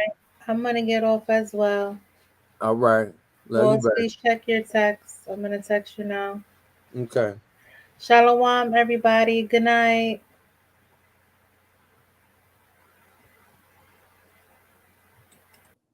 All right, family. So, first track coming right up for y'all. Oh my goodness. Check this on out. So, I, look, I got some Lorvins for y'all. I got some Yom for y'all. I got some more Aquan for y'all. I got some original royalty, some Selah Soul. I got some Eshawn Burgundy. I got some Taza Roth from Came Humble Music. I got so, but I got good news. I think I'm gonna do that one first from Yom, you know what I'm saying? So shout out to Yom out there, Became Humble Films out there in Cali. I got good news. Talk about my Abba every day. I got good news. I got good news. I got good news. I got good news. I got good news. I got good news. I got good news. I got good news. I got good news. I got good news. I got good news. I got good news. I got good news. Talk about my Abba every day. Used to think I knew it all, but come to find out, man, I didn't. I was living on the wild side, shouting I was tripping. Had no role models growing up to show me life was different than what I was used to seeing. We just wanted bands. Being young and dumb in jail, you gon' land or even dead. Had a partner named Mandy, took one to the head. All for a quarter pin. Ain't no love in these streets. Only way I made it out, the Father handcuffed with me. I'm tired of seeing us lose our life way too early to the streets or to the system. Those statistics too disturbing. I think about Job and how he never failed at all. Whatever Hashatan threw at him, he stood tall. We were never supposed to perish, we was only supposed to live. We supposed to be in paradise, not here paying bills. According to the scripture, we destroyed for lack of knowledge. Choose life and just repent to the Father. Cause shout out, I got good news. I got good news. I got good news. I got good news. I got good news. I got good news. I got good news. Talk about my Abba every day. I got good news. I got good news. I got good news. I got good news. I got good news. I got good news. I got good news. Talk about my Abba every day. Hey, look, I truly pray who really need some help, they get it. We lost so many folks to choosing suicide or X. At the time, we too busy and never pay attention what the people battle with. Instead of guessing their height, we never called, just send a text. But what if they needed you to call for a second? Just to hear some voice of reason, make them change their direction. Tell them drop the weapon. See, without Yahuwah, some people will get desperate. I'm here to hold your hand and tell you not to jump. When you worry, when you doubt, you give the devil what he wants. See, the tempter gonna tempt you, that's his job. Better guard your peace, cause he only come to rob. Man, I know the way to life, it get heavy, stay strong, shout it. You gotta choose to do what's right and quit the wrong, shout it. The wage of sin equals death, choose life. He got plans for you if you still alive. Wipe your eyes. I got good news. I got good news. I got good news. I got good news. I got good news. I got good news. I got good news. Talk about my Abba every day. I got good news. I got good news. I got good news. I got good news. I got good news. I got good news. I got good news. Talk about my Abba every day. I got good news. I got good news. I got good news. I got good news. I got good news. I got good news. I got good news. Talk about my Abba every day. I got good news. I got good news. I got good news. I got good news. I got good news. I got good news. I got good news. Talk about my Abba every day. Talk about my Abba every day. Talk about my Abba every day.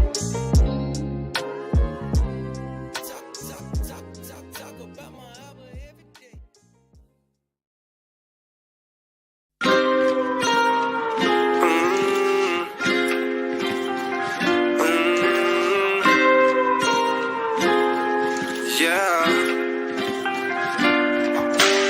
When I was reading Apocalypse of Paul, it said when the angels carry you up there, the demons be eyeballing you, trying to see if you got some following.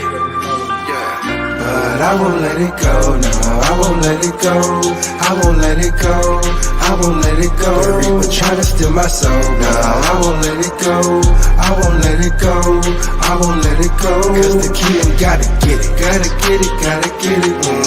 Gotta get it, gotta get it, gotta get it. And the devil trying to get me, trying to get me, trying to get me. tryna get me, but I won't let it go. No, devil be gripping me, but I ain't slipping. See Christ in me, so it's no whipping me. Slapping these spirits like it was a spiritual pipping me. Came in the truth, my wife seen it differently. Into the truth, we split up a couple of times. Prayed the Most High, she made up her mind and got on the grind. Where it ain't no vision, the people diminish. Living in dimensions, no pain or prison, I'm envisioning. With millions of melanin, but millions won't make it in. Sowing fear and tripling. I keep them in remembrance, keeping scriptures in my hand. Won't they go as if it's epileptic seasons and I'm gripping it, shivering. Seeing flashes at the end, women, men, grabbing members, whippering. I cannot be one of them, solo watching born again. Water baby like christening, blood covered like hemorrhaging. Women showing treats, one trick and it don't make sense, paying them attention in. The irony isn't, go through hell trying to get to heaven. Diabetic living, no cakes, get it, no leaven. When they go like a 6-year-old, when they got your cell phone like a 65-inch TV with a $50 sale on. I won't let it go, no, I won't let it go. I won't let it go, I won't let it go. The Reaper trying to steal my soul, no, I won't let it go. I won't let it go, I won't let it go. Cause the king gotta get it, gotta get it, gotta get it. Gotta get it, gotta get it, gotta get it. And the devil trying to get me, trying to get me, trying to get me. Okay. Trying to get me, but I won't let it go. Kingdom is something that everyone trying to obtain, but can it sustain? Used to have dreams of gripping with grain and writing no foes with Kenny Drew brain, but that was so vain. See, I had to get saved, not the passenger seat, cause I was something like a ventriloquist serving the flesh. Ooh, man, I was sick of it, it was ridiculous. Got in that truth, became meticulous. Came out that water, I was conspicuous, walking with light, like an Olympian. Turning my page, testing my fave on a new wave, like I was surfing the sea. Long suffering, going through ropes, WWE, cause Satan tried to take me out a couple of times. Car crash after car crash, life flashing like some hazard lights, almost give a young empty whiplash. Won't give up like a NASCAR driver, straight out of a body cast.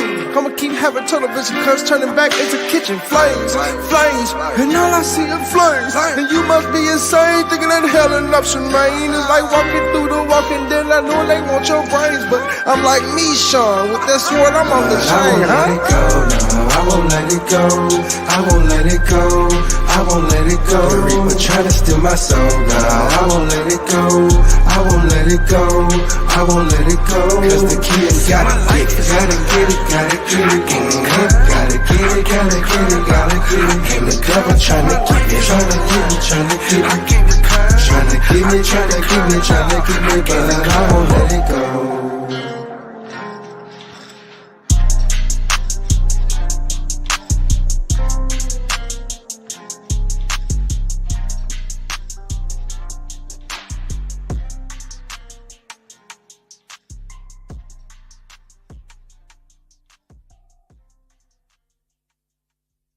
Yo, the Most High Yahweh, he's been good to me, bruh. Man, no, man. Yahweh? Where you get that name from, man? His name is a high. What about Yahweh? I don't know a lot of people use Yahweh. Man, come on, always arguing about the name, man. He got all kind of names. What I was told, he got it. Hey, listen, Israel knew his name, and what did it do for them? You know what I'm saying? Yeah, man. Can you believe about that, man? I just want to serve him in spirit and truth, man. So whatever his name is, man, I'm gonna serve him. I'm gonna tell y'all right now, man. We can't put the Most High's name in a box. Period. We just can't limit it. Hey, listen, let me tell you something. Mama called Jesus, I'm called Jesus.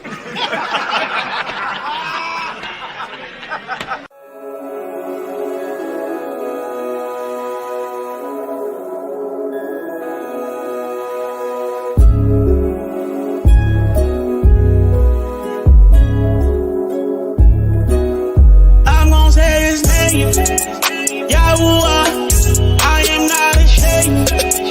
Yeah, I am who I am. He's a higher, magnify his name. Ooh, I will, don't put him in the box. He's so wonderful. I will, you can't put him in the box. He's my counselor. I will, don't put him in the box. He's so marvelous. I will, you can't put him in the box. He's so merciful. Roll in and get dropped off. This where the culture pops off. He's so elite, called Texas Pete. This what we call that hot sauce. Forsake me not, remember me. Your love like drugs, I'm high up. That's glory and all honor. My cup runneth over, it's topped off. Abba. What? Better than zeros and commas. What? Father. Heaven on earth, you the author. Sinners, better stop it. When the floor get hot, that's lava. Nah. You don't really want that drama. That's so cute, y'all psyched up. Screaming dance, get hyped up. Just when you think you got the link, your plans all screwed and chopped up. No prophecy is like a key to the God we shock and all of. When it all builds up and believe you see he's gone. I'm gonna say his name, Yahuwah. I am not ashamed. Yeah, I am who I am. He's a higher, magnify his name.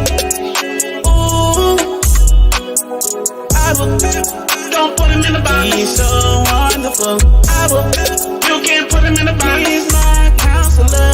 I will, don't put him in the box. He's so marvelous. I will, you can't put him in the box. He's so merciful. I cannot put him in a box. Yeah, you better fall in line.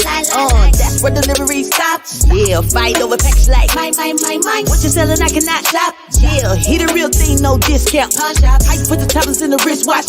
He gon' make it dance out loud like a mascot. How you put the bounds on the balance, astounding. The circle of thought removed from surroundings. Keeping the base everlasting, the bounding. Trying to catch wind, your box in the spirit. When I call wind up, every eye repented. I'm a never stand in the box, hand over here, leg over there. You twisted, demented. I'ma say it same with fight, or higher. I'ma hug my brothers and sisters on you. Who up by the magnify a hearts, yeah. Zoom in. I'm trying to tell them all, you know what you're doing. Gather yourselves together in the spirit. It ain't a wall that we won't be clearing. Y'all had my back against the wall. I had such a claustrophobia. I'm not ashamed to love all of y'all. I'm gonna say his name. Yeah.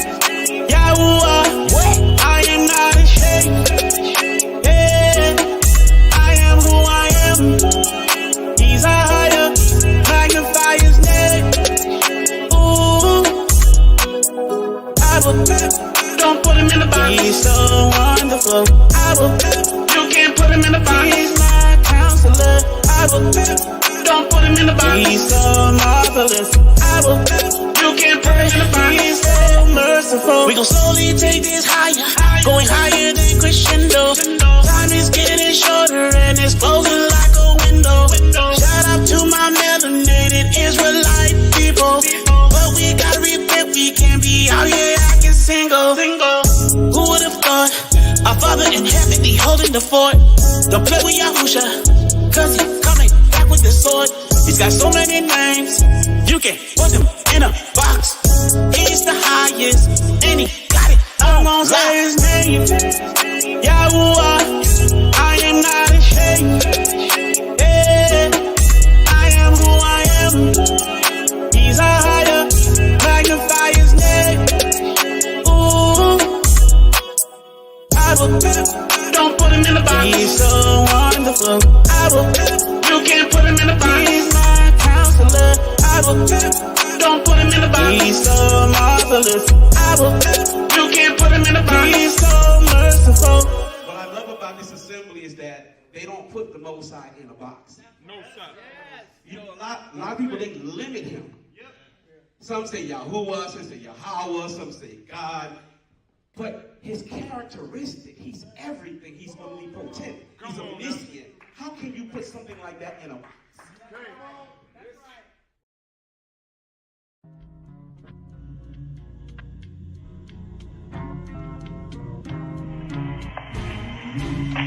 Our deepest fear is not that we are inadequate. Our deepest fear is that we are powerful beyond measure. It is our light, not our darkness, that most frightens us. Your playing small does not serve the world. There is nothing enlightened about shrinking so that other people won't feel insecure around you.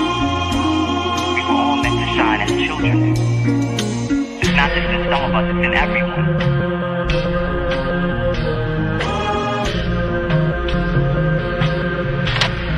Yeah. 12 tribes still alive, open up your eyes. Who get all the hate? Who is so despised? I mean, for goodness sakes, listen to the cries. Who need to be saved? Where does the curses apply? Who locked in the cage? Get shot in the face. Make the whole world rich, we get a slave wage. When they start flipping the script, they start giving them AIDS. Who the aggressor start attacking and say he afraid? See the obvious things in life bring hard pain and strife when it's redefined in front of your eyes. I was fine being blind, enjoying the lies. Wisdom of Solomon came through and it spoiled the vibes. Chapter 1 verse 4, no wisdom abides. Inside those who love sin, repent and we rise. It's a new beginning, we learning our worth.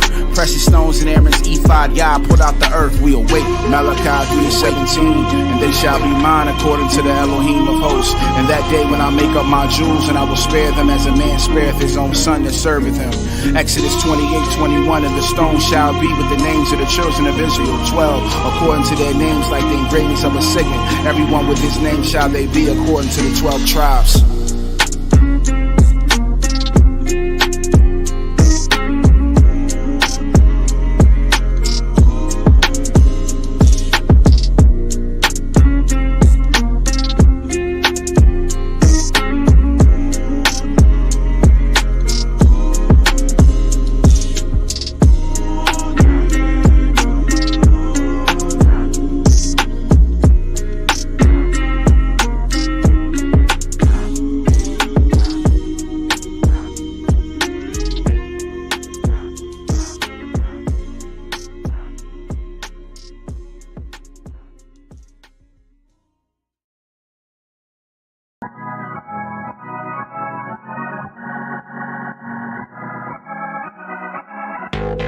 Who can find a virtuous woman?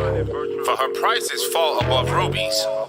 The heart of a husband doth safely trust in her, so that he shall have no need of spoil. She will do him good and not evil all the days of her life. Call me Judith, call me Sarah, call me Leah, call me Esther, call me Deborah. Cause an Israelite woman ain't like no other. We obey our lords, manage our homes, and still make time for loving. Call me Judith, call me Sarah, call me Leah, call me Esther, call me Deborah. Cause an Israelite woman ain't like no other. We obey our lords, manage our homes, and still make time for loving. Hold up, we're coming up. Righteous woman covered up. We honest, stay modest. We persevere for the promise. Put it in work, helping our brothers and helping the church. Put it in work, helping our sisters come out of the dirt. The other nations, they tryna do what we do. The devils take us where the children of the book. The other nations, they tryna do what we do. Black is beautiful and they know that's the truth. Call me Judith, call me Sarah, call me Leah, call me Esther, call me Deborah. Cause an Israelite woman ain't like no other. We obey our lords, manage our homes, and still make time for loving. Call me Judith, call me Sarah, call me Leah, call me Esther, call me Deborah. Cause an Israelite woman ain't like no other. We obey our lords, manage our homes, and still make time for loving. Give us our Israelite man. Israelite man. Give us our Israelite man. Give us our Israelite man. Royal kings of the earth, holy priests of the church, teaching us the laws. The prophets are back and the righteous be heard. The other nations, they tryna do what we do. The devils take us where the children of the book. The other nations, they tryna do what we do. Black is beautiful and they know that's the truth. Call me Judith, call me Sarah, call me Leah, call me Esther, call me Deborah. Cause an Israelite woman ain't like no other. We obey our lords, manage our homes, and still make time for loving. Call me Judith, call me Sarah, call me Leah, call me Esther, call me Deborah. Cause an Israelite woman ain't like no other. We obey our lords, manage our homes, and still make time for loving. Still make time for loving. Still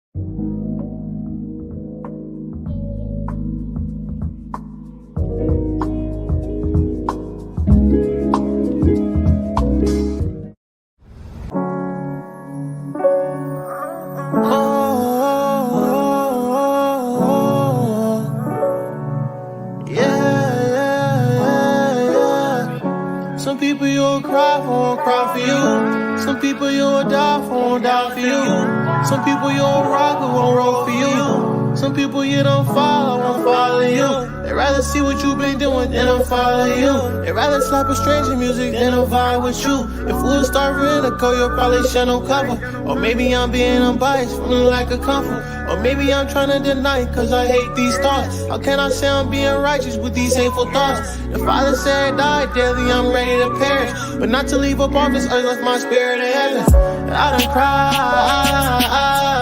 I done prayed, I done starved, went off. I need the Father to be here with me. I need the Father to make me unique.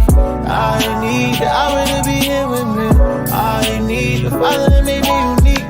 I done took a lot of L's like the 12th letter. I done came out of my shell like it's warm weather. Once I became virtual, I switched on my reality. I beat the odds, we even now. I told my side they mad at me, but they don't know my past and know what I've been through. They only see me in the back like they was on the roof. If I was speaking real truth, they'll never know. It's for His glory and His people with the future fruits. So what you rockin' modesty, so did the fig tree. But tell me what's the bigger picture that no one consider? This tree was full of mad leaves, but ain't had no fruit. Just like a lamp without no oil, ain't no way of light. So what you chosen and you golden, that don't stop it all. So what you chosen and you golden, what about your flaws? So what you chosen and you golden, that don't make you him. So what you chosen and you golden, that don't make you king. I done cried, I done prayed, I done starved, went off. I need the Father to be here with me. I need the Father to make me unique. I need the Abba to be here with me. I need the Father to make me unique. I done took a lot of L's like the 12th letter. I done came out of my shell like it's warm weather. Once I became virtual, I switched on my reality. I beat the odds, we even now. I told my side they mad at me, but they don't know my past or know what I've been through. They only see me in the back like I was on the roof. If I was speaking real truth, they'll never know. It's for His glory and His people with the future fruits. It's for His glory and His people with the future fruits.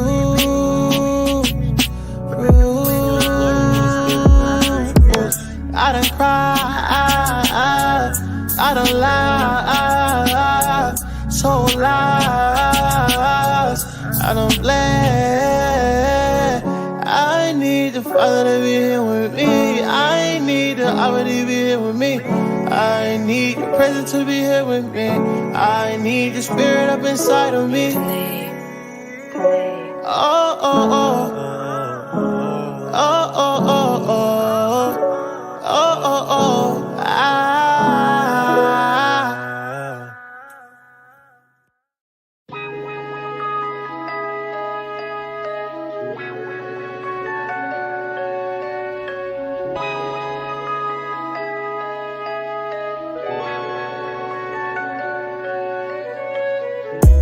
Inspired by Abba, there's no one else like him, that's point blank and comma. Praising him as I maneuver with wisdom to snakes and piranhas. Let me be honest, only in you is the moments I'm feeling the comments.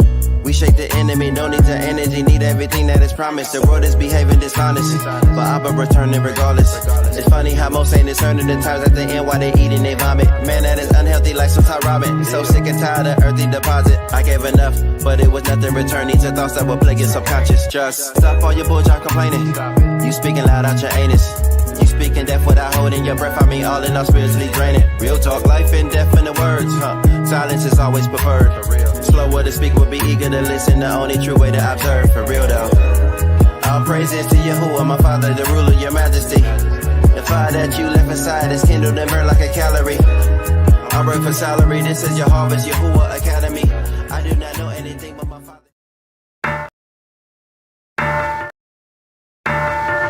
Hey, you know, when you going through a situation You can't never let that situation get you down or define your character. Hey, I've been in tribulations and I done came across some trials. I've been in situations where my back was against the wall. Talk about indignation, say I've been treated like a dog. Through it all I had patience and I stay faithful to the out. I stood against it all. I stood against it all. Can't let it define me. Yeah, I'm a dying breed. I stood against it all. I stood against it all. If you barely like me, I hope you keep fighting. That came up out the gutter, man. Boy. Yeah, that was more of an acquired taste. That's a little different. I thought about that after a while. Like, hold on, that wasn't the exact one I really wanted to play. That's a little different. My bad. Me select. So I love y'all, family. Most High willing, we'll come back on this coming up week with either a music episode or a study. I kind of been wanting to get into the 12 patriarchs, which will be, Reuben through Benjamin all the way through. So I wanted to try to read those at some point. So that will be a really good thing to try to do during the week at some point as well. That right there will be real nice because oh man. Anyway, love y'all, family, and Most High willing, we'll see y'all soon. All right, I'm just seeing what's in the chat. All right, family, and we out.